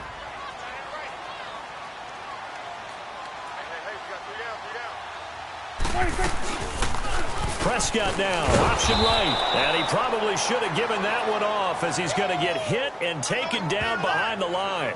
It'll go as a loss of a yard, and it'll set up third down. I don't think there's any doubt that if it's me, I'd be really cautious about continuing to call this play because you got to know, defenders, if they get a free shot at the QB, they want to take it, and they want to take it big. And they got it there on the option play for a loss. And that is no good. And this score will stay right where it is. And that one, my goodness, that was almost too easy. Yeah, you're not going to have too many attempts shorter than that one. And I don't think this was blocked. That's about as bad a miss as you can have.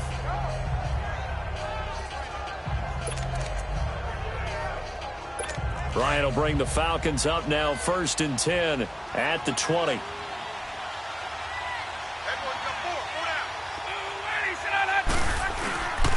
Off the play fake to Freeman. It's Ryan. The left side completion to Jones. And they work this well upfield across the 45. Time for a break. We'll come back and see this one out after this.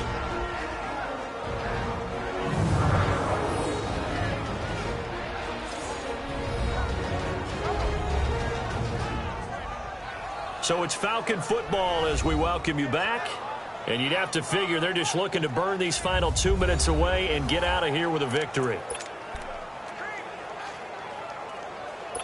They're not totally home free yet, but it's looking good as they come up 1st and 10.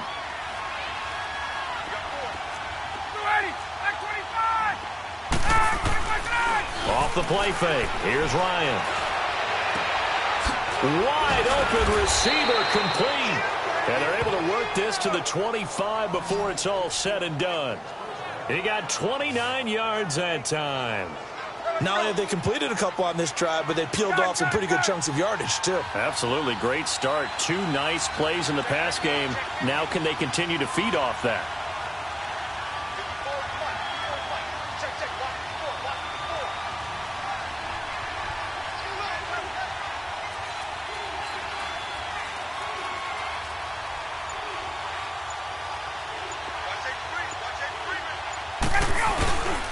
This is Freeman on 1st and 10. And oh, he spins past him and into space. They showed off the athletic juke. Good little gain there. Not a whole lot of real estate, but a nice carry. Able to stay in bounds, so the clock keeps rolling. And this defense right now backed up in the red zone. Another touchdown, it's over. They've got to stand tall quickly. Been in this spot before. Now there's a little bit of desperation creeping in. And all you're doing when you're talking to your defensive teammates is, first guy there, hold him up.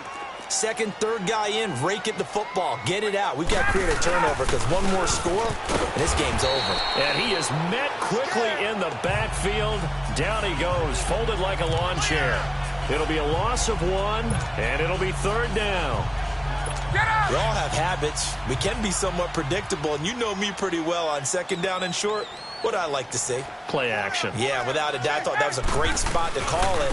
Instead, didn't go their way, did it? No, defense sold out for the run. Worked out well. And all the way down inside the 5 to the 4. It's a gain of 14 there, and that should be enough to get them home free.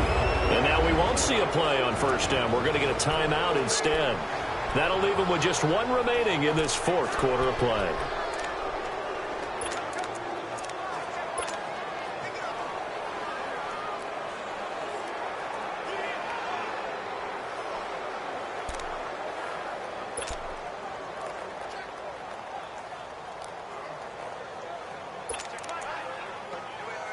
Well, they probably don't need to run a play here, but you wonder if they're going to be able to resist on 1st and goal. They come out 5 wide, 3 of them to the right side. And that's incomplete. Clock stops with 10 seconds left. The Notre Dame man, Jalen Smith, able to get a hand in and knock it away. And that's one he's got to be happy to have back. There wasn't a hole open in the zone. You'd have to think on early downs like that first down there, need to be a little bit more careful. Yeah, fortunately for him, got a couple more downs to play with. Now a second down throw for the end zone, but it's incomplete. And unable to connect. It's incomplete. And the clock stopped at 8 seconds. All right, Captain. It's batten down the hatches time defensively. Dodged 2 pass attempts to the end zone. Now what do you think they're going to try and dial up on 3rd and goal? Well, knowing them. And that'll be hauled in by the tight end. It's Hooper for the Falcon touchdown. Austin Hooper from 4 yards out. And the Falcons will add on to their lead. Well, I've got to laugh here, and I really don't want to because the old school in me is not happy about this score this late, not necessary. But this is Madden, isn't it? Yeah. This is how it works. Rub it in. Have a day. I mean, what does it matter? These guys who are playing in this game, there are no feelings Exactly. there. They don't have to face the guy. Well, they might if they're in the same room going head-to-head. But that's the about virtual guys on the screen don't have to face each other after this one. In that case, run it up. Protection was great. He had time to set up a campsite. But in the secondary, though, they were ready. And I think that in most places on the field, if you have that much time to throw the ball, someone's going to shake free and you'll find an open receiver. But condensed near the goal line on a 2-point conversion, all that extra, there's not any extra field. So it kind of closes in on them, and that allows you to cover a little bit better.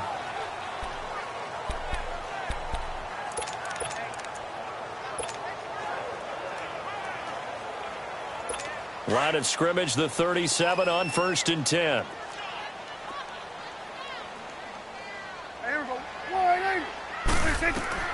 One last shot now for Prescott. Now a desperation throw deep downfield. And that's going to wind up incomplete. However, we do have a flag down. Let's check in with our referee. Pass interference. Defense.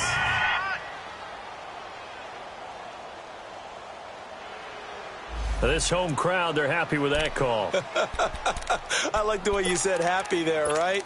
The so-called good guys didn't get a call. They feel like it's been that way all afternoon. You feeling their pain? They finally got one. Yes, they did.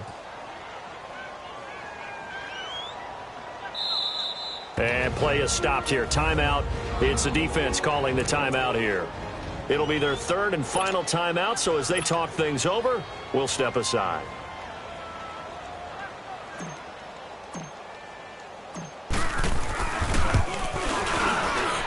And the kick is good, so they avoid the shutout, but still a tough one to swallow here. They only post 3 points, and this game is over. But, Charles, it's great to win at home in the NFL. When you win on the road, it's a little extra special, isn't it? It is because, let's face it, in most cases, you're not expected to go on the road and win in the National Football League. It just doesn't usually compute. So to get out there, get that done, and then head back to your city with one in the victory column, oh, that's a fantastic feeling.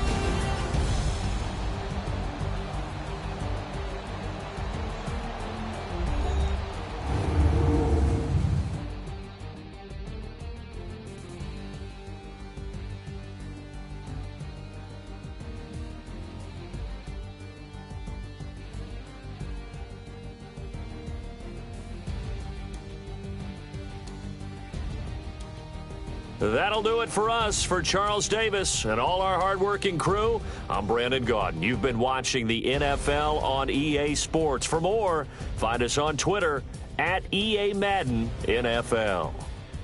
With that, we say so long from Big D.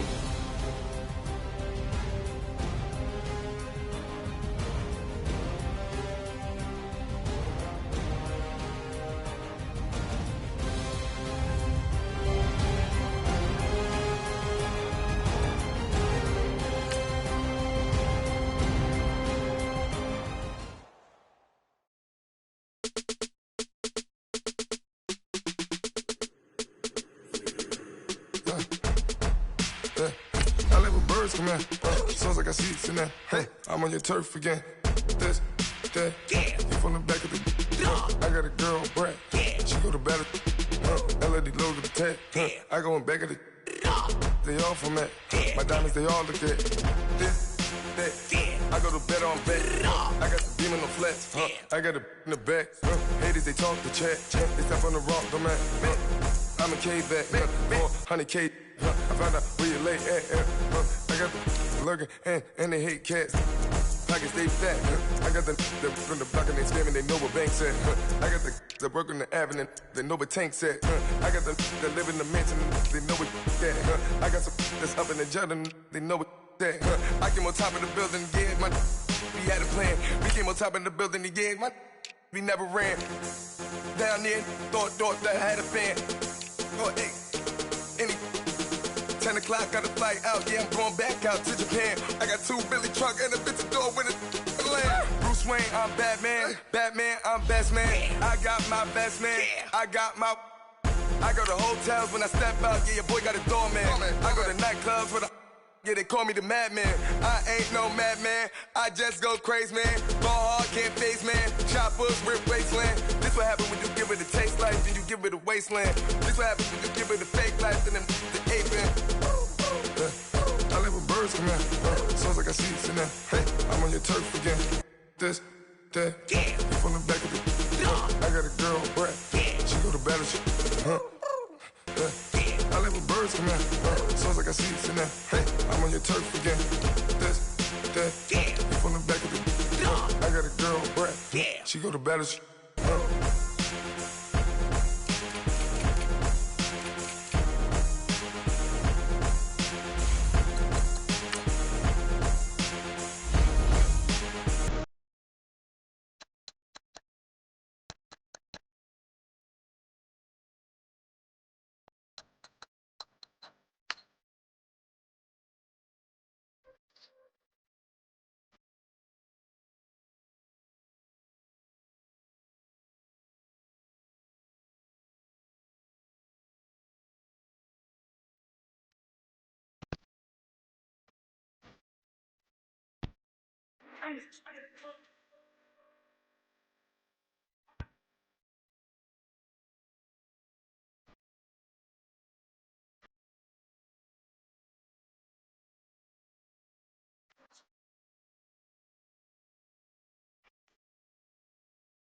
Welcome in, everybody. It's the coach. Coach, thanks. CA Sports coverage of the NFL brings us to the Inner Harbor at M&T Bank Stadium here in Baltimore, Maryland. Coming up, we've got what should prove to be a good one between the Dallas Cowboys and the Baltimore Ravens.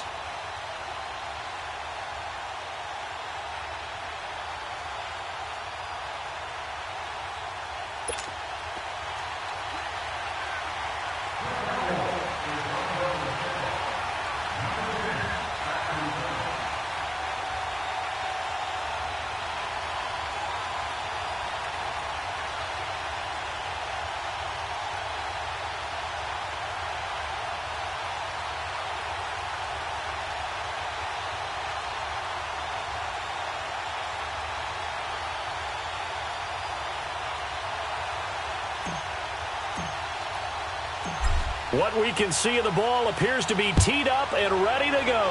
And off we go from M&T Bank Stadium. The return man, Chris Moore. And he'll take this one near the 25, call it the 26-yard line. So here come the Ravens with their first look on offense. Commanding the offense will be Lamar Jackson, the electric quarterback out of the University of Louisville. And what a sophomore season he had for the Cardinals. Pretty much swept every major quarterback award, including the Heisman Trophy. And we spent a lot of time talking about his legs. Formidable. He can run the ball like few others, but the key to everything for him is ability to be accurate from the pocket.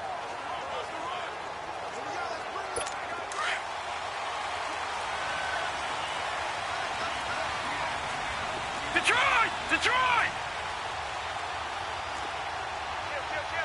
All right, now, lucky 56. Lucky 56. On 1st and 10, it's Jackson. And he's got his man on the out route. Just a yard on the catch there. It'll be 2nd and 9. And the big boys up front in the trenches. What do you think of the O-line, Charles? I love them because this is a group that's so cohesive. They know what the man next to them is going to do at all times, and they operate as a terrific unit.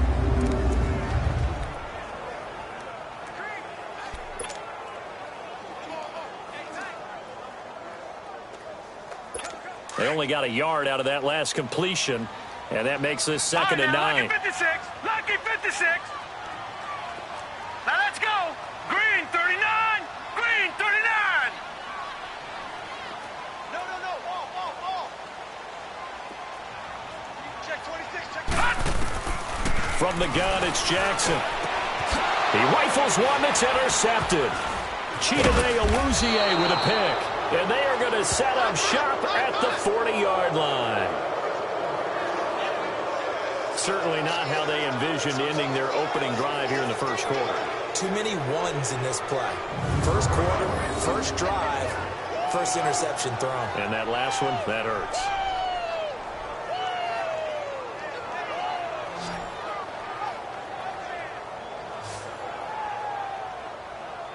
The offense for the Cowboys now working their way back onto the field.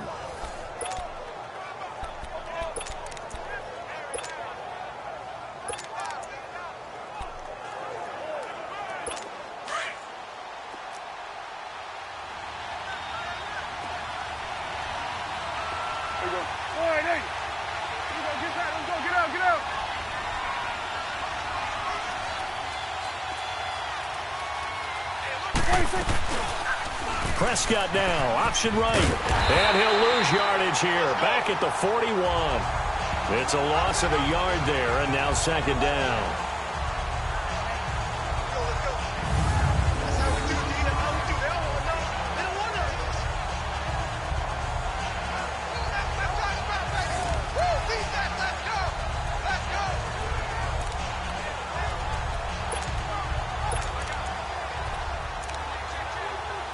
A loss of a yard there to start out. That leads to a 2nd and 11.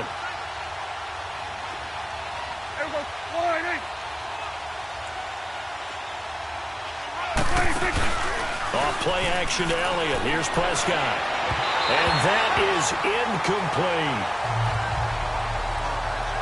The turnover put them in great field position. They don't want to squander it with 3rd down coming up. No, not at all. And you know what else you do? You make your defense mad. Yeah. They got you the football, gave you a great opportunity. You got to cash in and get some points.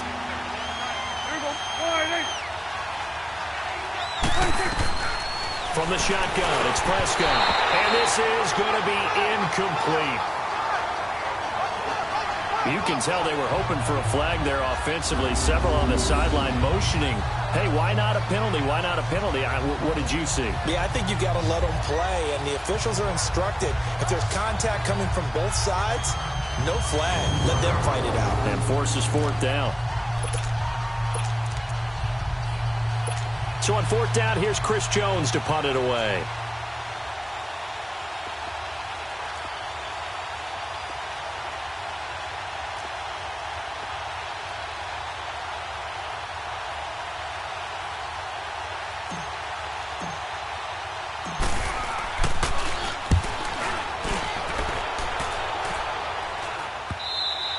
And this is going to hit the goal line and continue on into the end zone for a touchback.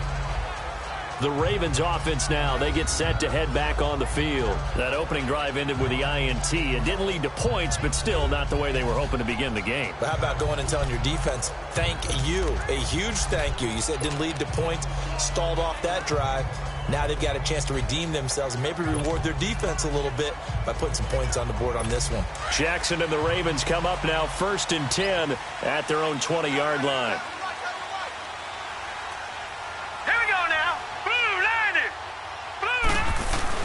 They go back to the air here after the INT on the last drive. And he can't find a receiver, and he's brought down. Jalen Smith not dropping into coverage. He comes on the blitz and takes him down for a loss of 9. I know there'll be a little bit of criticism there because they went right back to the air after the huge pickup and end up getting sacked. That's often a play that you make. You feel like you've got momentum on your side. Unfortunately, the O-line failed to hold up to try to keep that momentum going.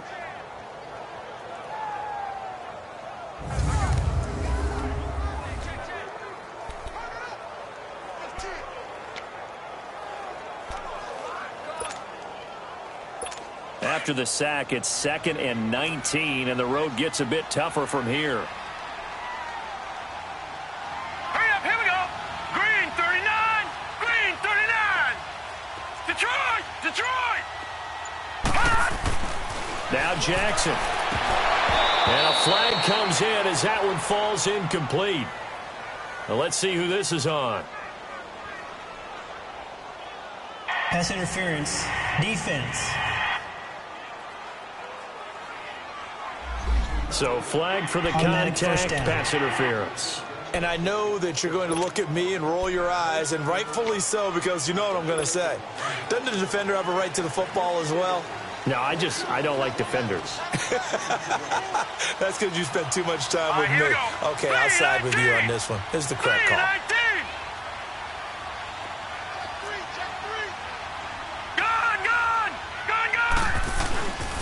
Here's the first carry for Alex Collins. And he is met at the line of scrimmage, and he goes down right there. Tackle there by Leighton Vander Esch. And the big meat on the D-line. We'll see how they do today. And I'd hate to be an offensive lineman having to deal with these guys. They come in hungry, mean, and confident. They think that no one can block them.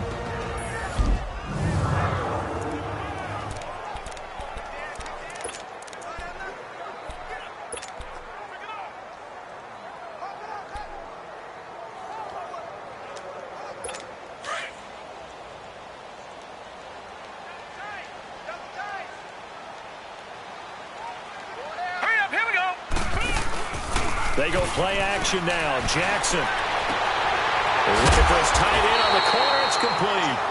And able to get this one across the 45 before he's brought down. A big one there for the Ravens. It goes for 18. Well, from an offensive perspective, that sure was pretty, because the corner route, it's extremely difficult to defend from my perspective. What we just saw there, is that sort of the evolution of the tight end position? Yeah, I think it is, because more and more, tight ends are being treated like wide receivers.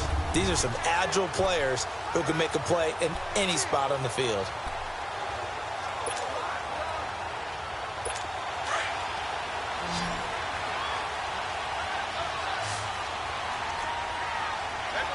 Set!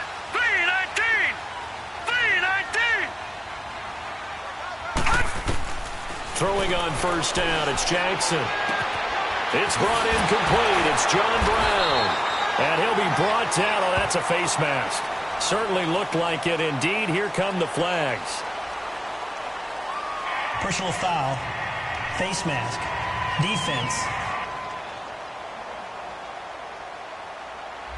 Well, we looked at each other right away. We knew that flag was coming out. And I always enjoy the conversation post, because officials always tell you, I don't want to throw the flag, but you caused the play. You did it. I had to. So the yellow flag came out, and that leads to a new set of downs for this offense. 1st and 10. They'll run it now out of the gun. And he's going to lose yards. They take him down at the 26. That's going to go as a loss of 2, and it'll be 2nd down. Doubling this guy has to be a priority before moving up to the next level, because the big fella, he just ate that one alive, just stuffed it. In fact, before the game, he was talking to us, and he's like, hey, these pants make me look fat? And we said, nah, man, you're just a whole lot of guy. He is at well over 300 pounds. He's a big man.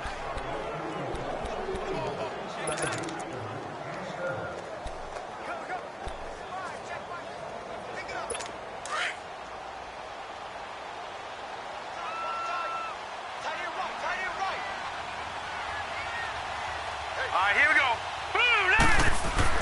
Now Jackson on 2nd down. Oh, nearly picked. And maybe lucky there. This guy doesn't drop many defensively. 3rd down. Well, nearly another interception there. That would have been 2 drives in a row with a pick. He's got to start taking care of the ball way better than what we're seeing. Interestingly, that throw was probably worse than the one he threw the interception on last drive, but fell incomplete.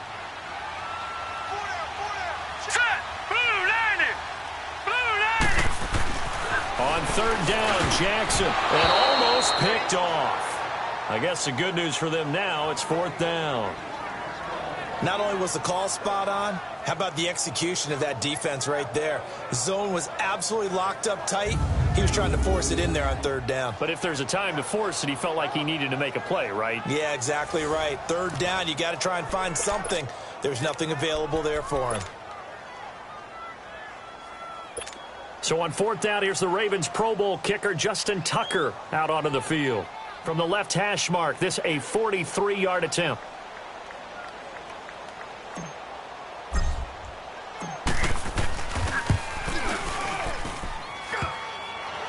And this one is no good. He missed it. And this will remain a scoreless game.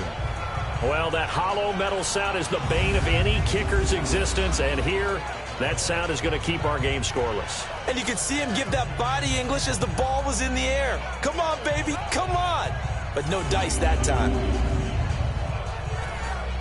Here's the Dallas offense now, heading back out onto the field. They punted last time they had it. What steps, Charles, you think they have to take to make sure they don't do that again? Well, let's just go to the football 101, the trite expression 101. Win first down. Make 5, 6, 7 yards on first down and make it a 2nd and 3, 2nd and manageable. Keep accumulating first downs that way. Keep moving the football. You don't want to get behind the sticks because then the defense has the advantage.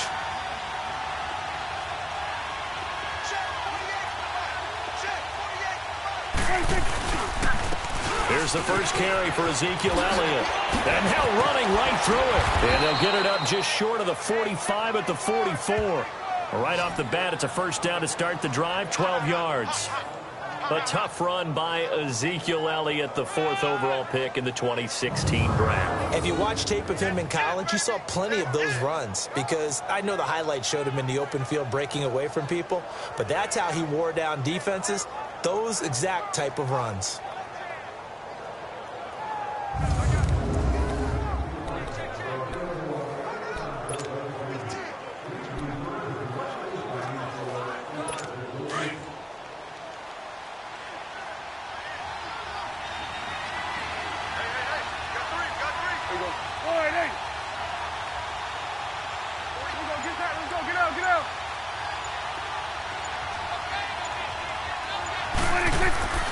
They keep on the ground with Elliott.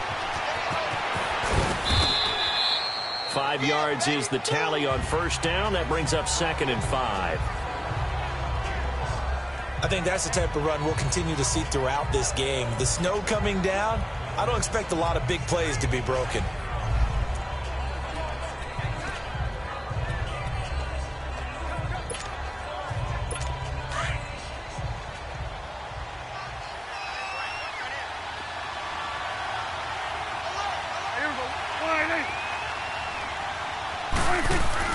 Second down, Prescott. And incomplete there. A nice hit. Jars the ball free and brings up 3rd down. Those passes out that far wide always make you hold your breath a little bit. Felt like it was in the air for a while. What it does is it allows a defender to gain some ground, come from a long distance, and have a chance to affect the pass.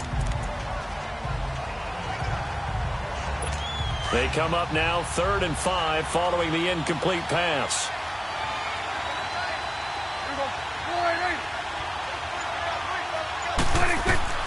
Prescott from the gun. And that's caught by Beasley. And he's taken down at the 43, but not before picking up the first. A Dallas first down. Prescott hooking up with Beasley.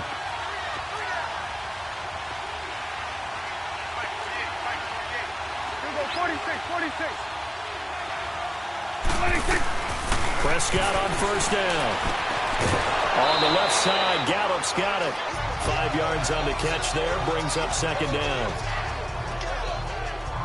What I love about watching the passing game nowadays is that the one-dimensional receiver is really starting to leave the game. You've got to be able to do it all. Of course, you got to run fast. Of course, you got to catch the ball. But route running savvy and toughness, there's a premium for all of that now. 2nd and 5 after the 5-yard completion on first down.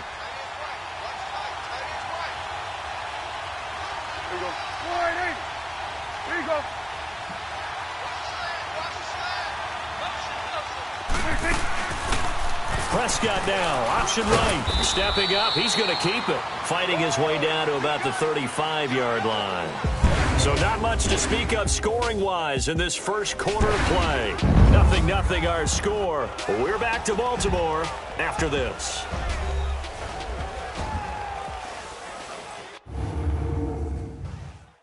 The NFL on EA Sports is presented by Snickers. Sitting alongside Charles Davis, I'm Brandon Gaudin, as it is Cowboy football to begin quarter number 2. And they're driving, but they come up on a 3rd and short here.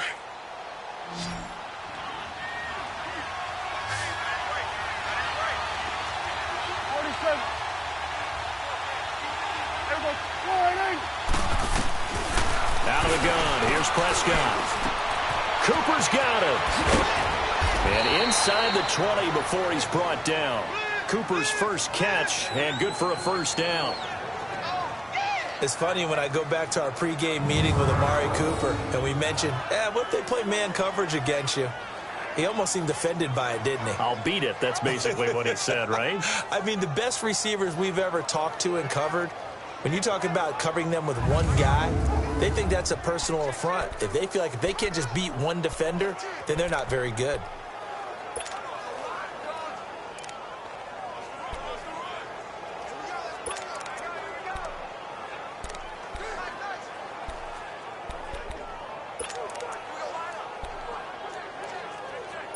A first opportunity in the red zone for the Cowboys. They have a 1st and 10 at the 18.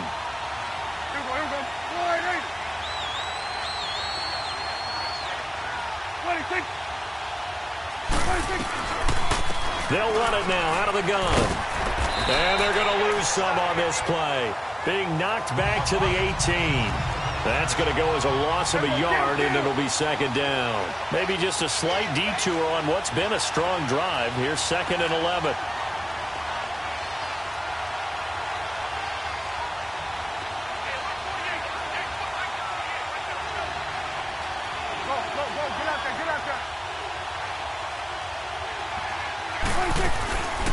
They'll run it now out of the gun.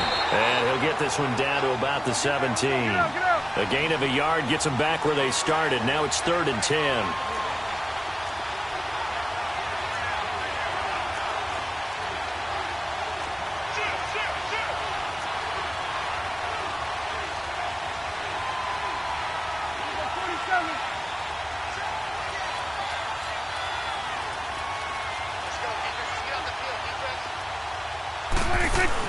They play fake to Elliott. Now Prescott. Looking for Cooper, and it's intercepted. Picked off here by Jimmy Smith. And they get the football, but not much on the return here as he stopped at the 7-yard line. Brandon, this is why golfers do their best to never count a score in their head before the ball goes in the cup. This looked like a slam dunk for points on this drive, didn't it? Instead, they throw an interception, and they're going to come away empty.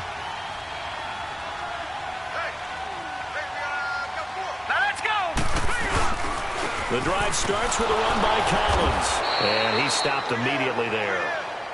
No gain on the play. It'll be 2nd down.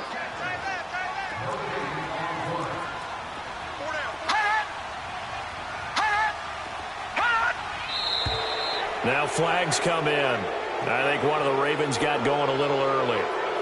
False start, offense. So this will be accepted as it moves the offense backwards.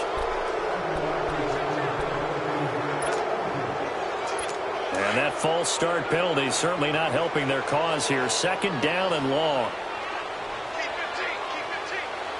All right, here we go. Jackson now down around his goal line. Open receiver, that's Hayden Hurst, the tight end. And they'll get him down up past the 15. They were looking for a little spark and some breathing room. They got it right there, a gain of 14 and a 1st down. He's a rookie, and you don't want to get hung up on the word potential. But when you see him make catches like that, you keep thinking to yourself, he's good now. He's got a chance to be great with plenty of work. Thanks to that last play, a little more room to operate. 1st and 10 at the 18. Now a play fake here on 1st down. Looking for Crabtree, and it's intercepted. Chidobe Awuzie with a pick. Crabtree the target on that one.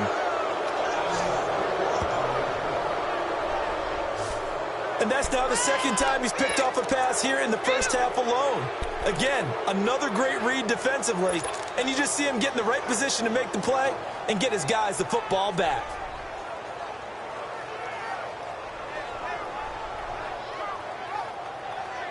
Now the Cowboys offense heads back onto the field. And this is a unit that, to be frank, doesn't look like they've woken up yet. I mean, a punt and a turnover on their first two drives. And I think the game's starting to take shape a little bit now. And I'm going to take it into the basketball world. When you're having trouble scoring or moving the ball in basketball, what do? Get it to their best player, right? Find a matchup, create it, exploit it, and try and move the football. Now the first play of the drive there is incomplete. Defensively, Charles, they continue to really limit this offense as far as yardage goes. Yeah, you're exactly right. They've been assignment sound, staying in their lanes, keeping proper leverage, and communicating well, too. 2nd and 10 now from the 27.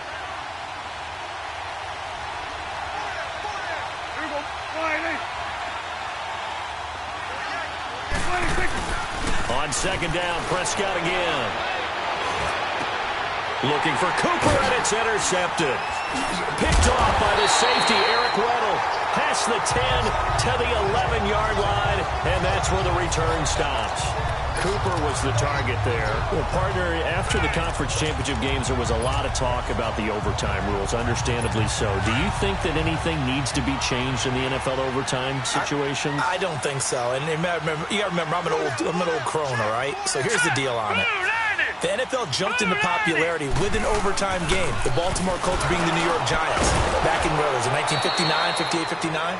That's when the NFL really came into prominence. And it was sudden death. Alan Amici, the Colts got the ball. They scored. No one talked about anything but, boy, what an exciting game. As time went on, people started talking about fairness. So the overtime rule finally got changed. If you score first with a touchdown, the game's over. Otherwise, you keep playing. I think that's pretty cool. And in our 2 championship games this year, we had overtime in both. Tom Brady and the Patriots won the toss, went downfield, scored a touchdown, ball game. Drew Brees and the Saints won the coin toss, threw an interception. The Rams kicked the field goal and won. Defense still exists if you care to play it. Jackson. Oh, he took that in one-handed. What a grab. And brought down, but not before they're able to get it up to the 25. First catch of the game for Crabtree. It's a first down.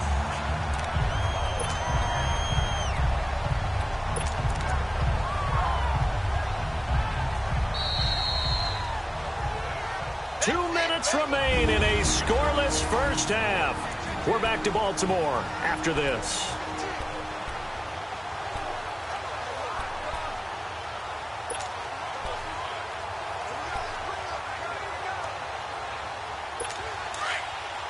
A reminder, coming up at halftime, while the two of us head for warmer areas of the press box, we'll be sending you to Orlando, where Jonathan Coachman will have highlights and analysis of this first half.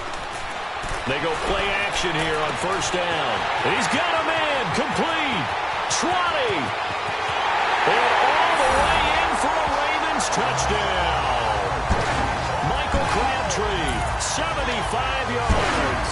And the Ravens are in for 6. That was a nice little setup there off play action for the long touchdown pass. Yeah, I got to tell you, it brings back bad memories for a guy like me as a former defensive back, because in a playbook I knew a long time ago, we described that play pattern as draw pass 9 go, meaning fly pattern after the play action pass, trying to hit him for the deep ball, and boy, were they successful on that one. So tough because his speed is so great. You've got to make sure you don't miss any cues or keys in order to try and keep up with him. Draw pass 9 go. That's still a nightmare to this day. Yeah, I still wake up in the middle of the night and feel the guy going past me. On the return, it's Jordan Lewis. And he'll get it up to about the 26-yard line, just across the 25. Amari Cooper and the rest of the offense heading back out there now. A chance maybe here for them to get him more involved. They're down here on the scoreboard, and he's been very quiet. And the silence has been deafening for his team. They don't need that at all. They need fireworks. They need explosive plays. They need him touching the football in any way possible. Maybe go to some jet sweeps. Anything to get him going. Yeah, something to get in the ball. We'll see if they can do it. And just a short gain that time as they're able to get him down. Terrell Suggs in on the tackle. The Cowboys looking to get going again in a hurry. Kill.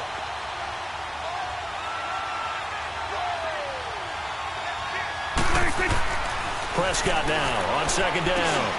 And for the third time here in this half, it's intercepted.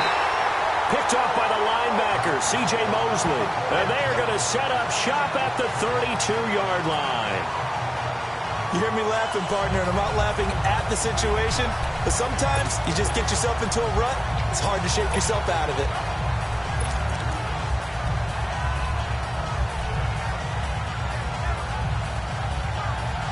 Here comes the Raven offense now, ready for another possession from the 32 now. Here's 1st and 10. Set. Green 39. Green 39. Here's a first down run with Collins. Give him a couple on the carry there. 2nd and 8.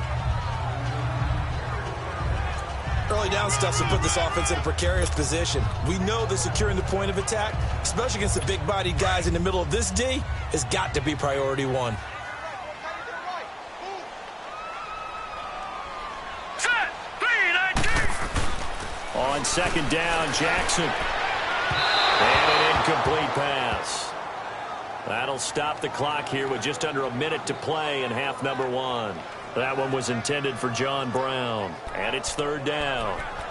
Tremendous field position there and a perfect time to do exactly what they did. Take a shot at the end zone. And they went for the big play, just unable to complete it. Well, good field position to start the drive, but under the gun now here on 3rd and 8. Set. 3-19. Here's Collins. And he's going to get the first down here as he's taken down at the 22. It's an 8-yard pickup and leads to a new set of downs. So it's pretty simple, partner. You pick up a turnover, set you up in excellent field position. The last thing you want to do is go 3 and out in this spot. Yeah, they would have had to settle for a field goal attempt, but now they keep those touchdown hopes alive.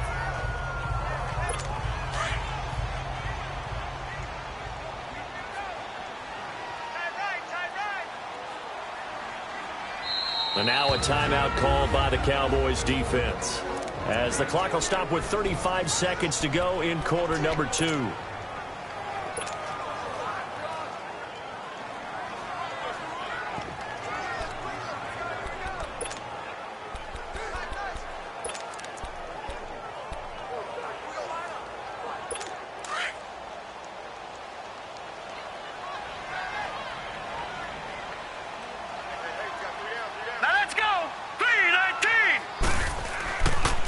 First, they go right back to Collins. And able to fight forward inside the 15 to the 13. 9 yards is the pickup there, and they'll have a 2nd and 1.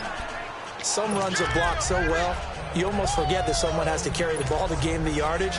The leverage by the offensive line to create space up front, really well done.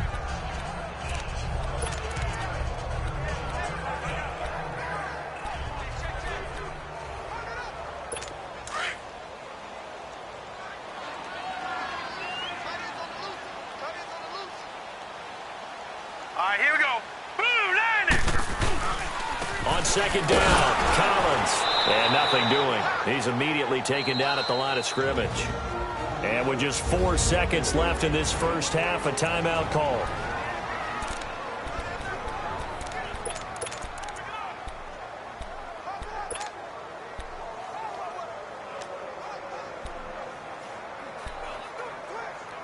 So with 4 seconds to go in the half, here's the field goal unit onto the field.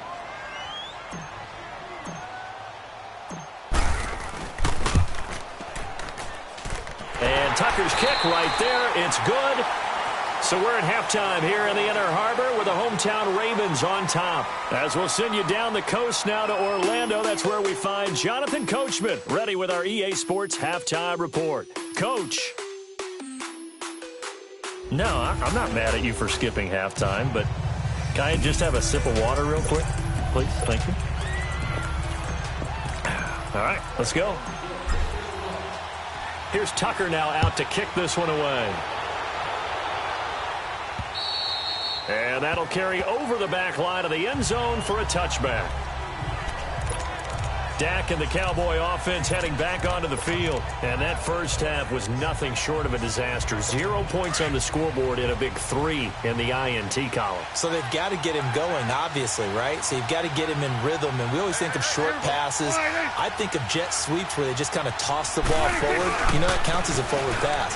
And then you can say to him, look at that. You complete 3, 4, 5 in a row. Now you've got to get your confidence going. It's a loss of a yard there, and now second down. You know, despite the scoreline, I think they've got to like where they are here. They're on the road and just one big play away from getting right back in this game. I'm going to follow right along with you because the spot they're in now is a credit to their defense. They've kept them in it by making the plays that they've made, and that just means you're one big score away from being right back there. Now the question is, can this offense step up and make that play? Because that's been an issue for them in this game. That catch good for 5. It's third down. And, partner, I think that's a great example that not all tight ends are created equal because everything was right. Got the completion, but he's not one of the more dynamic guys in the league. So even though he caught it, couldn't turn it into much more. This offense in desperate need of a conversion as they come up on third down.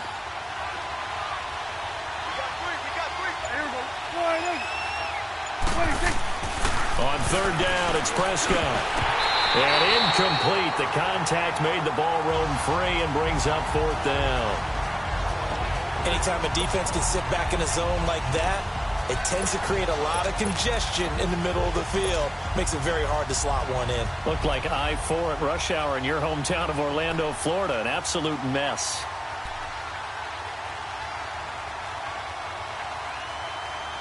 So it looks like the offense isn't going anywhere. They're going to go for it on 4th and 7. Here we go,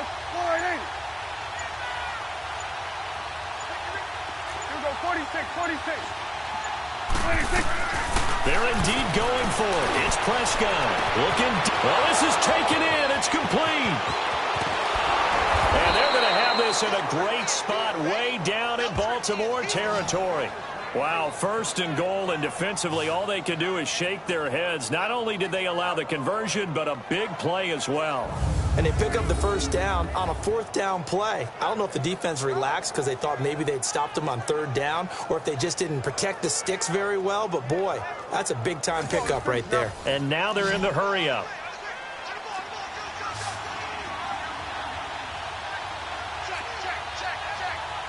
Here we go, 46.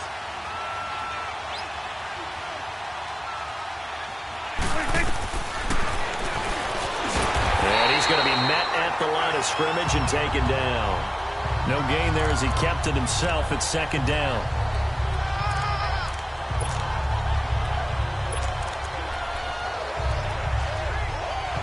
Nothing on first down, so the ball remains at the 8-yard line, 2nd and goal.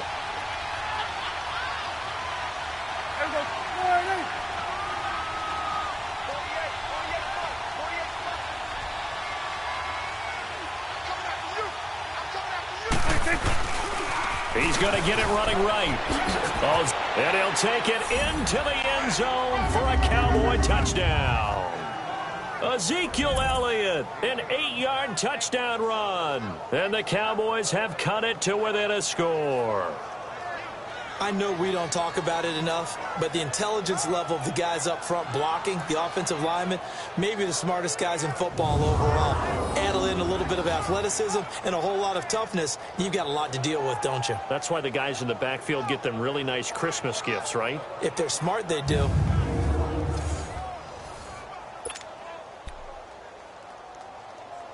Now the extra point.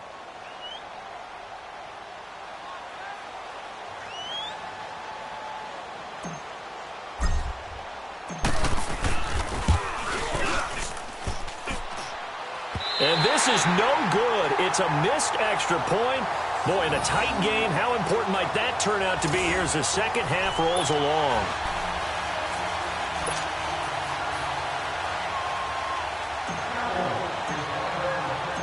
So just a 3-point game now as they send this one away. Now Jones.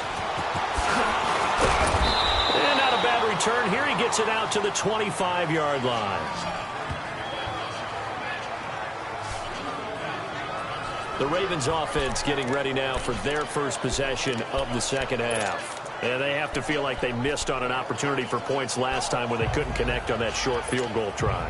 And no doubt about it, because they were counting on those points. In today's NFL, let's face it, that's really a chip shot, right? That's anything inside 40. Yeah, they're counting on that going through the post. But we've seen it happen to teams before. Some of the best kickers in the world can miss kicks like that. Can they come back now and redeem themselves? Green 39! Detroit! Detroit! They'll throw on first down with Jackson. That's caught over the middle by Hurst.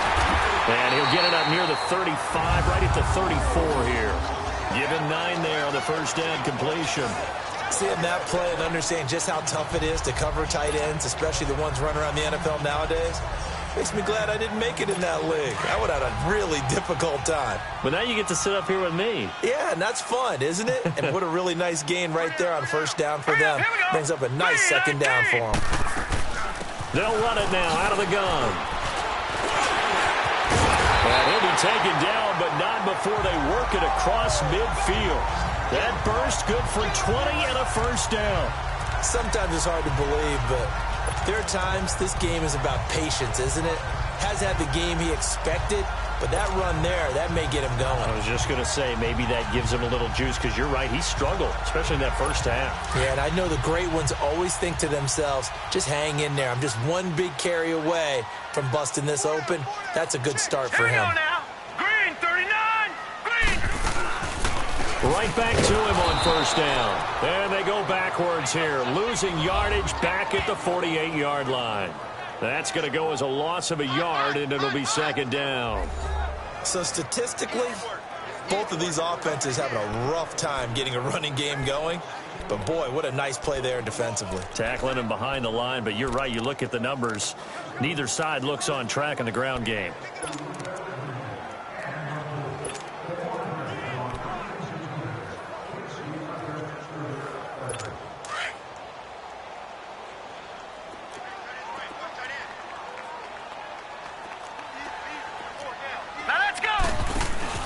Play action. Now Jackson. It's brought in here by Willie Snead. 23 yards on the play. And in this weather, and I know you weren't a quarterback, you were on the defensive side of things, but how hard is it to throw that football? It can't be easy because you never know how the moisture is going to affect things, and each quarterback handles it differently. Some of them are a little bit better than others. Depends on whether we're wearing a glove, not wear a glove. How cold is it? You know, all those things go into it. But it goes to everything else. Keeping your footing when you're running routes. Supposedly you have the advantage as a receiver because you know where you're going. But that's not easy as well. Finally, just locating the ball when it finally comes through the snow. Kids love it. Kids love snow. Players, not so much at times. And down inside the 15 he goes. 11 more on that one and another first down. At this stage of the game, the run-pass numbers are a little bit out of whack because most of their yardage has come through the air. But in a sense, that just sets things up for big runs like that because the defense might be a little bit off balance. They pick up another first down with that run.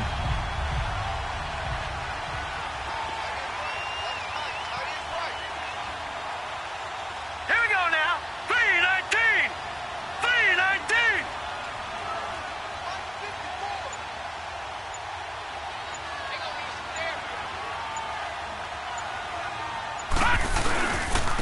They run with Collins, and he is going to be stopped cold behind the line of scrimmage. It's a loss of 2 there, bringing up second down. Anytime you call an inside running play, you just know there should be a lot of congestion there. You're counting on your offensive line to take control of the line of scrimmage. That didn't happen in this case, and that play got bottled up.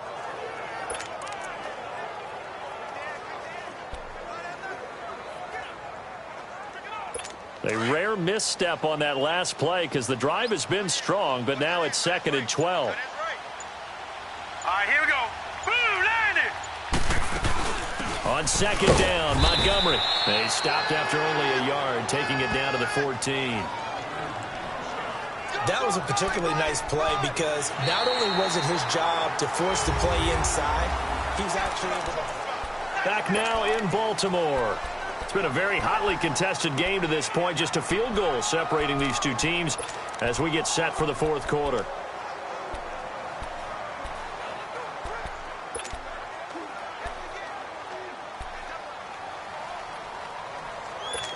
Seventh play of this drive coming up, but a long way to go on third down.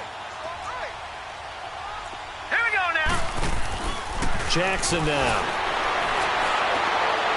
And that is incomplete, but a penalty flag is down. This could possibly be a push-off. Pass interference. Offense.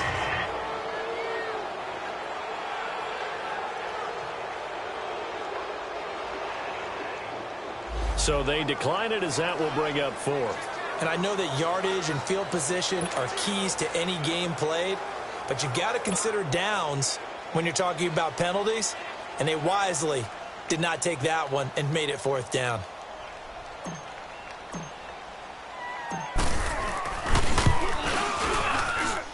And Tucker's kick right there. It's good. And they double their lead, pushing it up now to 12-6. So they get to 3, but you wonder now, is that going to be enough? Excellent question, because when I look at the smiles on that side of the field, they're a little tight, aren't they?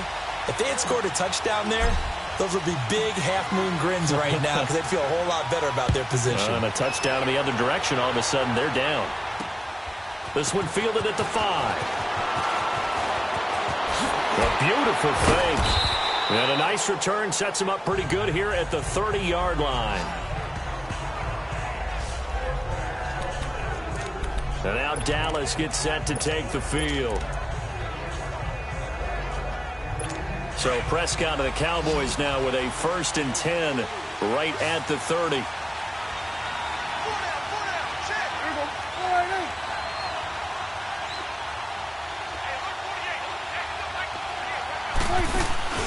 On play action to Elliott. Here's Prescott. He's going to go deep. They've got his man complete. And able to rip off a big chunk of yardage before being dropped inside the 40. That goes for a gain of 31. Well, it's one thing to complete that pass on a nice sunny 70-degree day, but in these elements, that's a tough thing to do. It is, and let's just put the whole thing together, not just throwing the ball. Trying to protect the quarterback now when you got the pass rushers coming at you and maybe things are a little slippery on the field. The guys trying to cover downfield, wanting to make sure they keep their footing as the guys make their cuts. Looking back and locating the ball, you name it, it's difficult all the way around. But the guy throwing it, he may have the toughest task.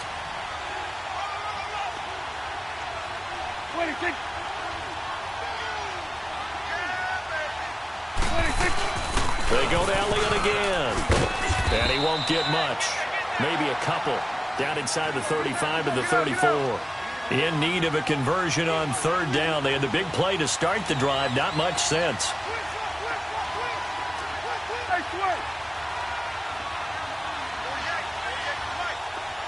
you go. Here we go, 46. Here we go, 46. Switch, hey. 26. From the shotgun, it's Prescott. He's going to launch this thing way down. And his pass is intercepted for the 4th time today. Picked off by the safety, Eric Weddle. Brandon, offensively, this has been a tough day for him. Trying to find a place to throw the football. It's been extremely difficult. I've got to give a lot of credit to the secondary, especially the corners who've had the receivers on lockdown.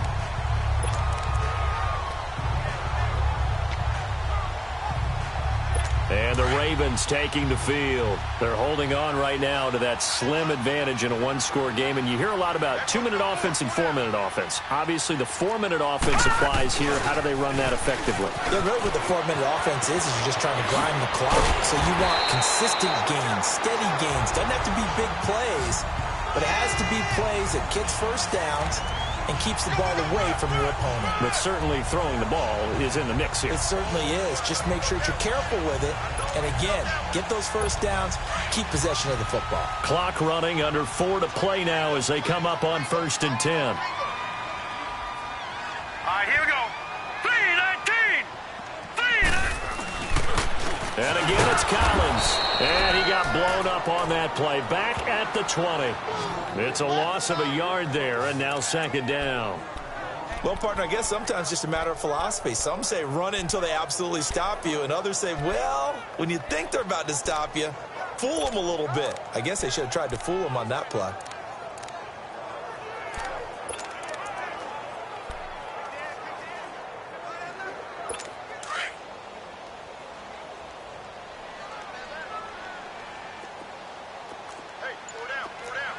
Now let's go. 3-19. Play action. It's Jackson. He'll rifle this one deep right side. And they went for a big play through the air on 2nd down. Couldn't connect. Now it's 3rd. And you just know when that play call came in, their eyes lit up, because anytime you get a chance to take a big shot downfield, that's a lot of fun, and they missed an opportunity.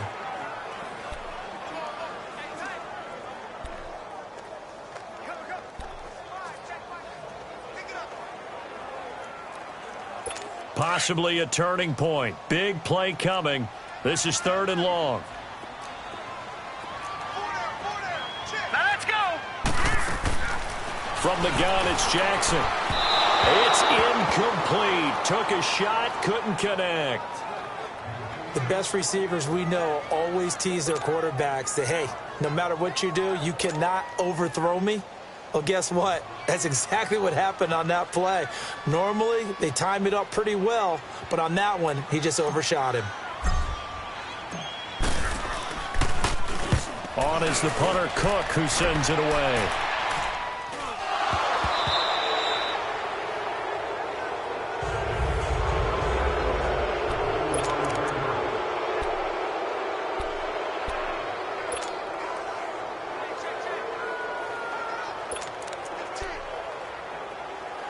And now Dallas gets set to take the field. And in enemy territory last time through the interception. We'll see what they do on this drive. Can't wait to see how it alters what they decide to do in play calling. Do they continue to throw the ball? Do they want to lean more on the running game? It'll be an interesting sequence of plays that they've got coming up. Does it often affect the play calling with the interception? How much does that change what you do? I think it does, depending on why the interception was thrown. Sometimes it's just a matter of the defense made a great play, so you continue to come back.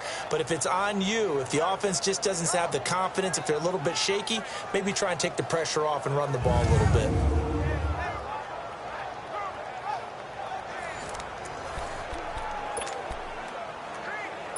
Prescott now 6 for 6 since coming back out of the locker room. It's 1st and 10.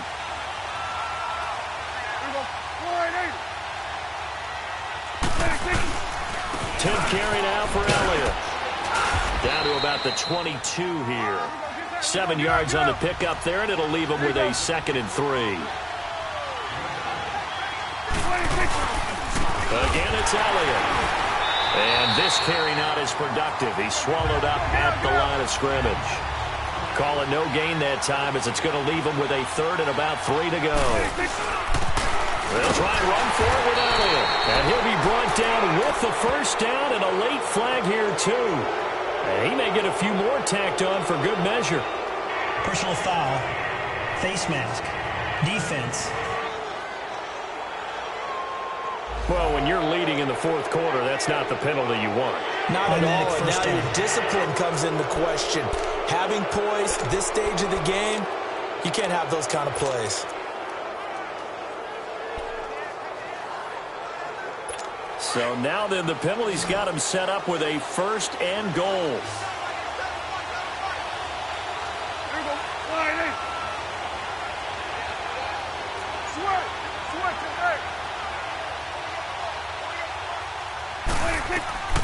Prescott now being chased out left. And he'll just throw this one over in the way of the security crew. Incomplete here. Brandon, at least there's one bright side to that incompletion. What's that? It wasn't an interception. Wow. You're a nice guy. That was kind of savage. But correct. No pick, just incomplete that time.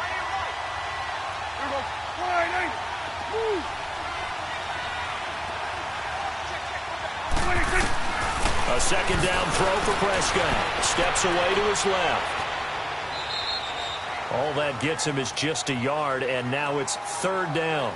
How about a tip of the cap to the defense? They're working against a very mobile quarterback, but all day long they've kept him under wraps. And on that play, they held him to a short gain.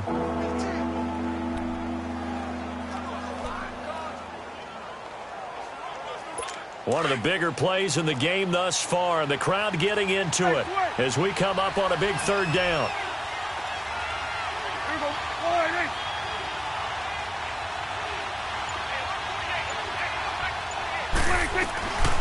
Here's Prescott, flushed out right. He may try and run for this, and he will score. Touchdown, Cowboys. Dak Prescott, a 9-yard touchdown run. And the Cowboys will have the lead if they can hit the PAT.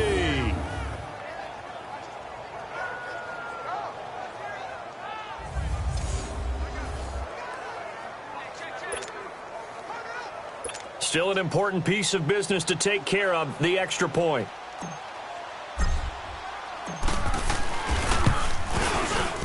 And it's no good. He missed it.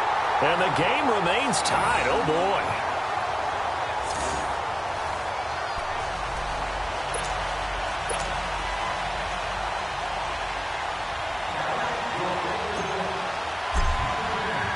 Set to go now with the kickoff. These two teams all even again as we continue in this wild fourth quarter.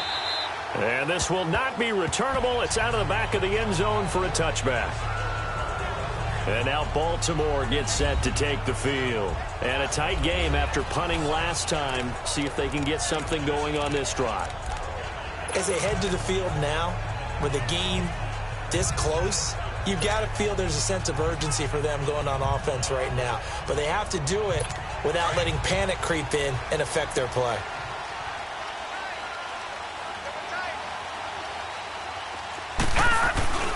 They'll begin the drive with Collins. He finds an opening past the 40, and he'll get this all the way up to the 42-yard line.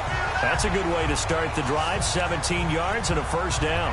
Probably had 60,000 thinking pass right there, including us in the booth. Yeah, no doubt about it. That was a big call, big guts on that one. And guess what? That run, it'll pay dividends. One play has him up past the 40 already, and another 1st and 10.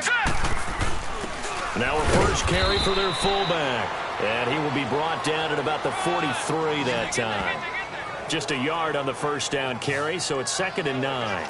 But they picked up a little bit of yardage there, and now, in this situation, should be in no hurry to run a play really fast. Let the clock wind down.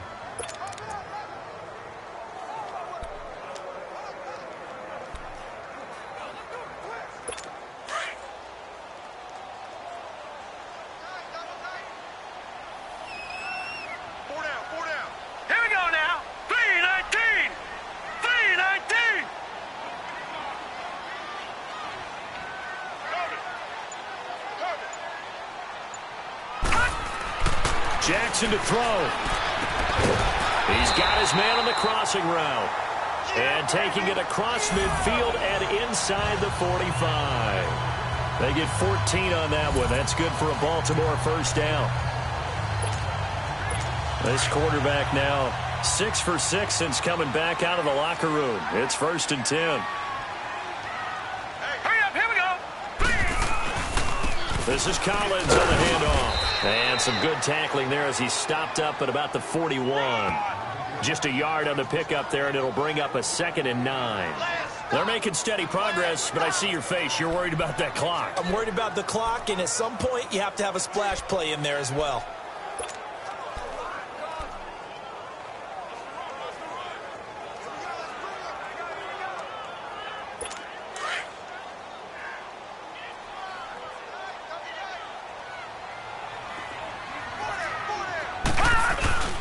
They go again with Collins. Looking for a seam, but finding none. He'll get back to the line of scrimmage, and that's it. And the clock will now stop as a timeout is called with 5 seconds left.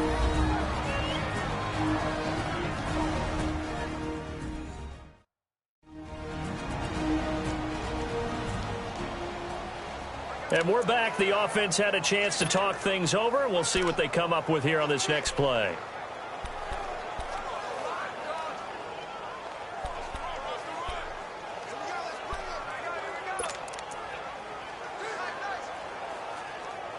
So it's up now to one of the most accurate kickers in NFL history, Justin Tucker. And the clock will now stop as a timeout is called with 5 seconds left. So it's up now to one of the most accurate kickers in NFL history, Justin Tucker. This from long, very long range.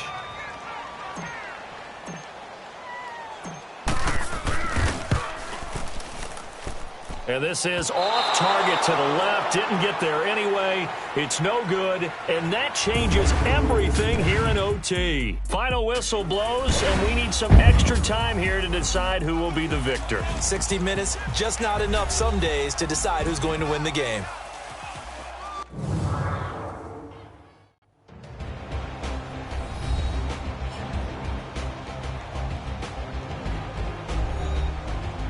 And here in overtime, if the team that receives the ball scores a touchdown, it's over. If they don't, we can still have some more football. That's exactly right. If they go down and kick a field goal, the other team gets a possession to either match it or score a touchdown to win the ball game.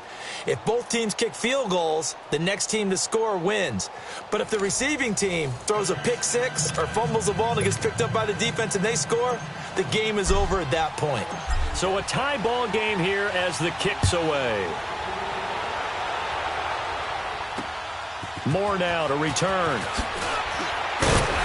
And he's up past the 20 to the 22-yard line.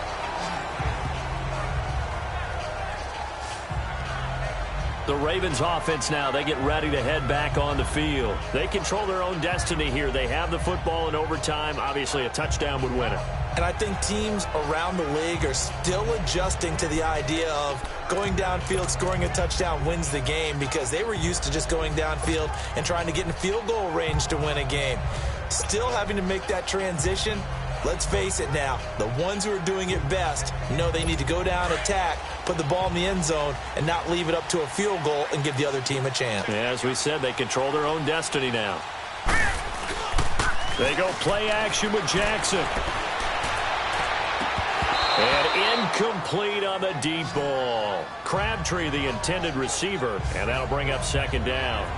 Another nice job there defensively. They've really stymied their passing attempts, and it continues in overtime. And for them to do that, that means they've had to be cohesive on defense. Pressure in the quarterback's face. Good coverage of not just the wide receivers, but the tight end, the running backs when they try and slip out, and making sure they're at the point of attack. When the ball's in the air, they get there and help force some of those incompletions. They go play action now. Jackson forced out to his left. The quick feet by Jackson, and he'll be brought down right at the 30 here. He turned that into a nice gain, gets him 8 yards closer for third down.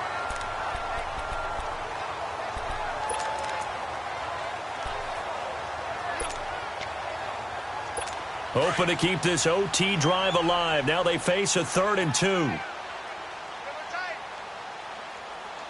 right, here we go. They'll try and run forward with Collins. And he went nowhere. He'll lose yardage back to the 29. A loss of a yard, and it brings up 4th. The temptation to go for it probably there always is, especially in overtime. Got to punt it, though. I think you're right. I think that you absolutely have to punt it away and trust your defense, especially play a little field position here. But you're so right about the temptation. Another way to satisfy that, though, line up in punt formation and fake it. That's another way to get it done.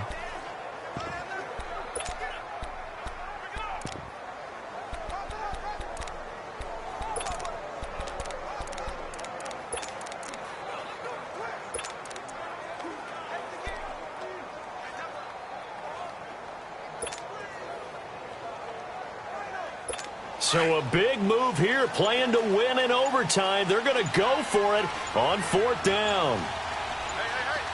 Set. Green, 39. They're going on 4th down. It's Jackson rolling to his left. And this is incomplete. John Harbaugh not afraid to go for it this time. Doesn't work out. And Dallas, they'll take over in terrific field position. Though certainly not the way that they were hoping that possession would end, failing to convert on 4th. And now they've got to make sure that they keep their poise, they keep their confidence. Just because it didn't work once doesn't mean if they get that same situation later that they shouldn't go for it again. The defense feels great, but the offense, they can't be despondent. And forget about finding a lane. He barely had time to look up before he was planted in the backfield.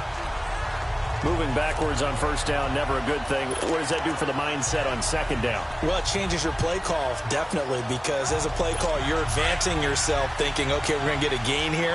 Now you've got to go back in reverse, come up with something to pick up not just the yardage lost, but gain a few extra.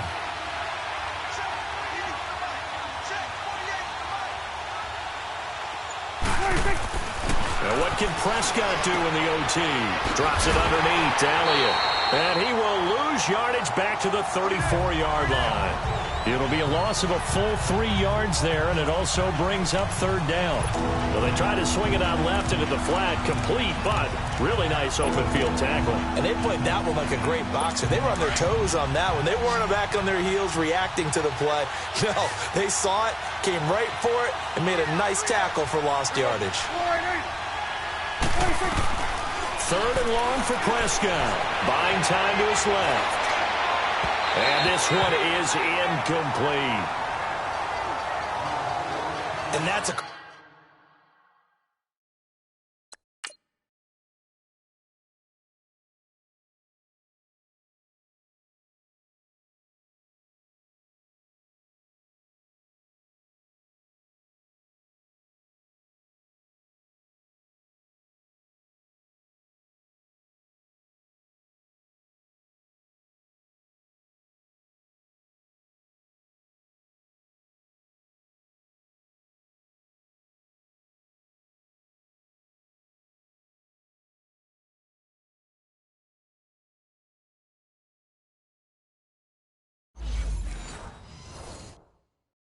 Crusher right there. Had his man open for a 1st down.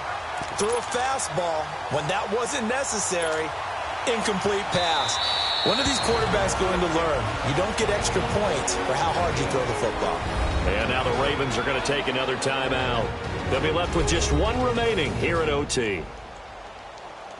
So a defensive timeout, chance to regather, regroup, and get set as we resume action. So the field goal unit is on the field as this is a big spot right here. On the left hash, officially it's called a 51-yard attempt.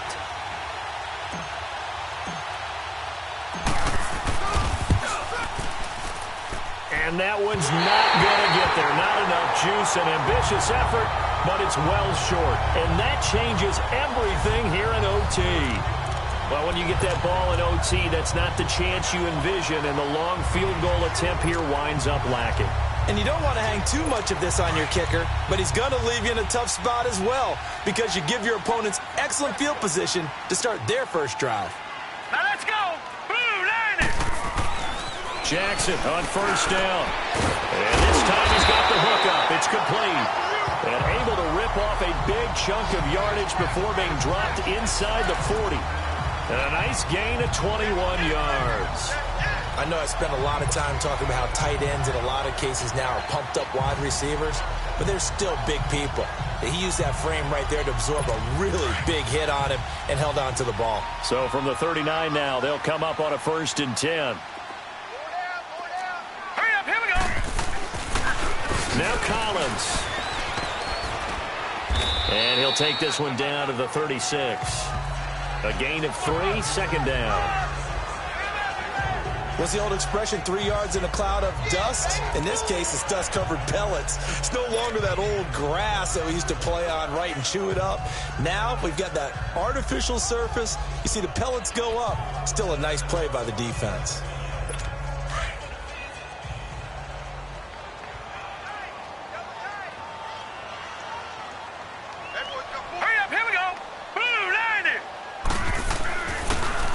give to Collins. And able to push his way forward here for a good little gain. Jeff Heath, the one to bring him down. And that's one of the reasons you like to blitz even on run downs. It confuses the blocking assignments. It doesn't allow those offensive linemen to get up to the second level.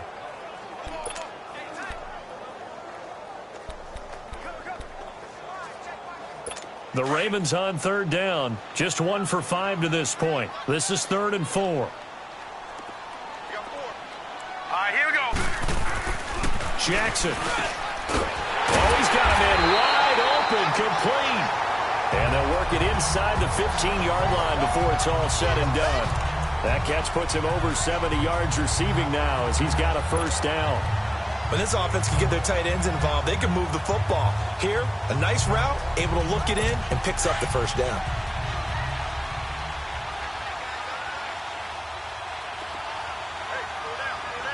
Now let's go.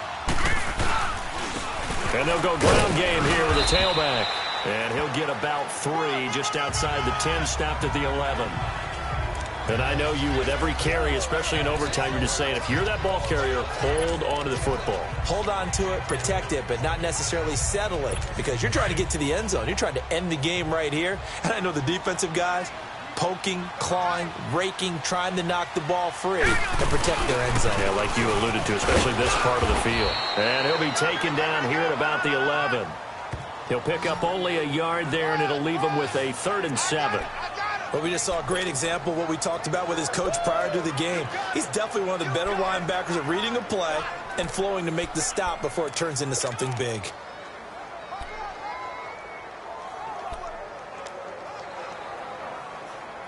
The Ravens on third down. They've converted just 2 for 6 thus far. This is 3rd and 7. All right, here we go. 3-19. And they'll go with a ground attack here. And this play doesn't go anywhere. Backwards, losing yardage to the 11. That'll make it 4th down after a loss of 1. How about the fellas with the stars on the side of their helmets rising up on defense? We always hear about the Cowboys' rushing offense. Their rush defense is pretty good as well, I think, because they're so cohesive. Defensive line, linebackers really work well together. Now the timeout comes here in the waning seconds of this overtime as we could be set up at long last for a potential game winner. So it's up now to one of the most accurate kickers in NFL history, Justin Tucker.